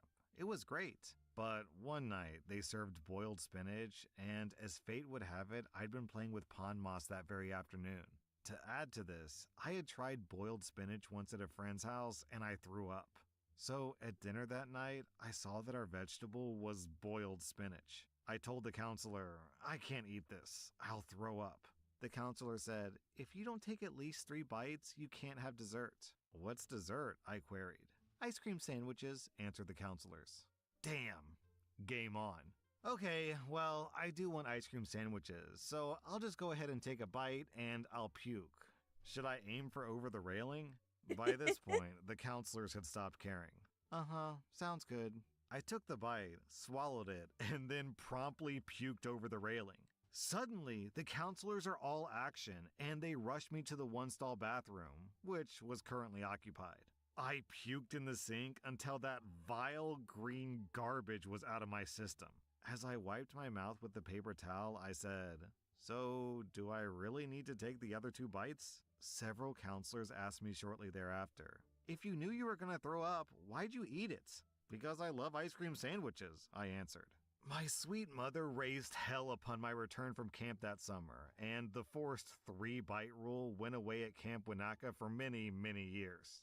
That was r/malicious compliance, and if you like this content, check out my podcast where I publish the exact same episodes. Also, hit that subscribe button because I put out new Reddit videos every single day. Welcome to r/Am I the Butthole, where OP's wife goes off the deep end. Am I the butthole for wanting to divorce my postpartum wife?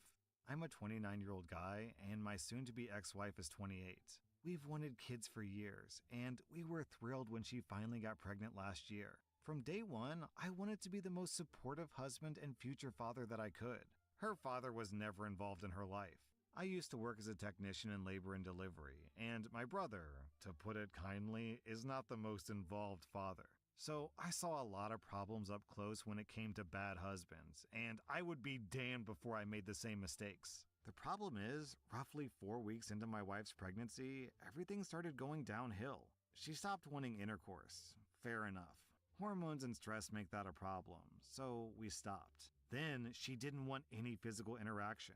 No cuddling, no kissing, and she slowly became more and more distant. Her eating constantly changed, and she was terrible about it. She would demand I get her something all day, then the moment that I gave it to her, she wanted something else, screaming at me. Okay, again, hormonal issues. I get it, no problem. She would never let me go to any appointments with her, no groups that she went to, and she spent more and more time away from me. She became cold and bitter, constantly angry at me. This went on for months. She slapped me a couple of times when I forgot one of her dozens of tasks that she assigned to me during the day. She stopped doing any household chores about a month into the pregnancy. Sure, she's pregnant. I get that moving around is hard, but she wouldn't even do laundry about 4 weeks in, and by 5 weeks in, I was doing everything. I'm also the primary source of income. I barely sleep. I'm running on fumes. She made me sleep in the guest room and would always try to pick fights with me. I never I hate once this raised my freaking battery voice, under my the hand, seat. or No my room tone. for I leverage. sat there and constantly Squeeze mentally it. reminded myself that this isn't her. Squeeze like that your this life would all depends be on worth it. She didn't want me to make any baby decisions. No name, no work on the nursery, nothing. 1 month before she delivered, she yelled how effing useless I am and how I don't do anything and that she's staying with This her mother. wife She didn't let me sounds get her like anything, come check on her, terror. and threatened to divorce me and get a restraining order if I even called her.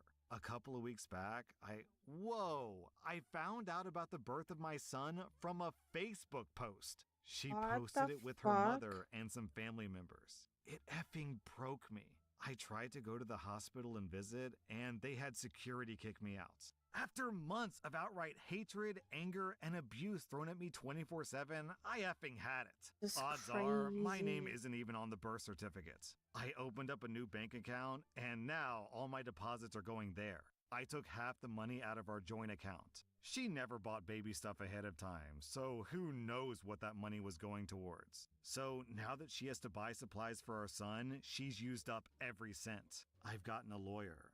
The house is mine. I'm the only one who spent money on it in any way. I've sent the rest of her stuff to her mother's house. I'm demanding a paternity test. I'm not spending another damn cent until I get verification that that's my son.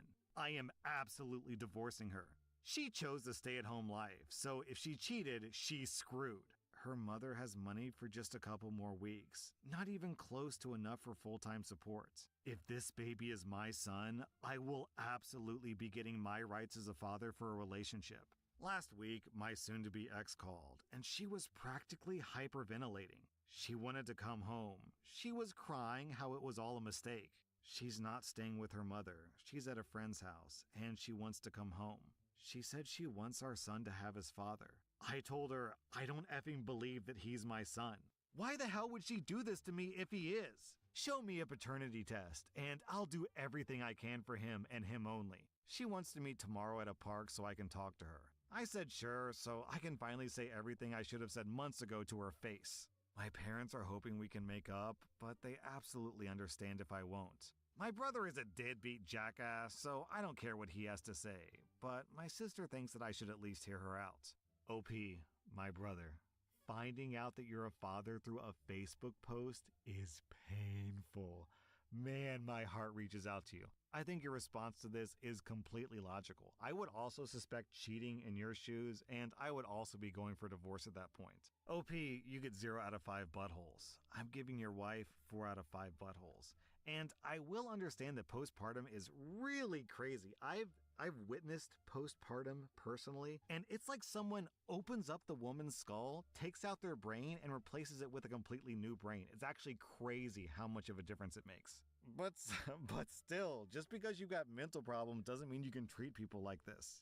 And then OP posted an update. Before I ended up chatting with my wife, I opened up to my parents and sister about what was happening in detail. My parents were upset at me for hiding the more unsavory details from them, to say the least, and they're probably going to be checking up on me daily for the rest of the year to make sure that I'm okay. So basically, within hours of my post blowing up on Reddit, I called my wife back as quickly as I could to finally sit down and talk. We chose a local park this morning, and I had a friend of mine record the conversation from beginning to end. I was basically ready to hear the typical affair story and get out of Dodge. But, of course, it got complicated. When I got to the park, she looked terrible. Haggard, stressed, and thankfully without the baby. She tried to have this big emotional chat and whatnot. I wasn't tearing up, nor was I acting like a hardened badass. Frankly, I just wanted to figure out what all this was about. I didn't even get to ask the question before the floodgates spilled. Apparently, this all started with her mother. As I've said before, my wife's father was absent. He started off well, having 2 sons with her mother and then her.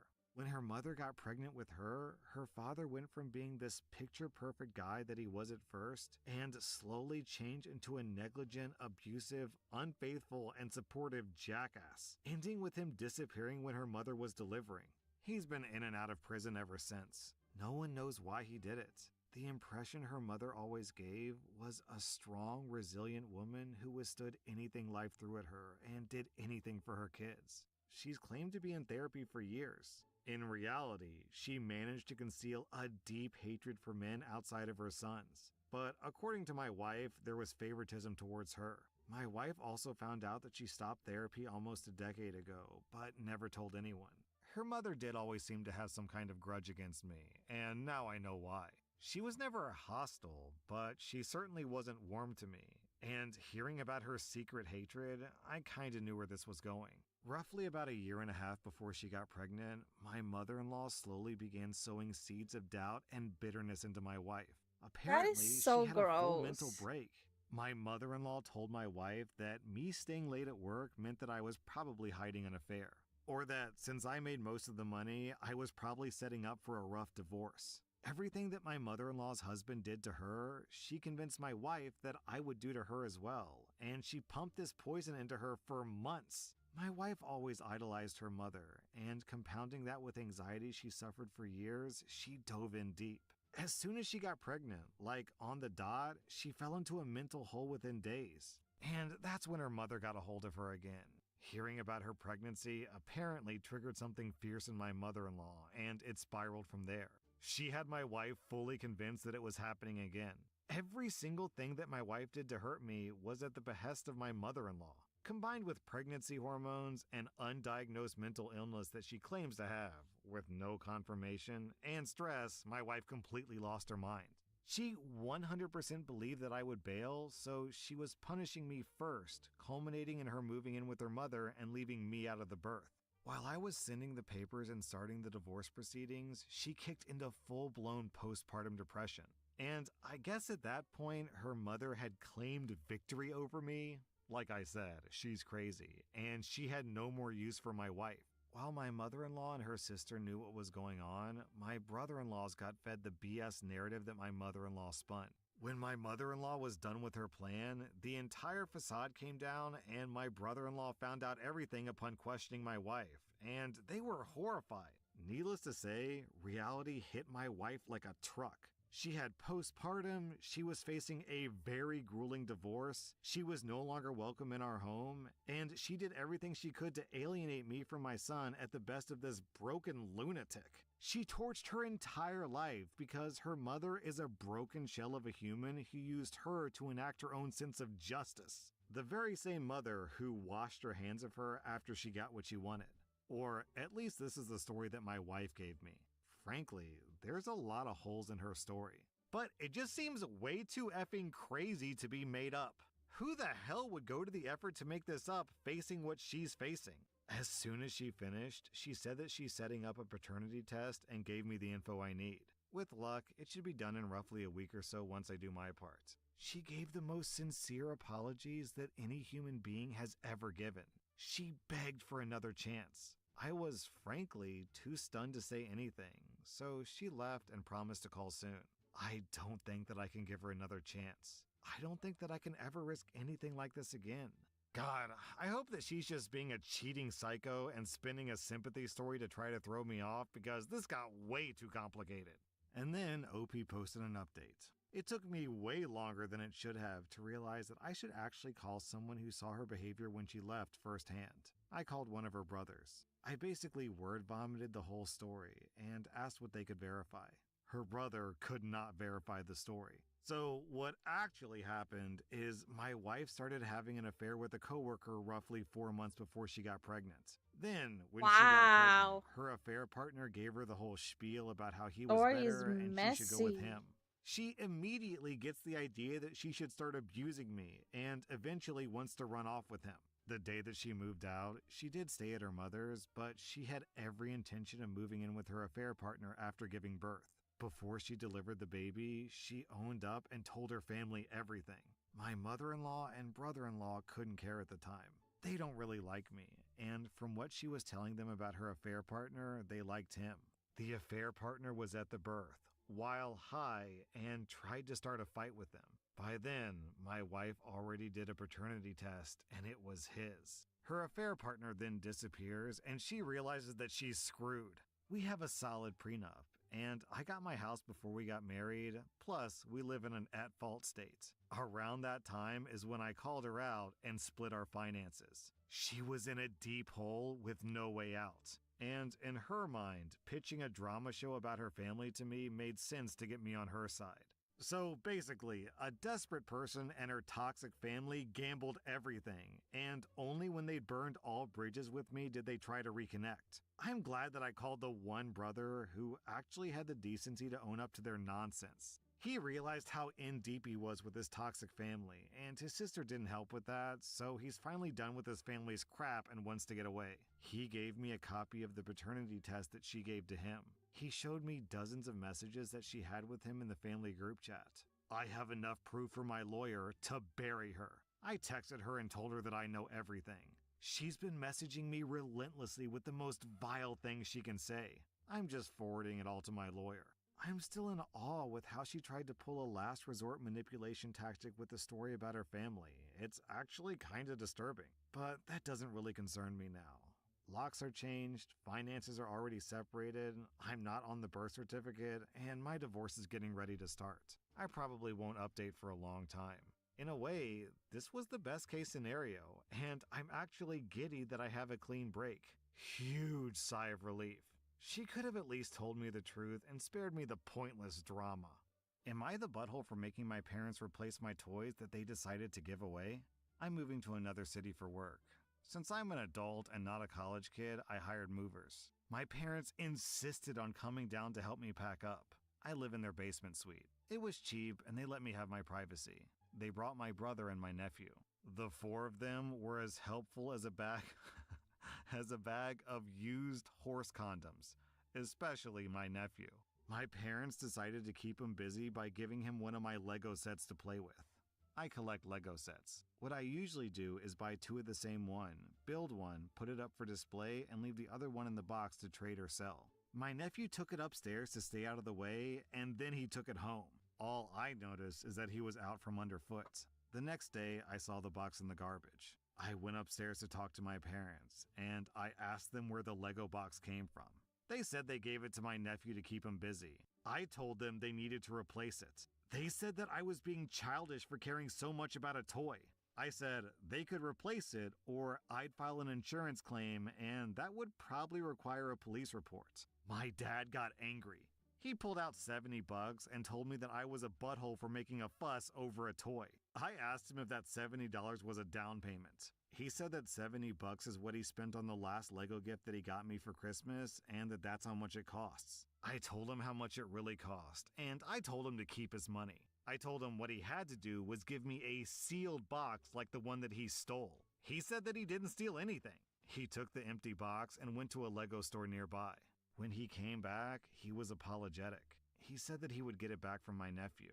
I said that I only wanted a sealed box. I even went online to help my dad find a cheaper one. With shipping, it would be $300. My dad ordered it, but he's not happy about it. My mom is upset that I'm expecting this much money for a toy. My dad is upset that I didn't explain before he went and made a fool of himself at the store. I'm upset that they stole from me. Am I the butthole? Okay, I don't even know why this is on Reddit, why OP felt motivated to make a post, because this is just super clear-cut theft. And, oh, shock, surprise, the thief is upset that they got caught and they have to pay back what they stole? I can't believe it! OP, you get 0 out of 5 buttholes. Your thieving parents get 1 out of 5 buttholes. And hey, don't trash on Legos. I'm in my 30s and I put together Legos. They're very meditative and chill. That was r/Am I the Butthole, and if you like this content, check out my podcast where I publish the exact same episodes. Also, hit that subscribe button because I put out new Reddit videos every single day. Welcome to r/Top Posts, where OP's girlfriend buys him some bread and OP absolutely loses his mind. Our next Reddit post is from Relationship Advice. I'm a 22-year-old guy and my girlfriend is 21. She expects me to do random gifts of kindness. Is this walking on eggshells? My girlfriend gets me random gifts every now and then that I don't ask for, nor do I expect her to get, and is upset that I don't do the same.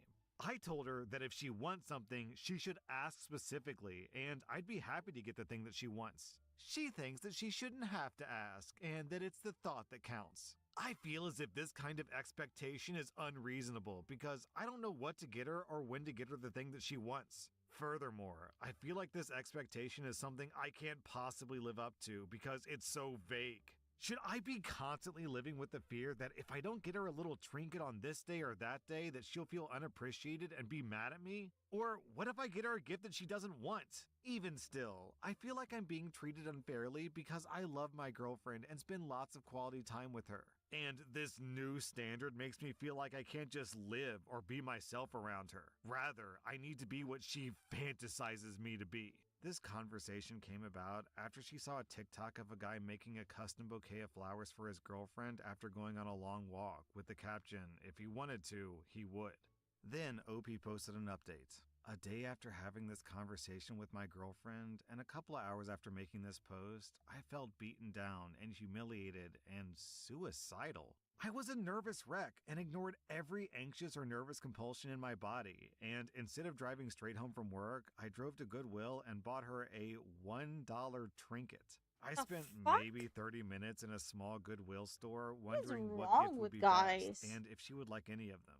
I needed to do it though, because otherwise she'd feel unloved. It was unfair. It was high maintenance. I didn't like it. I drove home and placed the bird trinket onto a plant that she's been trying to grow and walked to her room and said, "Hey, a bird is trying to eat your plant. Come look." And she walked outside confused and enjoyed the gift. After that, I suggested that we take a walk outside. We proceeded to have a good day, cook dinner together, and all the while my phone was blowing up with comments about how I don't love her, how you guys would wish that she would cheat on me or break up with me or whatever. Well, this morning, my anxieties turned out to be correct about the whole ordeal. She walked into our room while I was sleeping, it's my day off, with a baguette from a grocery store. I had mentioned wanting one on the day before on our walk.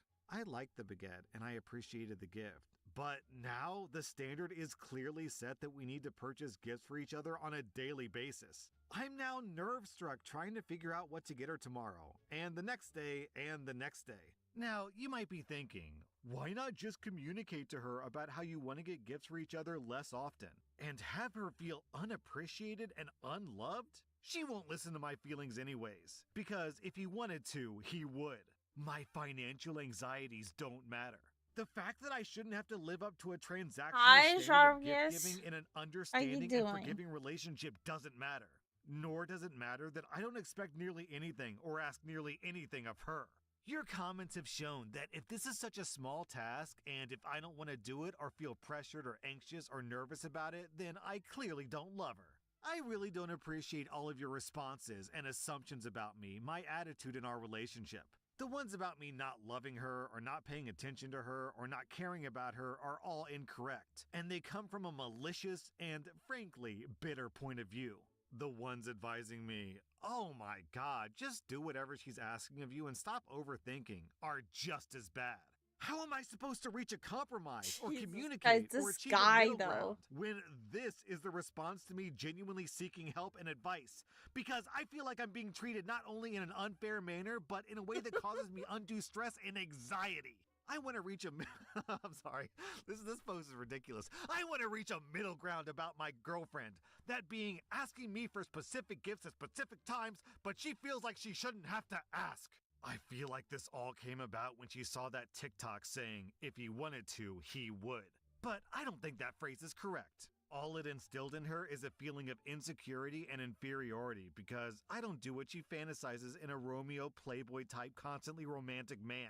Why can't I just be myself around her? Why can't I just live and she lives too and we just enjoy each other for who we are? Not just for what we do for each other, what we go out of our way to do for each other. I wish I hadn't posted here. It was honestly a mistake to try and seek help or advice regarding the situation. It So, was honestly a he's mistake to be upset open and honest about my fears, that he my didn't get anxieties, and the support way about that I feel like I'm being neglecting his treated girlfriend. unfairly. Okay. I have a feeling that the response would be I much used to different watch if I so were a much woman. r slash. This post I love will be his deleted videos. shortly. You guys, what on earth did I just read? This guy doesn't need relationship advice. He needs a therapist. This dude's girlfriend basically was like, hey, I went to Starbucks. I got you a coffee. Here you go. Oh my God, you got me a coffee. Let me go online and type up a manifesto about how you're ruining my life with your kindness.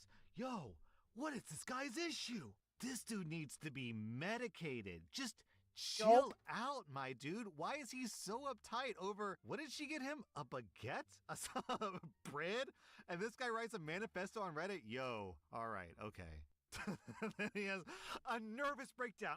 His Oh girlfriend my needs God, to how could I run. possibly reciprocate? And the way he reciprocates is with a $1 gift. Yo, in 2024, I don't even know what you can spend $1 on. A pack of gum? I don't chew gum. How much is a pack of gum? I feel like a pack of gum isn't even a buck anymore. No, it's like $3. This is $1.25, $1.99. Yeah, okay. He has to like this guy had to go out of his way. He went to the This guy cheapest is store actually in town, the wilding. Goodwill, and purchased the cheapest item he could find, a $1 bird. And you know what the sad thing is? The girlfriend loved it. She thought it was sweet and funny. So she's really easy to please. She's not high maintenance at all. She just, wants to be loved. But she's dating this guy who's, okay, he needs therapy. This guy needs therapy. The girl I hooked up Really with does wants to need have therapy. an abortion legally, but I want to raise the baby. What can I do? I'm a 22-year-old guy, and the 20-year-old girl that I hooked up with became pregnant, and she wants to abort it. I am 100% against abortion and adoption. She told me that she would have the baby and give me full custody, but I don't want that responsibility 24/7 as well. I don't have a job, Yo. but I want to be there for my kid. She So said that since I he's don't have a forcing plan, her to she'll have have a the abortion. child, I but think she's he being wants none selfish of and it. not a loving mother. It's not even illegal where I live to do this. How can I make sure that she has a baby? Like I said, I don't mind helping, but I can't do it 24/7. I also don't want the baby given to some random people. It's literally going to happen soon. Any advice would help. Also, I respect if a woman needs to have an abortion if the kid will have mental or physical problems. But not a healthy kid, especially my kid. Man, this guy. I don't mind helping, but I don't have a job, and I don't actually want to help. I guess I just want to be around the baby and play with it whenever I want to, but not, change diapers or feed the baby. Ugh, that's girls' work. Yo, this dude. Our next Reddit post is from r/true off my chest. The title of this post is, I ruined my wife's life. I'm a 43-year-old man, and I try to do my best to provide for my wife, who's 38, and my 2 kids, who are 3 and 5, as well as for my mother-in-law, and I would like to think that I'm doing a decent job. Over the years, I worked to improve our family's living situation.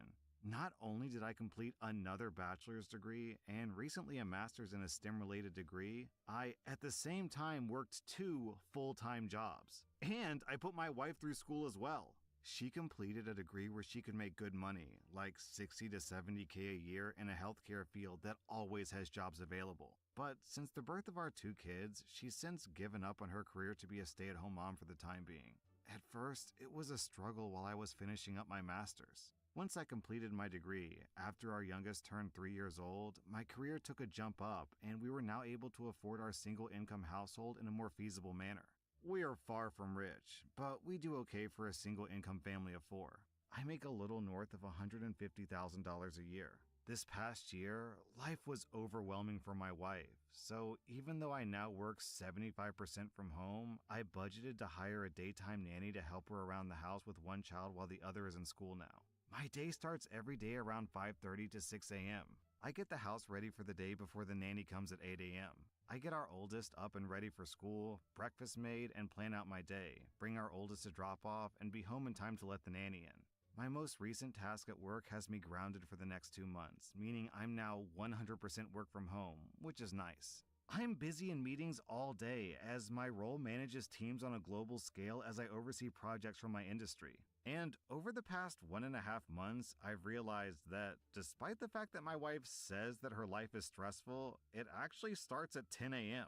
I asked my mother-in-law and my nanny if this was always the case after a week or so of me working from home, and they both responded, yeah, sometimes earlier, sometimes Yikes. later.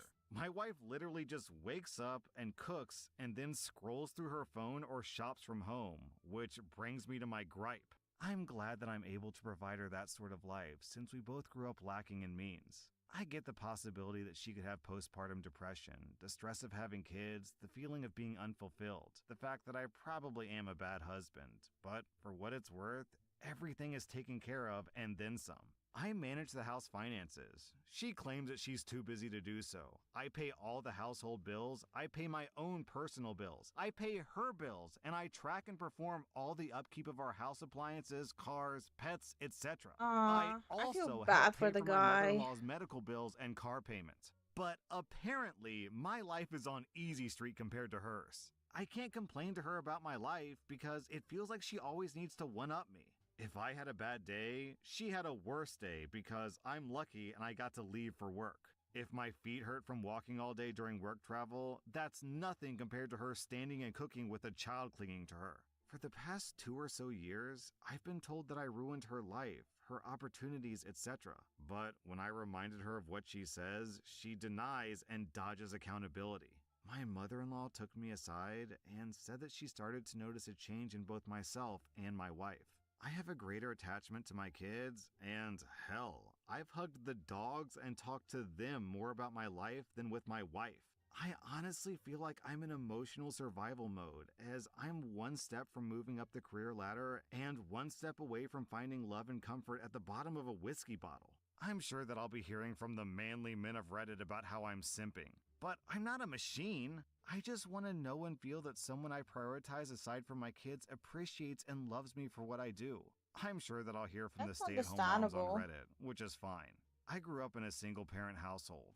It's not easy. But honestly, with the help of her having her mother and a nanny Monday through Friday, can you honestly tell me that she's having the typical stay-at-home mom experience? Because neither my friends or colleagues who are single parents can say that she is. Well, Opie, I guess that technically you did ruin your wife's life in the sense that you gave her everything and now she became spoiled. She's entitled, she's selfish, everything's about her because, she's just living life on easy mode.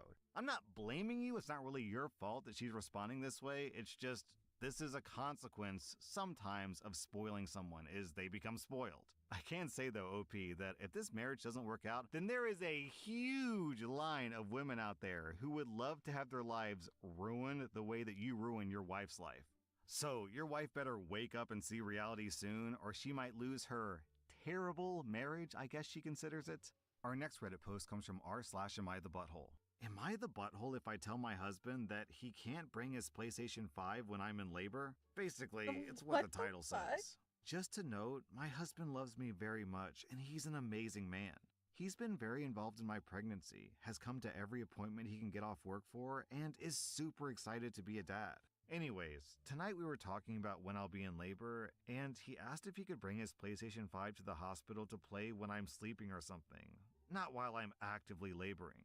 My opinion is that if I'm the one suffering, the least he can do is be present with me in it. I doubt that I'll sleep very much because I'll be in labor. He thinks that because I'll have an epidural, I'll be able to sleep. I think he's wondering what he'll do if my labor extends to around 30 hours like my sister's did.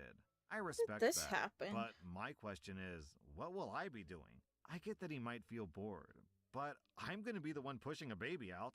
Obviously, What is if I that? tell him that I'm not comfortable with it, he would respect that. I'm just posting here with his knowledge Understand what because that we is. both want to be right, to be completely honest. That being said, we're What both is open that? to being proved What is wrong. that So, layer? Reddit, what are your thoughts?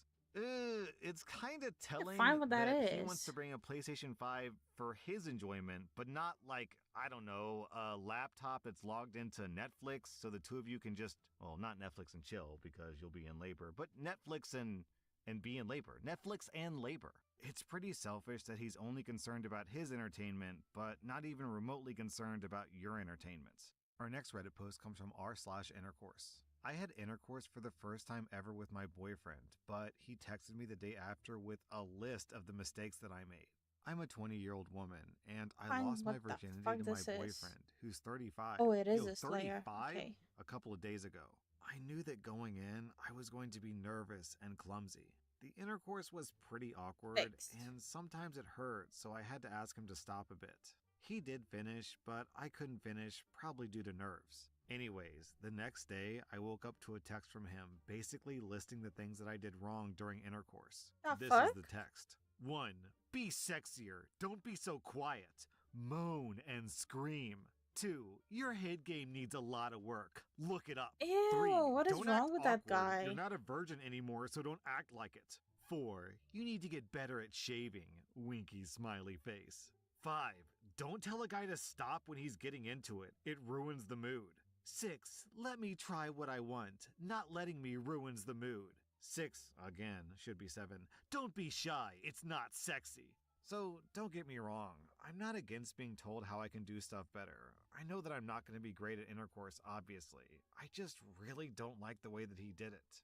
Alright, okay, so a 35-year-old dude expects a 20-year-old virgin to be a adult video star level sexual veteran, but I'll bet you if he were with a sexual veteran, then he would have been pissed off at her for having too big of a body count. OP, just dump the guy and move on. Not only is his list super problematic, but what about him? Was he any good? It's very telling that he didn't bother to say, hey, did you like it? Did you enjoy it? How was it for you? That was r/top post from Reddit, and if you like so this content, gross. check out my podcast where I publish the exact same episodes. Also, hit that subscribe button because I put out new Reddit videos every single day. Welcome to r/relationships, where OP almost gets murdered. Our next Reddit post is from Deleted. I'm a 27-year-old woman and my boyfriend is 24. He hit me in my pregnant stomach. What should my next move be? We've Oh, the been together for cops. 3 years. We seem to have this reoccurring argument about him being jealous of my oldest son's father. Today, I received a call from my son's school about some trouble he got in with his classmate. I called his dad to inform him, which is something we always do in situations concerning our child. I always communicate matters with my son to his father and vice versa. We strictly discuss our son and nothing else whatsoever. There's never any inappropriate interaction between my son's dad and I, ever. When the phone call was over, we continued the conversation through text. This must have rubbed my boyfriend the wrong way because his body language appeared tense all of a sudden. I asked him what was wrong, and he responded that he didn't like the fact that some of my passwords are my son's name because he has the same name as his dad. I told him that my passwords are just that, my child's name, not his dad's. He seemingly got over it and we moved on. Fast forward an hour later, he comes in the room and tells me that he'll text me later while he's at band practice, and that he wants me to respond back as fast as I responded to my son's father earlier today.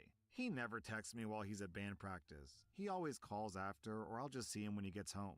So I told him that I'm not responding at all, since he's comparing himself to my oldest son's dad, again, and that he's only texting me just to see if I'll respond in a certain time. This gets him even more upset, and he begins raising his voice. I try to leave the room to avoid arguing, and he blocks me from leaving and tells me that I'm not leaving, so I start yelling for him to move out of my way. My boyfriend is a huge guy, 6'1", 260 pounds, compared to my petite self, 5'0", 164 pounds. By this point, my 1-year-old is crying and I'm trying to get to him. My boyfriend keeps pushing my hand every time I try to grab the doorknob and using his weight to keep the door from opening, so I hit him in his shoulder. Not hard at all, he probably barely felt it. And he hit me back way harder in my stomach. I'm currently 6 months pregnant, so I turn the other way and start to cry. Instead of apologizing, he starts to blame me, saying that it was You a need reflex to call the because I hit him cops. first and he didn't mean to hit my stomach. He also said that he didn't even hit me that hard, which was false. He tried to grab me, and I lashed out in anger, hitting, yelling, and kicking.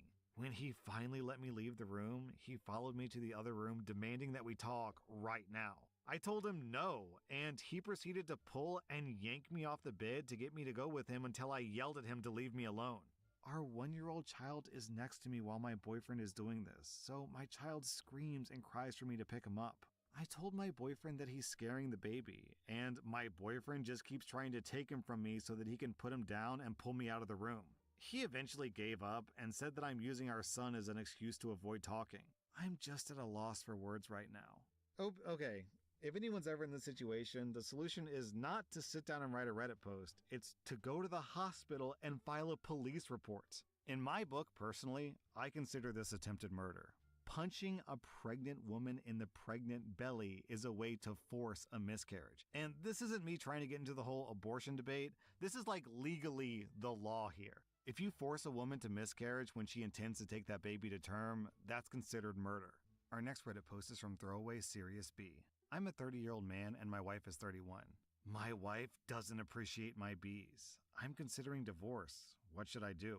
My wife and I have been married for 5 years now. I work mainly in accounting and personal finance advice, while my wife is a math teacher at our local high school. Recently, I've been researching and preparing to start a bee colony because I've been interested in bees for a long time, and I recently reached a place financially where both me and my wife would be able to pay bills and have bees. Before I did anything, I spoke with my wife about my research and my plan to get bees. At first, she had some apprehensions, but we talked through them.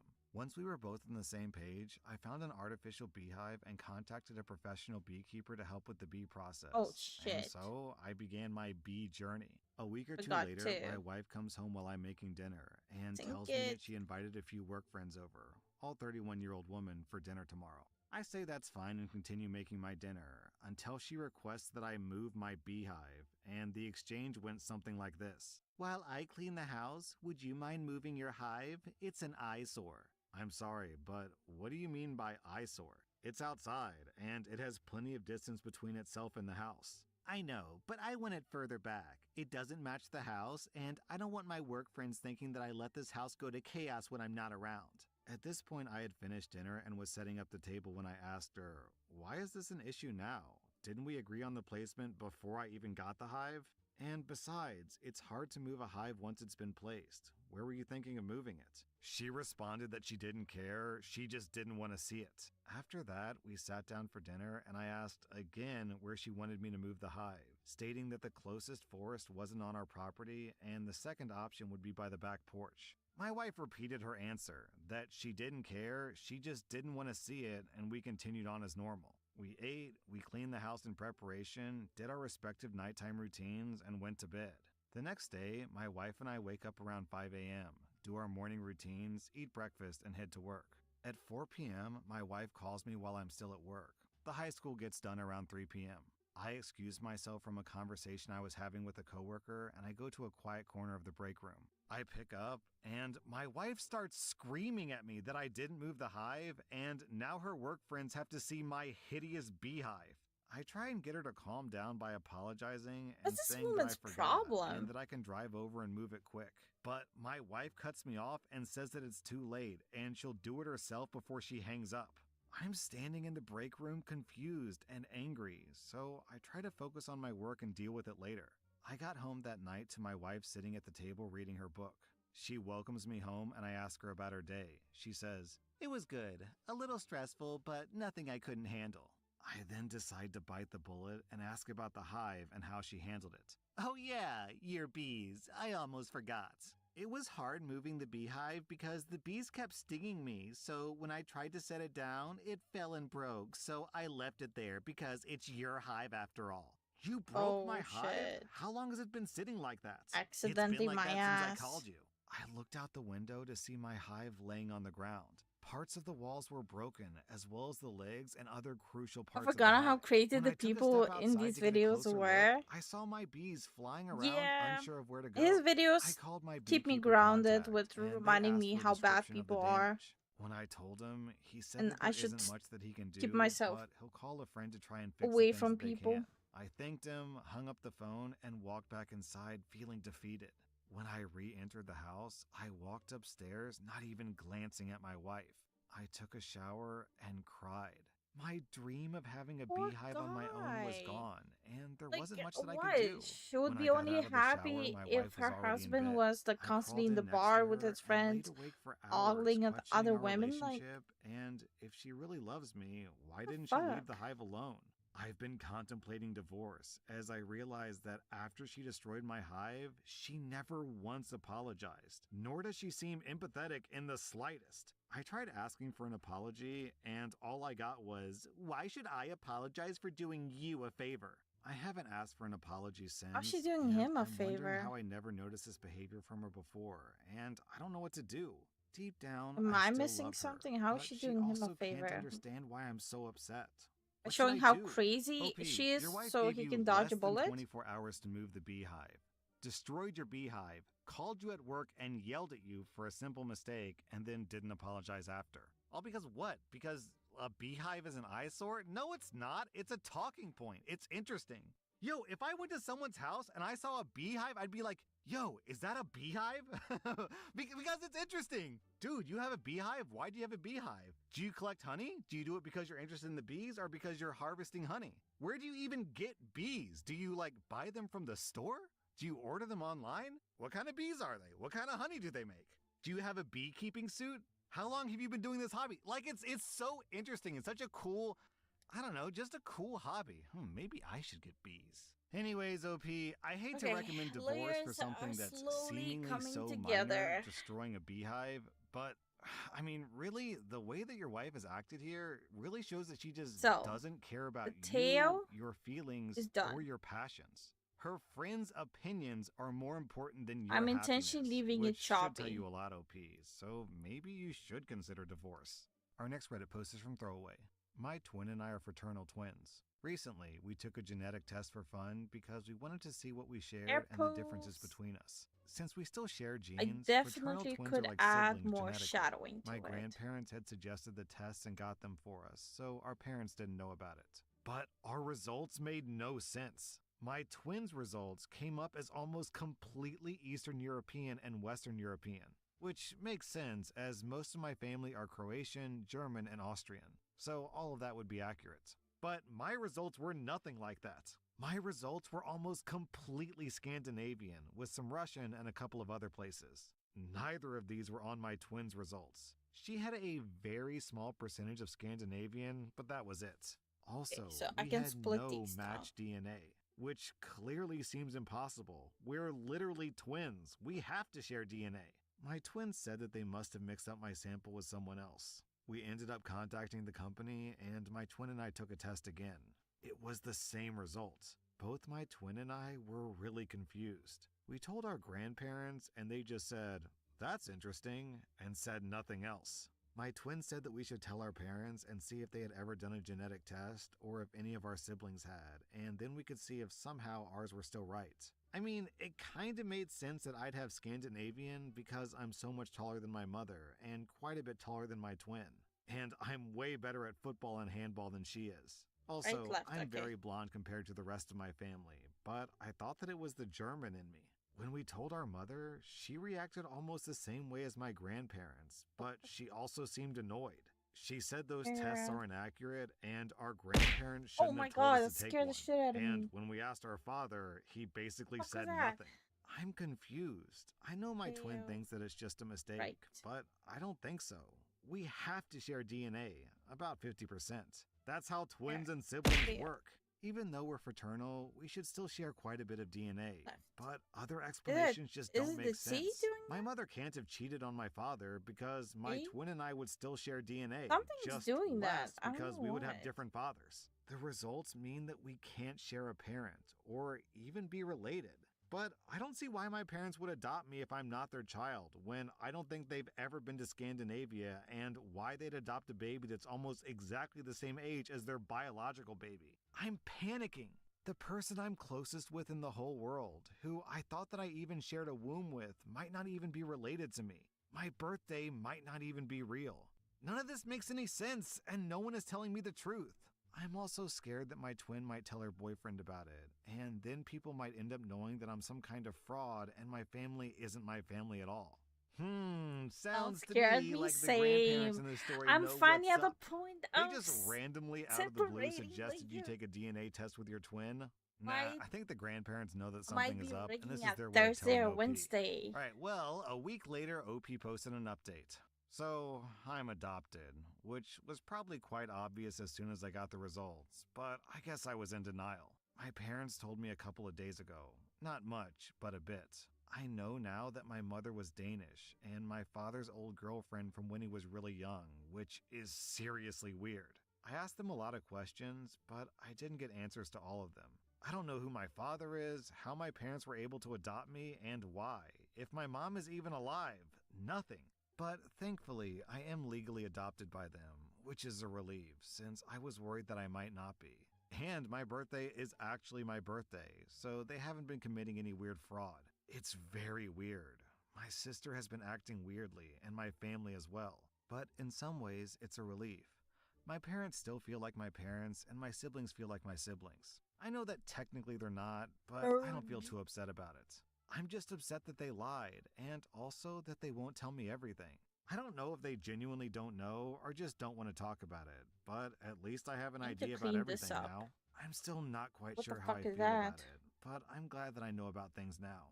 Plus, now I have a country that's actually good at football to support, which is nice. Yeah, okay, so my personal theory is that the grandparents always knew that OP was adopted, and they thought that the parents should tell OP that she was adopted, but the parents disagreed and they were forced to silence. So now that OP and her twin are 18, the grandparents are just like, have you ever thought about taking one of those DNA tests? Our next Reddit post is from Aggravating Sign. I'm a 24-year-old woman and my boyfriend is 31. My boyfriend went to a meeting for a job 3 days ago and hasn't come back since. Is it fair if I pack his things and send them to him? So my boyfriend, whom I've been dating for 1.5 years and who's only worked for 2 months out of that time, left the other day for a job opportunity. This opportunity came from a friend of his who I know has a history of ghosting him after doing the work without paying him, but he went anyways. So my boyfriend disappears for the whole night, basically until 2 a.m. Then texts me that he's done acid with his friend and he's staying at his house after that. So then he texts me for a while, but he doesn't come home the next day and disappears again. Then today, he texts me that he's going to come back in an hour and a half, but never shows up even though I ordered food for him. He was also supposed to come home to have dinner the night that he didn't show up, and he didn't come back then either. So, is it wrong of me to send him his clothes and his stuff No, it's and not move on with wrong my at life? all. Then OP posted an update. Eventually, he came back. When I told him that I wanted to end things, he started choking me. He did so for at The least 4 fuck? hours on and off. He then tried to stab me. He scared me Who to the the point that I broke cops? down. Then he held me and he of course apologized. He refused to leave and wouldn't stop the physical abuse or the torture until I changed my mind. I pretended to change my mind, otherwise he might actually kill me. No, this is not the first time this has happened. Anytime I attempted to leave, he would take my passport, my cell phone, my laptop, everything I had, and either threaten to take them with him or keep me locked in the bedroom until I would acquiesce and agree not to leave. In the end, I was able to end the relationship thanks to the advice and support of everyone here. Thank you, even for the harsh words, because I really needed to hear it. I'm in a safe place now, and I'll return to my country in a few days. Yo, okay, I clicked on OP's profile, and she's been posting for about a month now, and is every single one of her posts a red flag about her boyfriend? Okay, listen to the titles of these posts. Is it wrong for me to want my boyfriend to wake up earlier? Should I break things off with my partner? I'm in love, but I'm so tired in my relationship with my boyfriend. What do I do now? I love my boyfriend, but I feel so empty. I feel like my boyfriend sees our relationship as a chore. My boyfriend just disappears sometime with friends. Is this okay? I'm supporting my boyfriend financially, and I don't know how to feel about it. Should I stay in this arrangement? Am I the butthole for assuming that my boyfriend's history of relying on his ex-girlfriend financially means that he'll do the same thing to Aw. me? There's really no way for me to say this without it sounding like it's a joke, and I really don't mean this as a joke at all. I'm not trying to be funny here. But what is this guy's secret? How does this guy pull this off? He has his ex-girlfriend supporting him financially and his current girlfriend supporting him financially. And despite abusing his current girlfriend, she's like, I kind of want to stay in a relationship. I guess it's just abuse. He just abuses his girlfriend so badly that they become weirdly dependent on him. I don't understand it. Well, that took an unexpected turn. I'm glad you're out of there, OP. I was all ready to trash on this guy for being 31 years old and only working 2 months out of, 18 months? But things took a pretty bad turn in the end there, so now the whole not working thing doesn't even seem that bad. That was r/relationships, and if you like this content, check out my podcast where I publish the exact same episodes. Also, hit that subscribe button because I put out new Reddit videos every single day. Welcome to r/Am I the Butthole, where OP finds a 5-year-old boy abandoned on the side of the road. Am I the butthole for disowning my adoptive son since he chose his people over us? I'm a 44-year-old man and my husband is 40. We've been married for 20 years, together for 22, and our adoptive son is 24. He's black and we're not. I am only mentioning this because it's relevant to the story later. This does not take place in the US. About 19 years ago, me and my husband had been driving on a highway back from a small vacation when, along a particularly long stretch of road that had absolutely no buildings around, only a ton of grass and hills as far as the eye could see, we spotted a little boy just sitting by the side of the road. Like I mentioned, there was nothing around for miles and no cars close to where the boy was, so we decided to stop and see if everything was okay.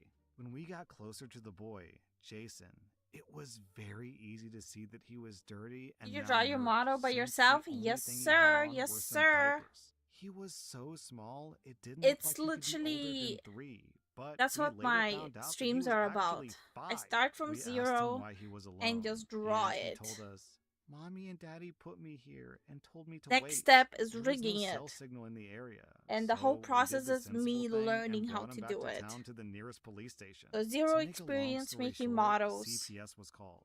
We And I discovered just that his start parents learning were how some to do it. druggies that were on the run from a felony. The only other relative that Jason had was his grandmother, who was Okay, very mentally ill and let's couldn't take care of him. wrap up And we these. felt bad. He went into foster care soon after, but we felt bad for the kid and kept in touch with his caseworker. I So, had, and still do have, need an this extremely one. well-paying job at the time, and I could easily afford a decent lifestyle for a small family. So, after a few months of I don't discussion think I between need. ourselves, the But caseworker, it's and better some with it. bureaucracy, we formally adopted Jason. Now, onto the situation. About 3 years ago, Jason's parents were released from prison on parole. Okay, They so I'm gonna contacted him merge not long after this. in hopes of reconnecting.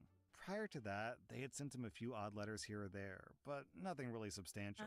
At first, he was The hesitant to talk lines to them, here. but he ended up caving and meeting them for lunch one day. I'll admit that a part of me was a bit jealous and apprehensive of what could happen, but I could see that it really was something that my son wanted to do. So for his sake, I swallowed my insecurities and supported him through it. How It didn't far take off very do I long, need to make the about 3 shadow? months I think, for him to But start you're pulling probably away from further us. than what At I first, I have. chalked it up to him being excited to actually talk to his biological parents after so long. You know, talk about what had been going on in his life, spend some time with them, etc. It started to bother me when he would Shadow cancel his plans doesn't with seem us far last minute enough. because mom had an emergency. Can you or draw Dad animated really needs me to backgrounds? help him with something today, Not or yet, whatever other but excuse he could come that up will be with. my next He used step. to come over to our house at least once So a week after and I'm call done every day with or the so, model, but I now will we be were learning lucky how if to he do came by that once a too. month. Again, I thought that it was just temporary, that he was just excited, I've and never soon had enough he would start experience with spending Life some 2D time with us before, again. so We were this is my overjoyed when first he attempt. Like, invited us over to I do dinner my one night. Viroid It was models supposed in to the be a family past. gathering. Us, his biological parents, This and is his the first time girlfriend. I'm doing I something wasn't like exactly this. keen on meeting people who had left my son for dead on the side of the road, but I decided to give them the benefit of the doubt, thinking maybe they'd atoned and changed. Besides, he's our son and we love him. We had to at least try. To say that the dinner was a disaster is an understatement. His biological mom was extremely rude to me and my husband Puffs the are entire night, fine. making passive-aggressive, Oh, I need to homophobic, and separate racist remarks the every chance she puffs got. though. His father was much the same. It all came to a head when she straight up called us the F word and threw a glass at my husband. A screaming match followed and we left soon after. The next day, Jason apologized profusely and promised that they would never do anything like that again. I told him that neither me nor my husband wanted to have anything to do with them, and I would appreciate it if he understood that. He seemed to, but he continued to pull away the next few months. And that leads to what happened last week. Jason proposed to his girlfriend about 9 months back, and he's been preparing for the wedding ever since. Of course, we were Inside overjoyed for him, ear. but a few months went by and no invitation came. Left. Every time we asked Jason, he would say the invitations hadn't been sent out yet, or he that would one's change the the right subject. one. Well, last week, my husband saw a Twitter post from one of Jason's friends, his groomsmen, that went a few weeks back Side with the ear. invitation in his hand. We Okay. confronted Jason about it the next time he came over, only for him to drop the bomb on us that we Next hadn't one. been invited. We asked him why, and he said that his parents didn't want us there and they wouldn't come if we came. I was effing furious. I asked him, Yeah. how could he choose those pieces of trash over us? Why were they so important? What did we do to deserve this kind of treatment? His answer, they understand me better. Wait, They're no, my that one people. was right. At this point, my husband was crying, asking how could he do this? I've only ever been truly angry a few times in my life, and this moment managed to top all of them. I threw him out right then and there and told him to never come back, that he wasn't our son anymore. I spent the rest of the day hugging my husband and trying to calm him down. The next day, I canceled everything I that feel we'd like paid this for needs the wedding, which higher, was basically right? everything important, even the ones that we couldn't get a refund on. Of course, Jason had the gall Not to call me and high, scream at me, not asking, too high how of could the you do this to ear. me? Where could I find replacement for a wedding that's supposed to happen in only a few months? I told him I didn't give a shit and said, maybe you should ask those two leeches you call parents Okay. for help. 19 Let's do years. this. 19 effing years of my goddamn life spent raising and loving a kid that I considered my own son, only to be treated like garbage. I gave blood, sweat, and tears so that he would have a good life, all the love that we could possibly give, and that's what we get as a reward? As for why I'm asking if I'm the butthole, some people have been calling and messaging us, mostly Jason's friends and a few of our family members, calling us heartless and monsters for doing what we did to him. And that's honestly got me questioning if I went a bit too far in anger. After all, parents are supposed to love unconditionally, right? But if so, how do we ever get over something like this? How can we deal with this feeling of betrayal? Are we justified in feeling like that? Okay, you know what? This story is crazy. Okay, even if we just remove the whole parent adopting thing from the equation, at its core, this story is, hey, pay for my wedding that you're not invited to. Okay, and that just on its own is bonkers. The entitlement, the selfishness, the hypocrisy out of OP's son is, I can't even comprehend it. Then you add in the fact that they literally saved his life and gave him love for, what, like 20 years? And it makes it so much worse. I mean, I don't even know what to say. When the guy said, they understand me, they're my people, I actually kind of agree with him. It seems like he's also like his mother and father, who abandon a family member that they're supposed to love. I don't even understand why he would want to be around them. Like, they literally left him for dead, to starve on the side of the road, or get hit by a car, or get picked up by a P word and tortured for the rest of his life. And he's like, hey, I want to come over for Sunday dinner, Mom and Dad. What do you say? I mean, I don't get it. Humans are so weird. OP, you get 0 out of 5 Humans are buttholes. My weird. heart reaches out to you. This is such a sad story. The parents, the biological parents in the story, get the full 5 out of 5 buttholes. Let's remember, they're like druggy people, and they're running from the law, and they abandoned their kid. They could have abandoned their kid at a police station, at a fire station, at least in the city where someone would have seen them. But no, they intentionally leave him in the middle of nowhere, where I guess they expected him to just starve. Why did they do that? I guess they literally wanted him to die. They just didn't have the guts to do it themselves. Oh man.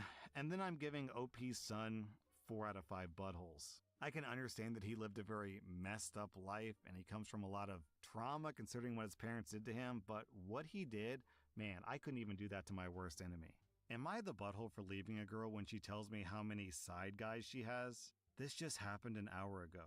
I went on a second date with a girl that I met through Tinder. The date went well, and I got back to her place to watch the movie Spirited Away. It was nice, and we began to make out, but her phone was ringing the entire time. So I asked her, is that a friend of yours who's worried or something? She says, no, it's one of my friends with benefits. So I ask her, how many do you have then? And she says 4, depending on what she feels like. So I say, but we're dating, right? She says, yeah, but I thought you weren't staying over, so someone else is coming after you leave. I was kind of shocked, so I grabbed my jacket, wished her good luck, told her not to text me, and left. Am I crazy or what? Yo guys, I've been married for like 13 years. I'm deeply out of the dating pool. Maybe this makes me a little bit more old-fashioned than a typical Tinder user, but this is just crazy to me. Now, granted, it sounds like they never had a conversation about exclusivity, but inviting a guy over Wait, I just to finish realized off I was what naming you them started, wrong.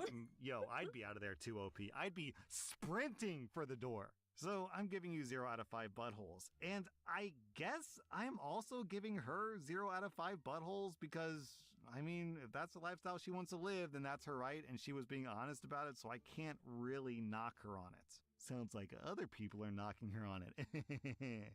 Am I the butthole for flipping out on my mother-in-law and husband for eating all the food before I eat? Start the Ever since I naming. gave birth 4 months ago, I have 4 kids total. My mother-in-law has been showing up whenever she wants, and when she's here, she always helps herself to whatever she wants. She has never offered to help me or the baby in any way, shape, or form. She's basically here to see her son, and that's it. Like, about 3 weeks ago, I made a small pot of coffee, enough for 2 cups. I went to go nurse the Hey, baby while the this is coffee right. brewed, and at some point, my mother-in-law showed Left. up and let herself inside. By the time I came out, she had drank the entire pot of coffee. I had no coffee grounds left. Right. Or another example, she had eaten my leftovers straight out of the fridge multiple times. And she's always like, thanks for the food and the coffee. As if I offered it to her This one when I I didn't mess up. absolutely didn't, because all she's doing is making my life Right. miserable. Okay. I told Okay, my so I husband didn't to mess speak to up. her about it, and he told me that he did, but I truly don't think so.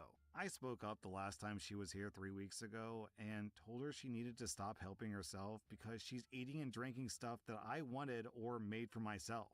She said, "Oh, I'm sorry," and then stopped coming around for a while. Well, today I made 4 homemade pizzas. I told the kids to come help themselves to dinner and that I had to go get the baby down for a nap real quick and I'd be right back. Well, it took me 45 minutes because the baby is fussy.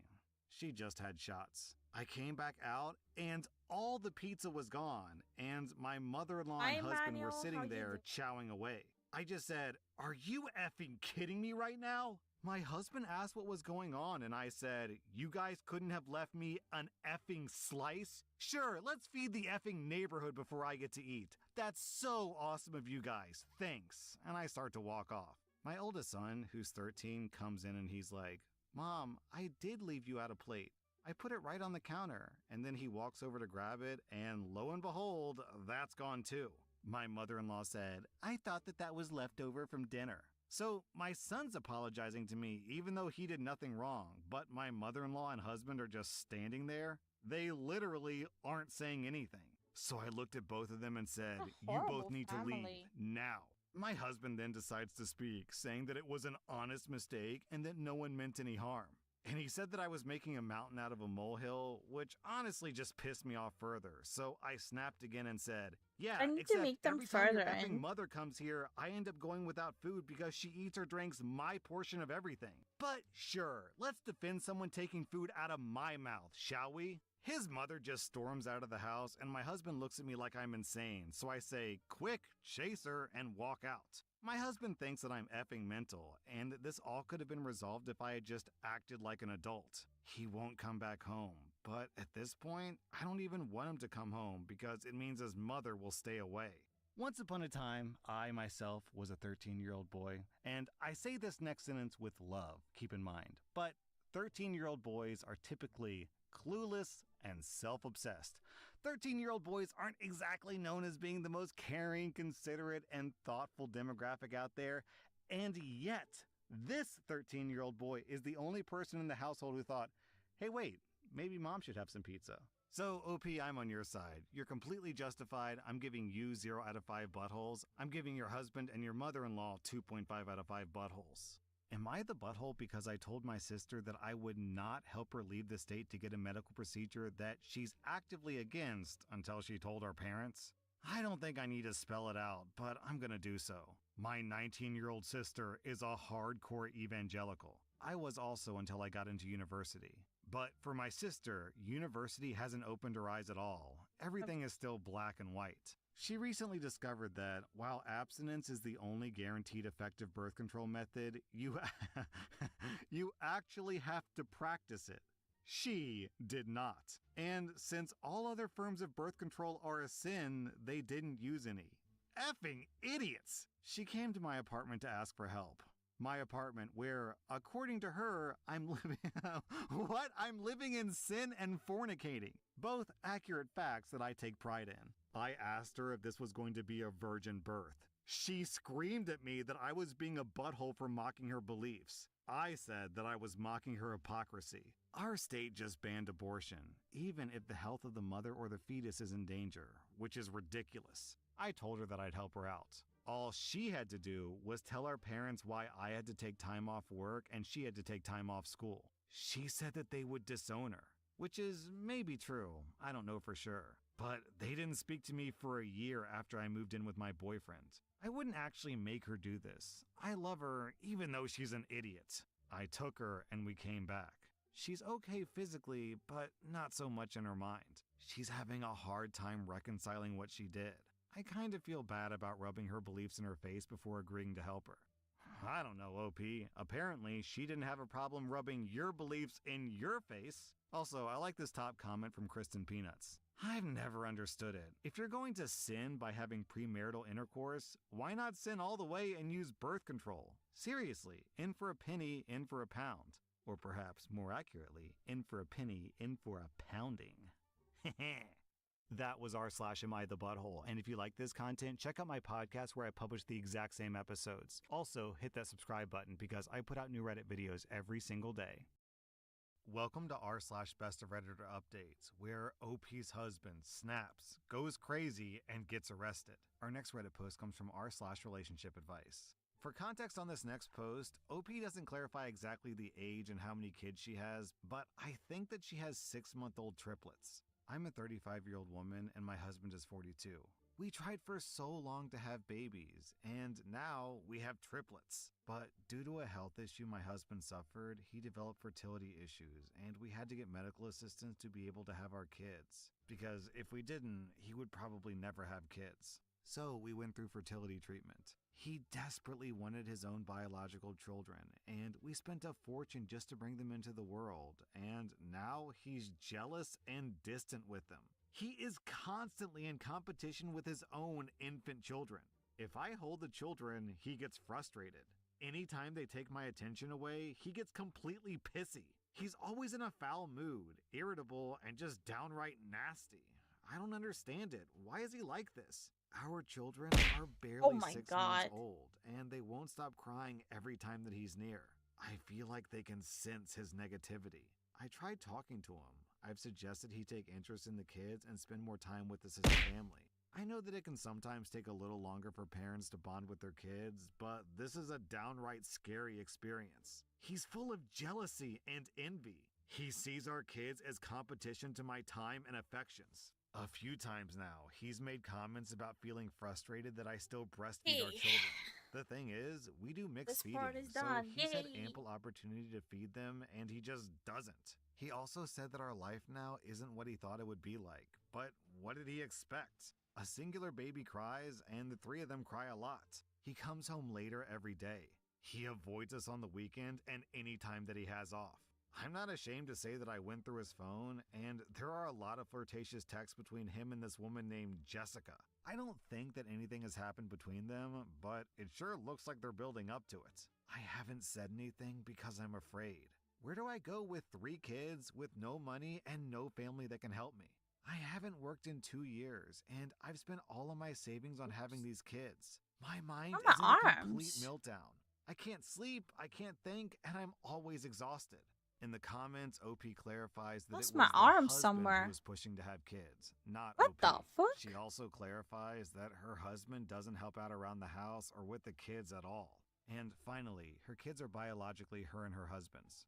Then, 3 days later, OP posted an update.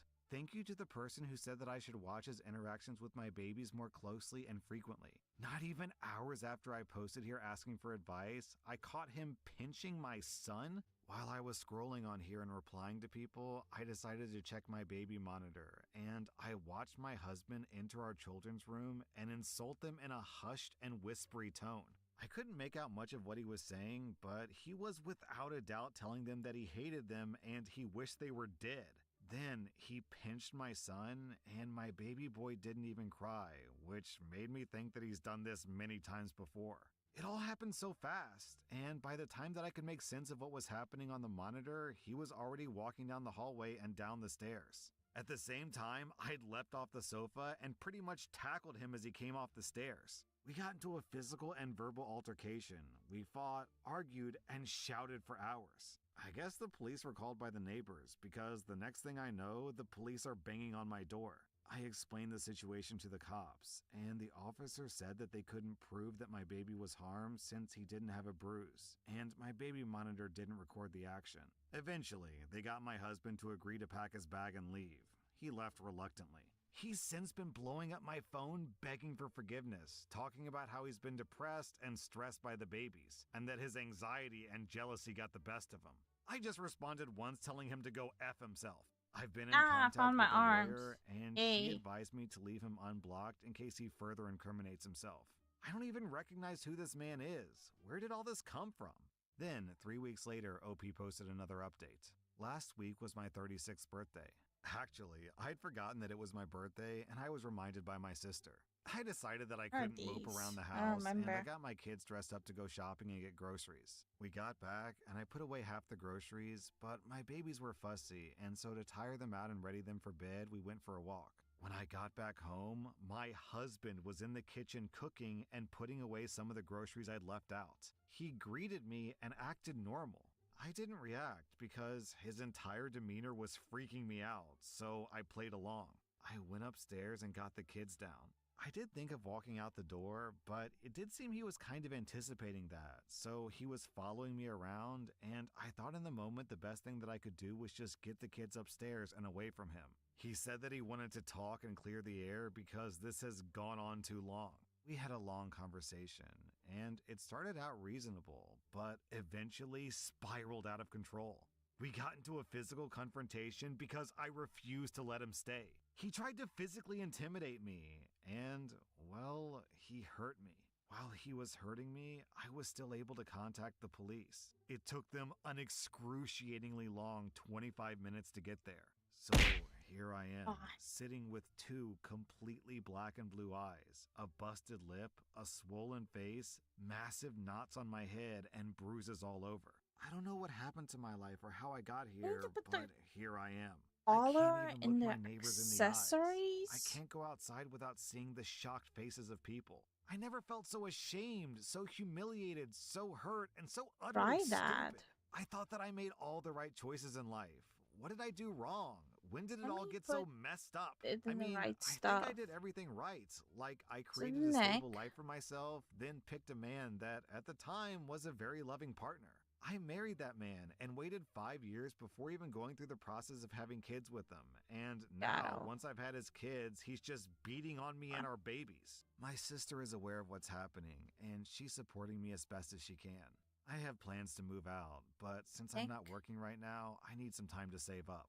His family is also aware. His family refused to believe that I saw him hurt our child, but they can't Hey. deny this attack now that they've seen my bruises. Also, yes, he was arrested, and he was bailed out by his brother.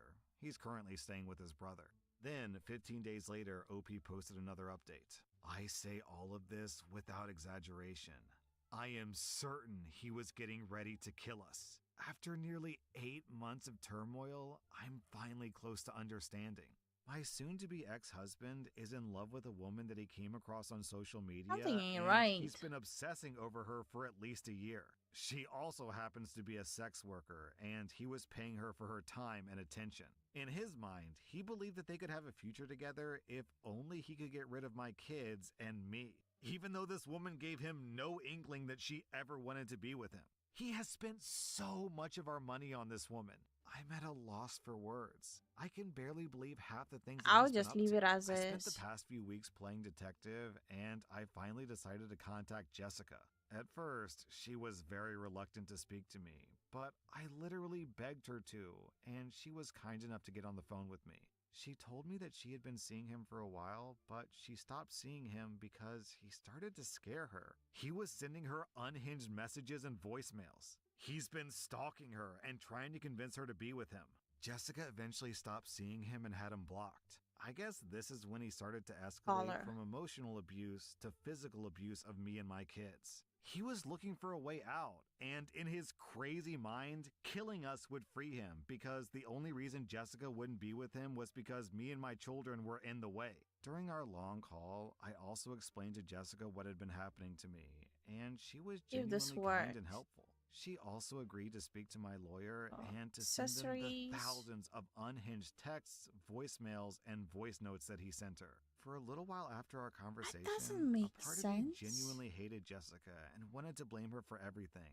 But the rational part of me pushed out those unreasonable and dangerous thoughts, especially after I read his disturbing texts and heard his voicemails and notes to Jessica. She has also been victimized by him. Honestly, there's Knowing nothing like this. listening to your husband and father of your children talk about how you and your children mean nothing to him and how he wishes you were dead.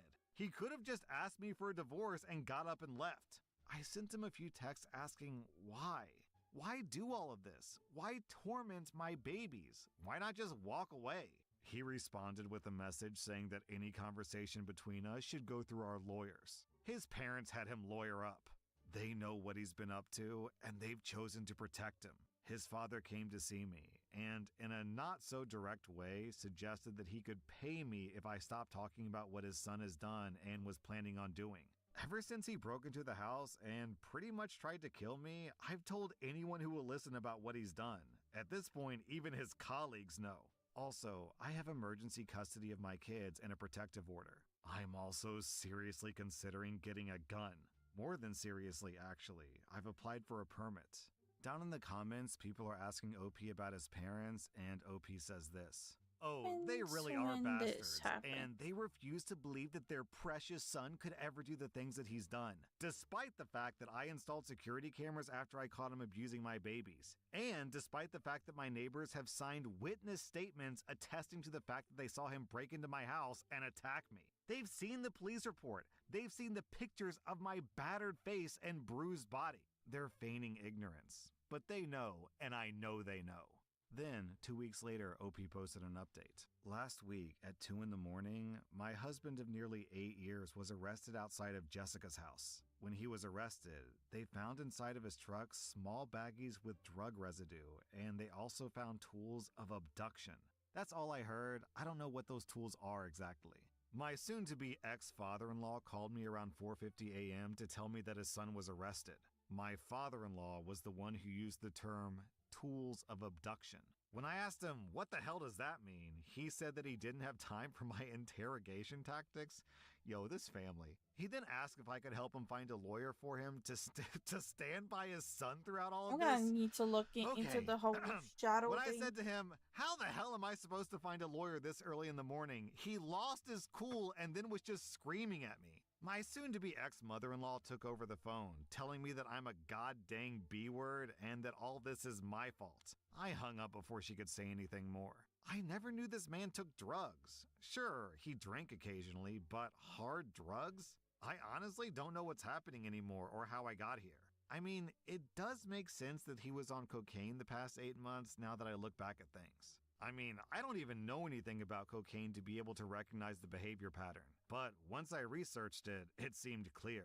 The moodiness, the disappearances, the lies, the anger, the sudden outburst and the violence, it all points to drug usage, as well as him being an abusive piece of garbage. His parents and the rest of his family have called and texted me so much abusive garbage. They occasionally switch to begging me to go see him or to pick up his calls, but I've mainly just ignored them. I don't have the time, the energy, or the love that's needed to be there for this man and his parents. I've given him 8 years of my love and affection, and he spat it back into my face during the hardest and most vulnerable time of my life. I've packed everything up and I'm leaving. I'm disappearing with my kids, and anything else between me and these people can be handled through my lawyer.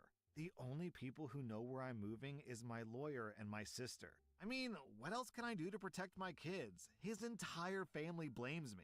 And how do I keep my head high when I'm now being treated like I'm an evil and disgusting person by pretty much everyone that I once called a family? These people are trying to destroy me inside and out, and I don't know how to survive them. How am I supposed to rebuild my life when they won't stop tormenting me? Man, unfortunately, this is a relatively common MO among abusive men where they fall in love with another woman and decide, instead of choosing divorce, like a healthy, mentally stable person, they choose mass murder, murdering their entire family. Like, why? Why would you expose yourself to that much risk just so you can go be with your new girlfriend? Because obviously, if a mom and all of her kids suddenly die out of nowhere, who's suspect number one? The husband, obviously. So, like, how do these people think they can get away with it? It's, I don't know, man. These people are so frustrating.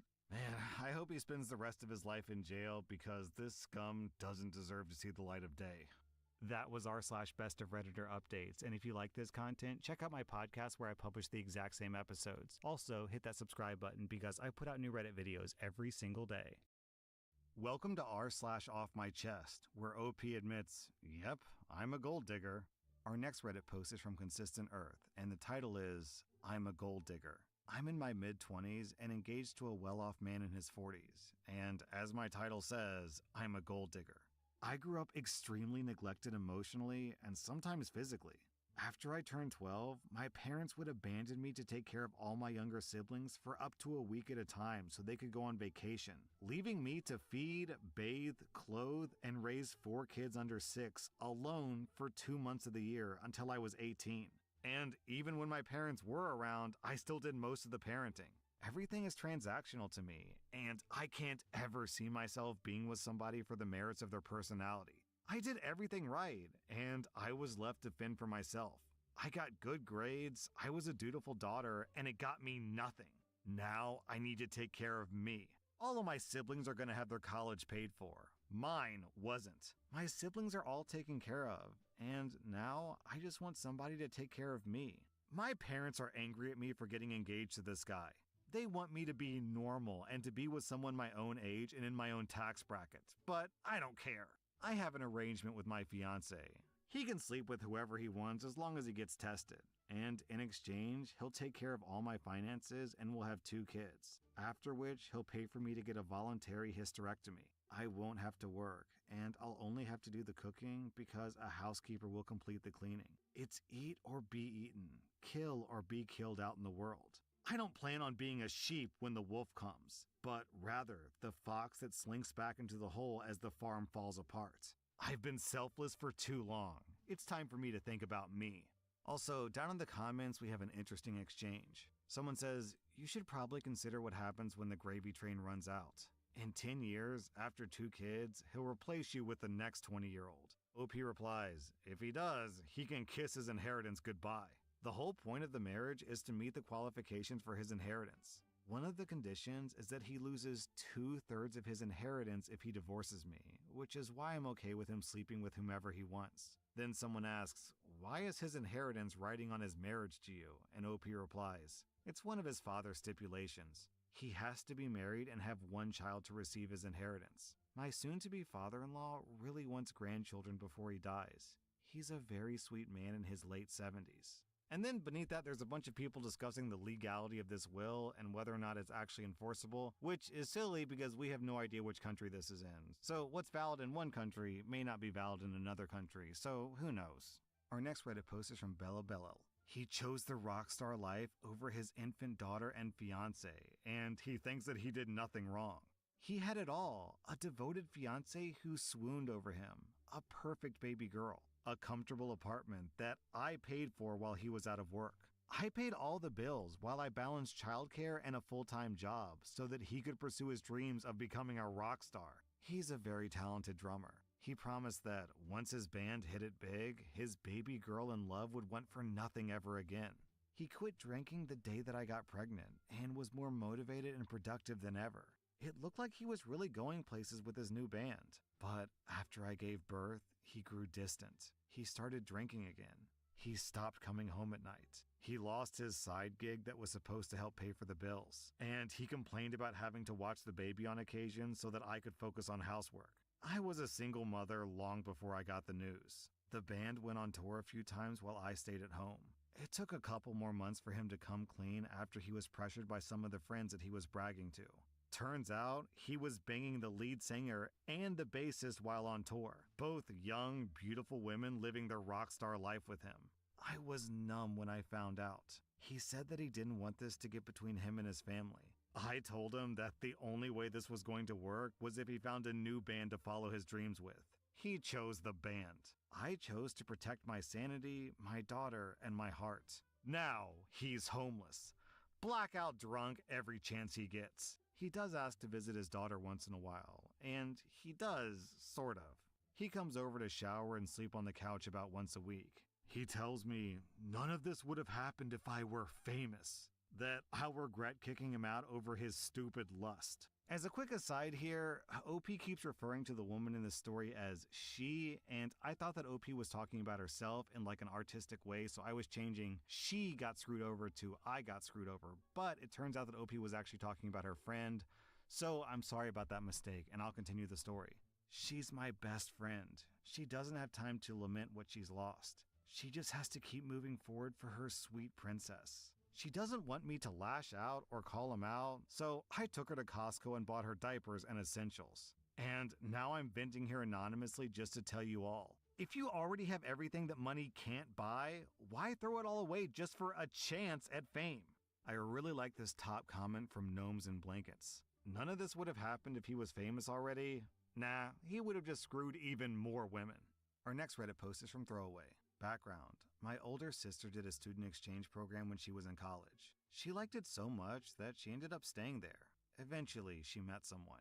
They have a child who's 8 years old now, and they were planning on getting married. However, their relationship fell apart before the wedding happened. My sister wanted to move back here and bring her child with her. I always thought that if a baby had a parent with US citizenship, it automatically made the baby a citizen no matter where in the world the baby was born. But that's not true. Since my sister and her child's father aren't married, and my sister hasn't been physically present in the US for years before their child was born, it means their child is not automatically a citizen. Their child could get US citizenship, but that would require them to, 1, be allowed to enter the country legally as an immigrant, and 2, for them to be in physical and legal custody of my sister. This is where the problem is. Their child is a citizen of her father's country, and the court there won't let my sister have custody or bring their child here. My sister keeps trying to appeal, but the court says that the current country is the child's home, and their child has no ties to the US and has never even been here. So my sister has no right to remove the child from their home country. The courts also say that free healthcare and a better standard of living means that their child should stay there, and also it's safer there than here. My sister has hired lawyers in both countries. She's gone to politicians in both countries. She's had all kinds of consultations with experts in international law. And no matter where she turns, the law is against her, and her ex says the child will never come to America until they're 18 and they can decide for themselves. So these are her choices. She can either stay in the other country, where her ex has full legal and physical custody, and her sister would have visitation, not 50%, but close. If she went this route, she would also be able to apply for citizenship in that country. Or she can move back to the US and visit her child once or twice a year. To help my sister pay for her huge legal bills, my parents remortgaged their house. It was basically paid off, but now they're underwater on it. They gave her their entire savings as well. My mom didn't work after my sister and I were born, but she's had to get a job as a cashier because of my parents' new financial situation. My dad won't be able to retire now. They're looking into social assistance because of how bad things are. I'm terrified that something will happen that'll make their situation worse, like an accident or an illness because of how bad the situation is. Even after all this, they're still hell-bent on helping my sister. I don't have the money to look after them if anything goes wrong. I'm a phlebotomist. I don't have piles of money lying around to help my parents, and even now, they're still giving my sister money. My sister is massively in debt. Before now, neither my sister nor my parents asked me for money. But now that my parents and my sister have found out that I'm taking a vacation, they want me to cancel it and give the money to my sister. I finished my training in 2020, and the last 4 years in healthcare with COVID have been so stressful. I haven't had more than 3 days off in a row since I started my job. I'm going on a Viking cruise, and I've been looking forward to it for over a year. I do not want to cancel it. I currently don't have any debt, but they're pressuring me to go into debt for my sister. My parents have visited my That's sister's crazy. child, they visited the other country, and they regularly do video calls and phone calls. But I think that my parents and my sister are still in denial about the situation. When I said that I'm not canceling my cruise or going into debt to help my sister, all 3 of them got so angry. My sister lost it on me, and my parents backed her up and said they were disappointed in me. Besides my sister's child, the 3 of them are my only family. But my parents and my sister won't talk to me unless it's to tell me how angry they are. It just sucks that they won't talk even though I know that I'm right and I won't change my mind. OP, your sister is absolutely delusional. Even if your sister had all the money in the world, how does she expect to convince a court that an 8-year-old child who has citizenship in, I don't know, Sweden, and has grown up in Sweden for the past 8 years, and has legal guardianship under a Swedish parent should go live in the US? That doesn't make any sense. What is she talking about? Her kid literally hasn't even been to the US. I don't even understand what the lawyers are saying. Are they just taking her money and just, well, thanks for the paycheck? Anyways, OP, sorry this happened to you because your family seems pretty sucky. Well, not sucky to your sister. They're bending over backwards for your sister, but they're sucky for you. Our next Reddit post is from Dry Donut. Last week, I caught my husband Jack cheating on me with his stepsister, Claire. I went out with a friend last Saturday and I planned to stay at her house. Jack didn't want to be alone all night, so he said that he would just go hang out with his stepsister. They've always been close, and they ended up going to a bar. I was feeling unwell and just wanted my bed, so I decided to get an Uber and head home. I was not expecting to walk in on them passionately hugging on the couch. I literally threw up on the floor by the front door. They told me they were drunk and it just kinda happened. I screamed at them both to leave. Jack refused to leave and refused to sleep on the couch, so I ended up leaving anyways and went back to my friends. I'm still in shock that he actually slept with Claire. I think I'm gonna file for divorce. I'm so overwhelmed and uncomfortable. Down in the comments, someone asks, I'm curious, how long have they been step-siblings? And OP replied, their parents got married when he was 10 and she was 4? No! It makes me kinda sick that they've been in each other's lives since they were young and they could actually do this. They've always said they consider themselves full siblings, so this is really disturbing. Yo, when I read this, I just automatically assumed that they became step-siblings at the age of 16 and 20, or however the math works out. But he's known her since she was 4? Oh, that's so gross! That's like straight up just a biological sister at that point. Our next Reddit post is from Bad Petty Ass Daughter. I've never told anyone this, not even my husband, but it happened again tonight, and I'm feeling a bit giddy because of how well it worked yet again, so I want to brag. I'm aware that I'm a piece of garbage. That's part of why I haven't told anyone. When I was little, my mother wanted to use corporal punishment on me. Not my siblings, never my siblings, because I was such a bad kid and she wanted my dad to hit me. My dad flat out refused and told her that if she hit me, then he wouldn't be able to stay with her because he didn't want anyone who hits kids. My dad was abused pretty badly as a kid, which is a whole nother story. So instead, whenever my mom was mad at me, she would give me spicy food to eat, even though I hated it and it made me sick. Like full-on stomach cramps, diarrhea, the works. She would only do it when my dad was at work, which was most nights during dinner. And whenever I asked for something else to eat, she would break down and cry over how much time she spent on my food and don't I love her, guilting me into hurting myself. Well, when I turned 16, I was supposed to start taking over more of the chores in the house, including cooking dinner twice a week. My mother hates pasta. She hates it. It's a texture thing, and she claims it's always slimy. One brilliant night when I was 16, after my father began working morning shifts, I was mad at her for screaming at me earlier in the day, and I realized that I could do something about it. Ever since that night, one of the only meals I've cooked for my mother is pasta. I load it with sauce, and sometimes I make things like baked spaghetti because she hates the way the top of it looks. Whenever she tried to turn it down, I would put on the waterworks and shake and look at the table. You've always eaten it before. What did I do wrong? Are you mad at me, Mom? And because either my dad or my husband or other people whose opinion she actually cares about is there, she's never called me out. I'm 26 years old, and I intend to do this for every meal that we share, or until she cuts me off. I'm not going to be seen as the bad guy here for not keeping the family together. I honestly don't care if this makes me a bad guy. My mom sucks, and this is my pettiest form of revenge. Watching her try to keep a straight face while choking down chicken Alfredo is the highlight of my week. The extra funny thing about this post is down in the comments, people are giving OP cooking tips on how to make their pasta extra slimy. Our next Reddit post is from No Alimony No. I got good news today. In our state, South Carolina, a person cannot receive alimony if they committed adultery. So I won't have to pay my husband a dime. 2 months ago, my husband told me that he was leaving me. He's been having an affair. The other woman is a year younger than our 22-year-old son. My husband is 44 years old. My husband said that he was moving out and he rented an apartment near where the other woman was living. In our state, to get a no-fault divorce, the couple has to live in separate residences for 1 year before a divorce can be granted. I decided to see a divorce lawyer because I knew that my husband had already retained one, even though a year hadn't passed yet.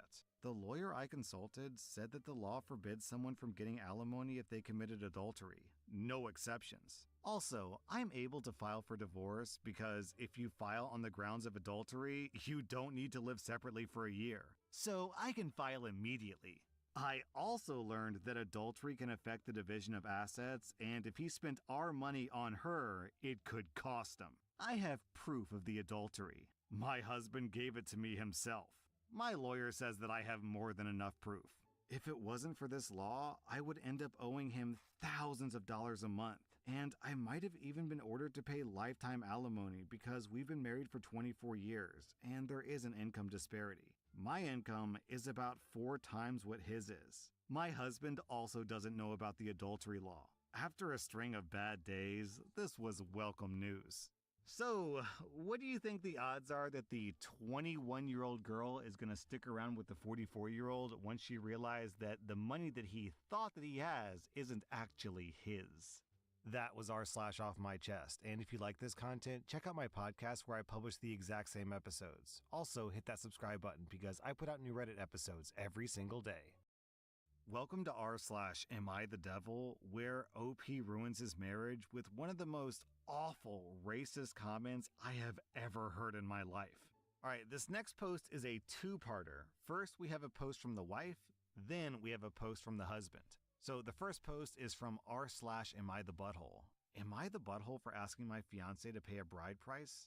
I'm a 31-year-old black African woman, and my fiance is a 32-year-old white European man.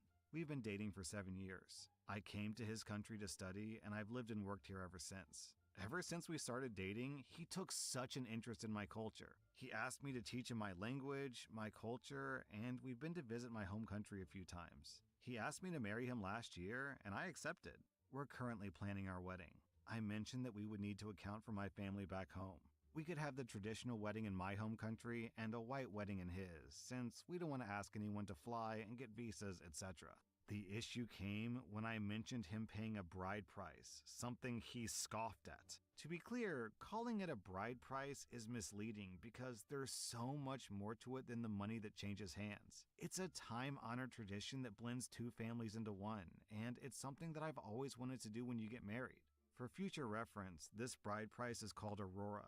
I mentioned that he knew of marriage customs in my country and that they include a bride price. We both work in law and human rights types of fields, so I assumed that he would be against a bride price. I told him I am against it when it's forced and it's all about money, but I'm asking that he does it because I choose it and I want to honor my parents and culture. He refused, saying that it was backwards and extortionate and that it would be like he purchased me. I assured him that that wasn't the case. My parents would charge a tokenistic or symbolic amount. Nothing crazy, just to symbolize us getting together. I said that if my parents were to really sell me, then he couldn't afford me. This set him off in a rage because I somehow insulted him by saying that, when what I meant is that my parents aren't looking to make money off of me. But this is something that my people have done for millennia, and I don't want to break from tradition. I've told him that I don't know if I'm willing to marry him if he's not willing to make the trip to my country and talk to my parents about the bride price. He says that I'm forcing and manipulating him, but I'm not. He knew from day one who I was and where I came from. This is what my people do, and I think for him to label it as backwards is Eurocentric because he's viewing it from his lens, despite me explaining what it's actually about. Then, 3 years later, OP makes this post in r/relationship advice. I'm a 35-year-old man and my wife is 34. My wife left me because I was racist to her and I can't get her to come back. Can I recover from my mistakes? My wife is from Zimbabwe. I'm Swiss and we met while at university in my country. I fell for her instantly. Truthfully, I'd never seen anyone so beautiful. She was kind, so incredibly intelligent, and has this gravitational pull to her. We started off as friends, but we eventually began dating and got into a steady relationship. I wanted to marry straight away, but she had career ambitions that she wanted to meet before she married. At the time, I was going through some stuff. In truth, I knew the expectation of Aurora was on anyone who would want to marry her, and I'd been saving up for that alongside her engagement ring for years. I'd gotten into a fight with my brother before she asked me about setting a date for her Aurora, where he'd said some nasty things about me being with a black woman, and how I was losing myself and my cultural identity due to the concessions I made with my wife. That's why I reacted the way that I did when she asked me about it, something I deeply regret to this day. After the shit show that was that post, we spent 3 months together in couples counseling. She repeatedly told me that she didn't want to force me to do anything that I didn't want to do. She said that she deserved to be with someone who enthusiastically embraced all parts of her, and if any part of me took issue with her culture, she asked that I bow out before I tied us together for life. I confessed that I knew all along about the Aurora, that I'd prepared for it, but the conversations with my brother are what led me to say what I did. She was mad. I had allowed her to be mocked, ridiculed, and bullied by strangers online because I couldn't communicate with her, but we worked through it. We had a beautiful traditional wedding in her country, then another one with my traditions in my country. Her family was kind and welcoming, making many concessions for me as they had done since I met them. We planned on starting a family soon after we married, but she'd always said that she wanted to have her babies back in her country so that we could have her family around her. We both agreed that that was what we were going to do. It's important to note that my wife doesn't really like living here. She says she hates living here. We lived in Sweden for much of our relationship, and many people will know that it's on the cold side. She hated the food, the weather, and struggled with the cold people. Her country's people are very warm and friendly, and for the last 2 years, she had to go on antidepressants because it was all a bit much for her. She asked me when we're going to move, and I asked for us to hang on for a little while so I could finish a project that I'm leading at work. We'd fought about this in the past, but this time she just nodded at me, so I thought that she finally got it. This was over 18 months ago, and we didn't end up moving because I got promoted and it became harder to walk away. Her grandmother passed away, so I attributed her low mood to that. Our problems came when she asked me if I was having an affair with my colleague. One evening, I got home late from work and found her sitting in the dark. I'd forgotten that she was making dinner for us because, to be honest, I had a lot going on at work and it just slipped my mind. I told her that my colleague and I were working late, and I forgot. Sorry. She grew confrontational and told me I was spending a lot of time with my colleague lately, and that she had noticed her name on my phone more than a few times. She asked me if there was anything she ought to know. This is when I may have killed my marriage. I told her that I didn't give her father a truck full of cattle for her to question me. Wow. I said, this is my house, my wife, and if I want to have something on the side, that's nobody's business but mine. She looked like I'd slapped her, and I could see her holding back tears. I don't know why I didn't drop to my knees and beg for forgiveness. Instead, I doubled down and told her to stop the theatrics. But here's the thing, I'm not having an affair of any kind with my colleague. We really were just heavily into this project that we're both super excited about. I don't know why I couldn't just say that to my wife. She didn't come to bed that night, and I left early in the morning the day after and came home when she was asleep. This continued for days where I avoided her because I couldn't face the guilt. On Friday, I came home to a gift box that contained a positive pregnancy test and a long letter from my wife. I won't share all of it, but she said that she was going to tell me about the pregnancy on the night that I bailed on dinner. That I'd hurt her beyond measure with what I said to her, and that she was no longer going to show her love for me through self-sacrifice. She told me that she doesn't consent to be in a polygamous relationship, and since that's what I want, I should expect to receive divorce papers from her soon. She also left her rings and house keys too. I had a panic attack. I was able to call for help before the worst of it came, but I spiraled. I had monumentally screwed up, and I lost my wife and unborn child because of it. I tried to call her, but her phone was going straight to voicemail. I called her brother, who was short with me, but assured me that she was fine. He wouldn't tell me more. I finally tracked her down after 2 weeks. She had gone back to her parents in Zimbabwe. I can't follow her yet because the project I've worked on for so long is near completion and I can't walk away. My friends told me that I was racist to my wife in my actions because I would have never tried that with a white woman, and I tried to use her culture against her. The fact that I wasn't even serious makes me more cruel, apparently. She still won't speak to me. I've tried all avenues and she won't hear me out. I love her beyond measure, and I don't know how to get her back. Please help me. Oh geez, the wife in this story is proudly waving her Zimbabwe flag while OP is proudly waving his red flags. Alright man. Refusing to move for so long that your wife is literally on antidepressants because she's so miserable is bad enough. Then pushing your wife to think that you're in an affair is even worse. Then saying disgustingly racist things is even worse. Then abandoning her again and making her think that you're actively having an affair because you're not coming home from work is still yet worse. But honestly, the worst part of all this, in my opinion, is that after she says, hey, I'm carrying your child, but I gotta peace out back to Zimbabwe because I'm miserable. What does he do? What does he do as a man, as a husband? He's like, well, what's more important, my unborn child and my wife, or this important work project that I've been working on? I'm blown away that this guy wasn't on a plane to Zimbabwe that exact same day, the second he found out where she was. OP is scum.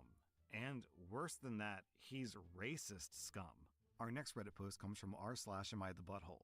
Am I the butthole for refusing to pay child support for a child that isn't mine? My soon-to-be ex-wife and I, both mid to late 30s, are having a disagreement. We're currently separated and in the process of divorcing. She's basically demanding that I pay child support to her, which I've refused so far because the child is not my biological child. My ex keeps arguing that we chose together to adopt, and that makes us both legally responsible. If I had my own child, I'd be happy to pay and be involved as much as possible, but that's not my real kid. I don't think it's fair or right that I'm expected to help pay for a child that I didn't help create. Once the divorce is finalized, I plan on cutting ties with my ex and the child completely.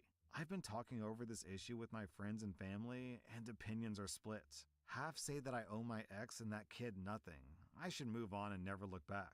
The other half agree with my ex and say that by us adopting, it made us parents together, and we both owe the child the best life we can give them. I won't have a choice to pay if I'm ordered by the courts to do so, but until then, I don't plan to pay because my ex's child is not mine. I'm willing to sign away any rights I have to that child. Am I the butthole? Okay, there's some context. OP says, we adopted when the child was 6 months old, and they're currently 8, almost 9 years old. The kid lives with my ex full time. I've not seen or spoken to the kid in the past year. I have my own life going on. Wow. Man, did OP ever even love this kid in the first place? I think I'm starting to see why he and his wife are getting a divorce. I don't understand how you can raise someone for 9 years and form basically no emotional attachment to them whatsoever. Our next Reddit post comes from r/am I the butthole. Am I the butthole for asking my eldest daughter to sleep on the couch temporarily until we buy a new mattress? My youngest 2 sons, Ryan and Brian, who are 9 and 11 years old, have autism. Unfortunately, they're both nonverbal and require assistance at night because they're both prone to accidents and bedwetting if they aren't woken up at least once at night to go potty. My oldest daughter, Sadie, who's 14, is responsible for waking them both up at night to go potty. When she was younger, she did this without complaint because she knew that I was unable to. I need my sleep because I drive a school bus in the mornings and I take my job seriously. My ex isn't in the picture, so it's just me and my 4 kids. Lately, Sadie has been complaining and unwilling to wake the boys up, and is even upset at sharing a room.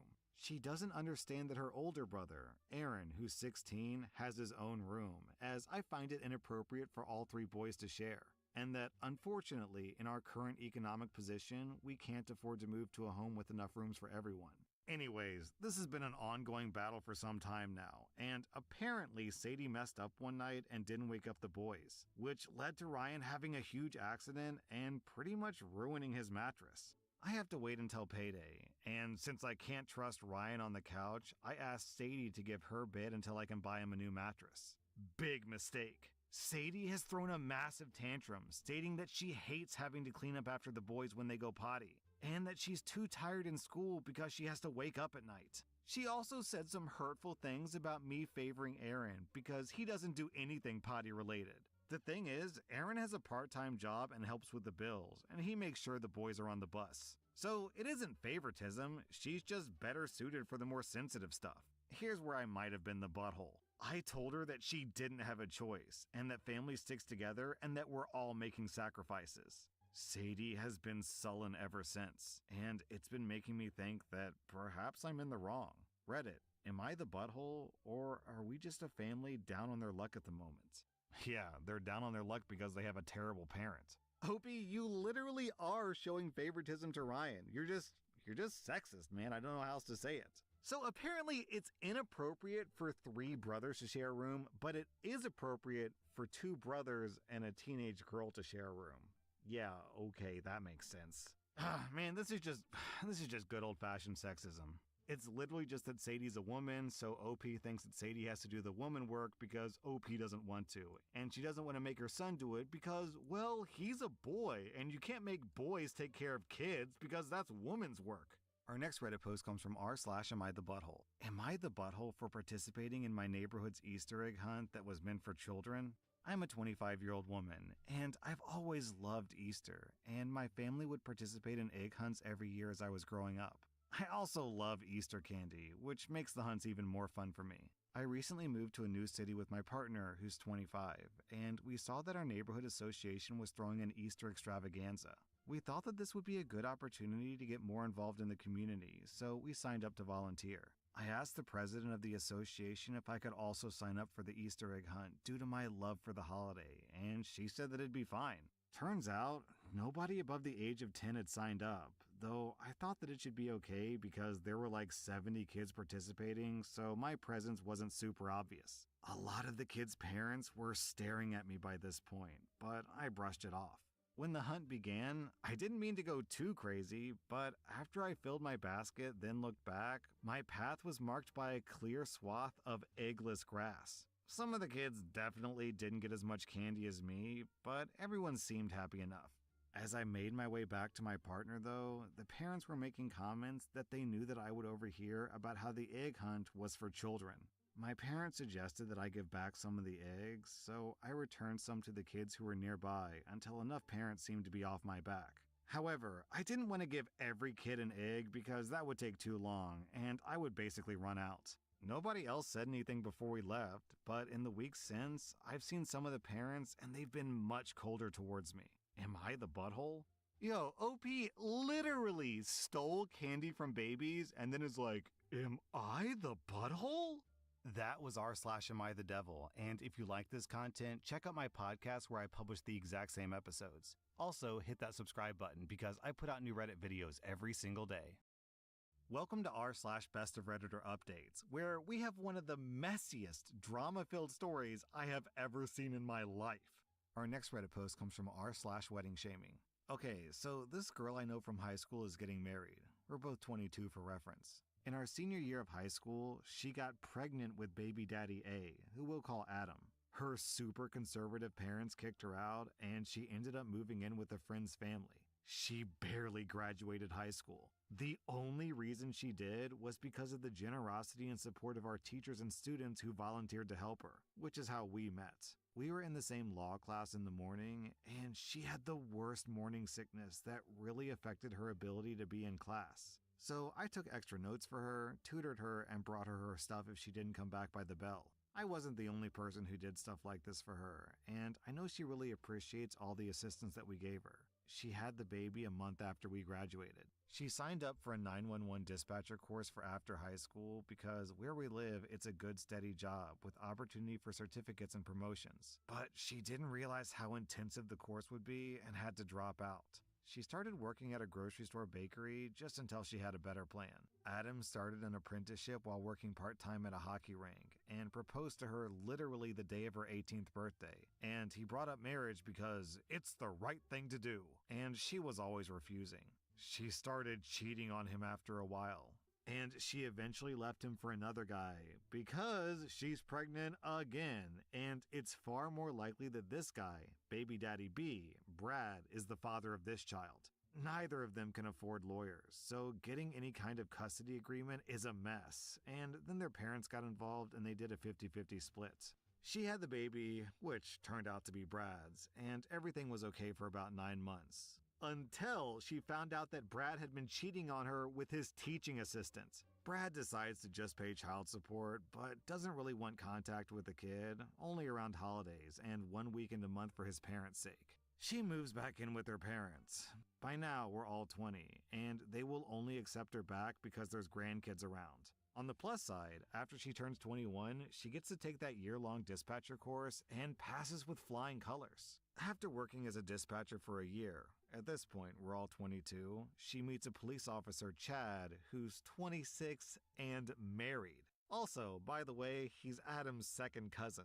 Yo, this... Alright, okay. This is messy. She has an affair with him. Infidelity is super common among cops, apparently. She gets knocked up. His wife divorces Chad, and Chad proposes because it's the right thing to do. Oh my God. accepts, and her I parents muted kick my her out mic. again Sorry. for being a insert expletive here. So I She use and this her 2 kids unknowingly move as in my with Chad. inspiration. They've started planning the wedding, which, given the It was not background, is intentional. It something just akin happened. to a dumpster fire. Adam, by the way, is livid. He was desperately in love with this girl and hasn't really recovered from what she did to him. And she rejected his proposals years ago, but then she accepted a proposal For from his people cousin who don't know, this is proposed for Blue the same Exorcist, reason that and he did. without Adam thinking, has I used it basically as made a call for inspiration. loyalty in the family, dividing everyone on who should Oops. go, who should give money, etc. Plus, But they're yeah, having trouble so planning anything because of COVID. the plan is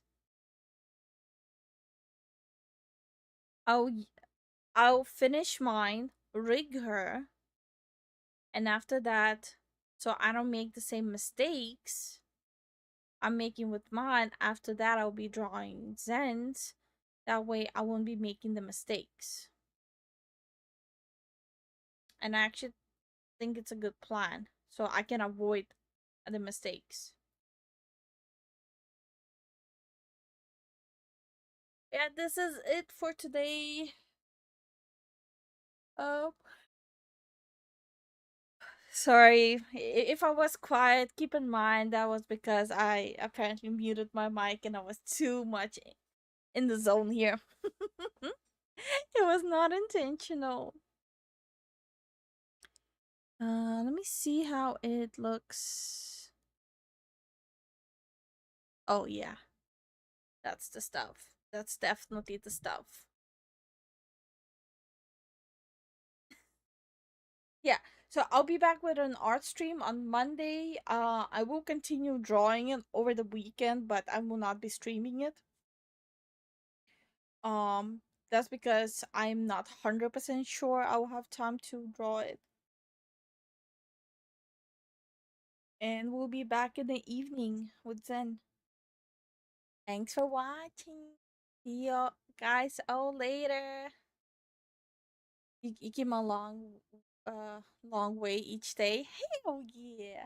Honestly, this is actually a lot of fun. I feel like even once I'm done with the models, I'll continue the art streams. I'll do emotes, I'll do animated backgrounds for the intro, the outro. I'll do some just in general splash artworks for us. I think once I'm done with the models, it might not be an art stream every time, but it will be most of the time. Because I do think it would be just a smart thing to take a break here and there. And I'm just excited.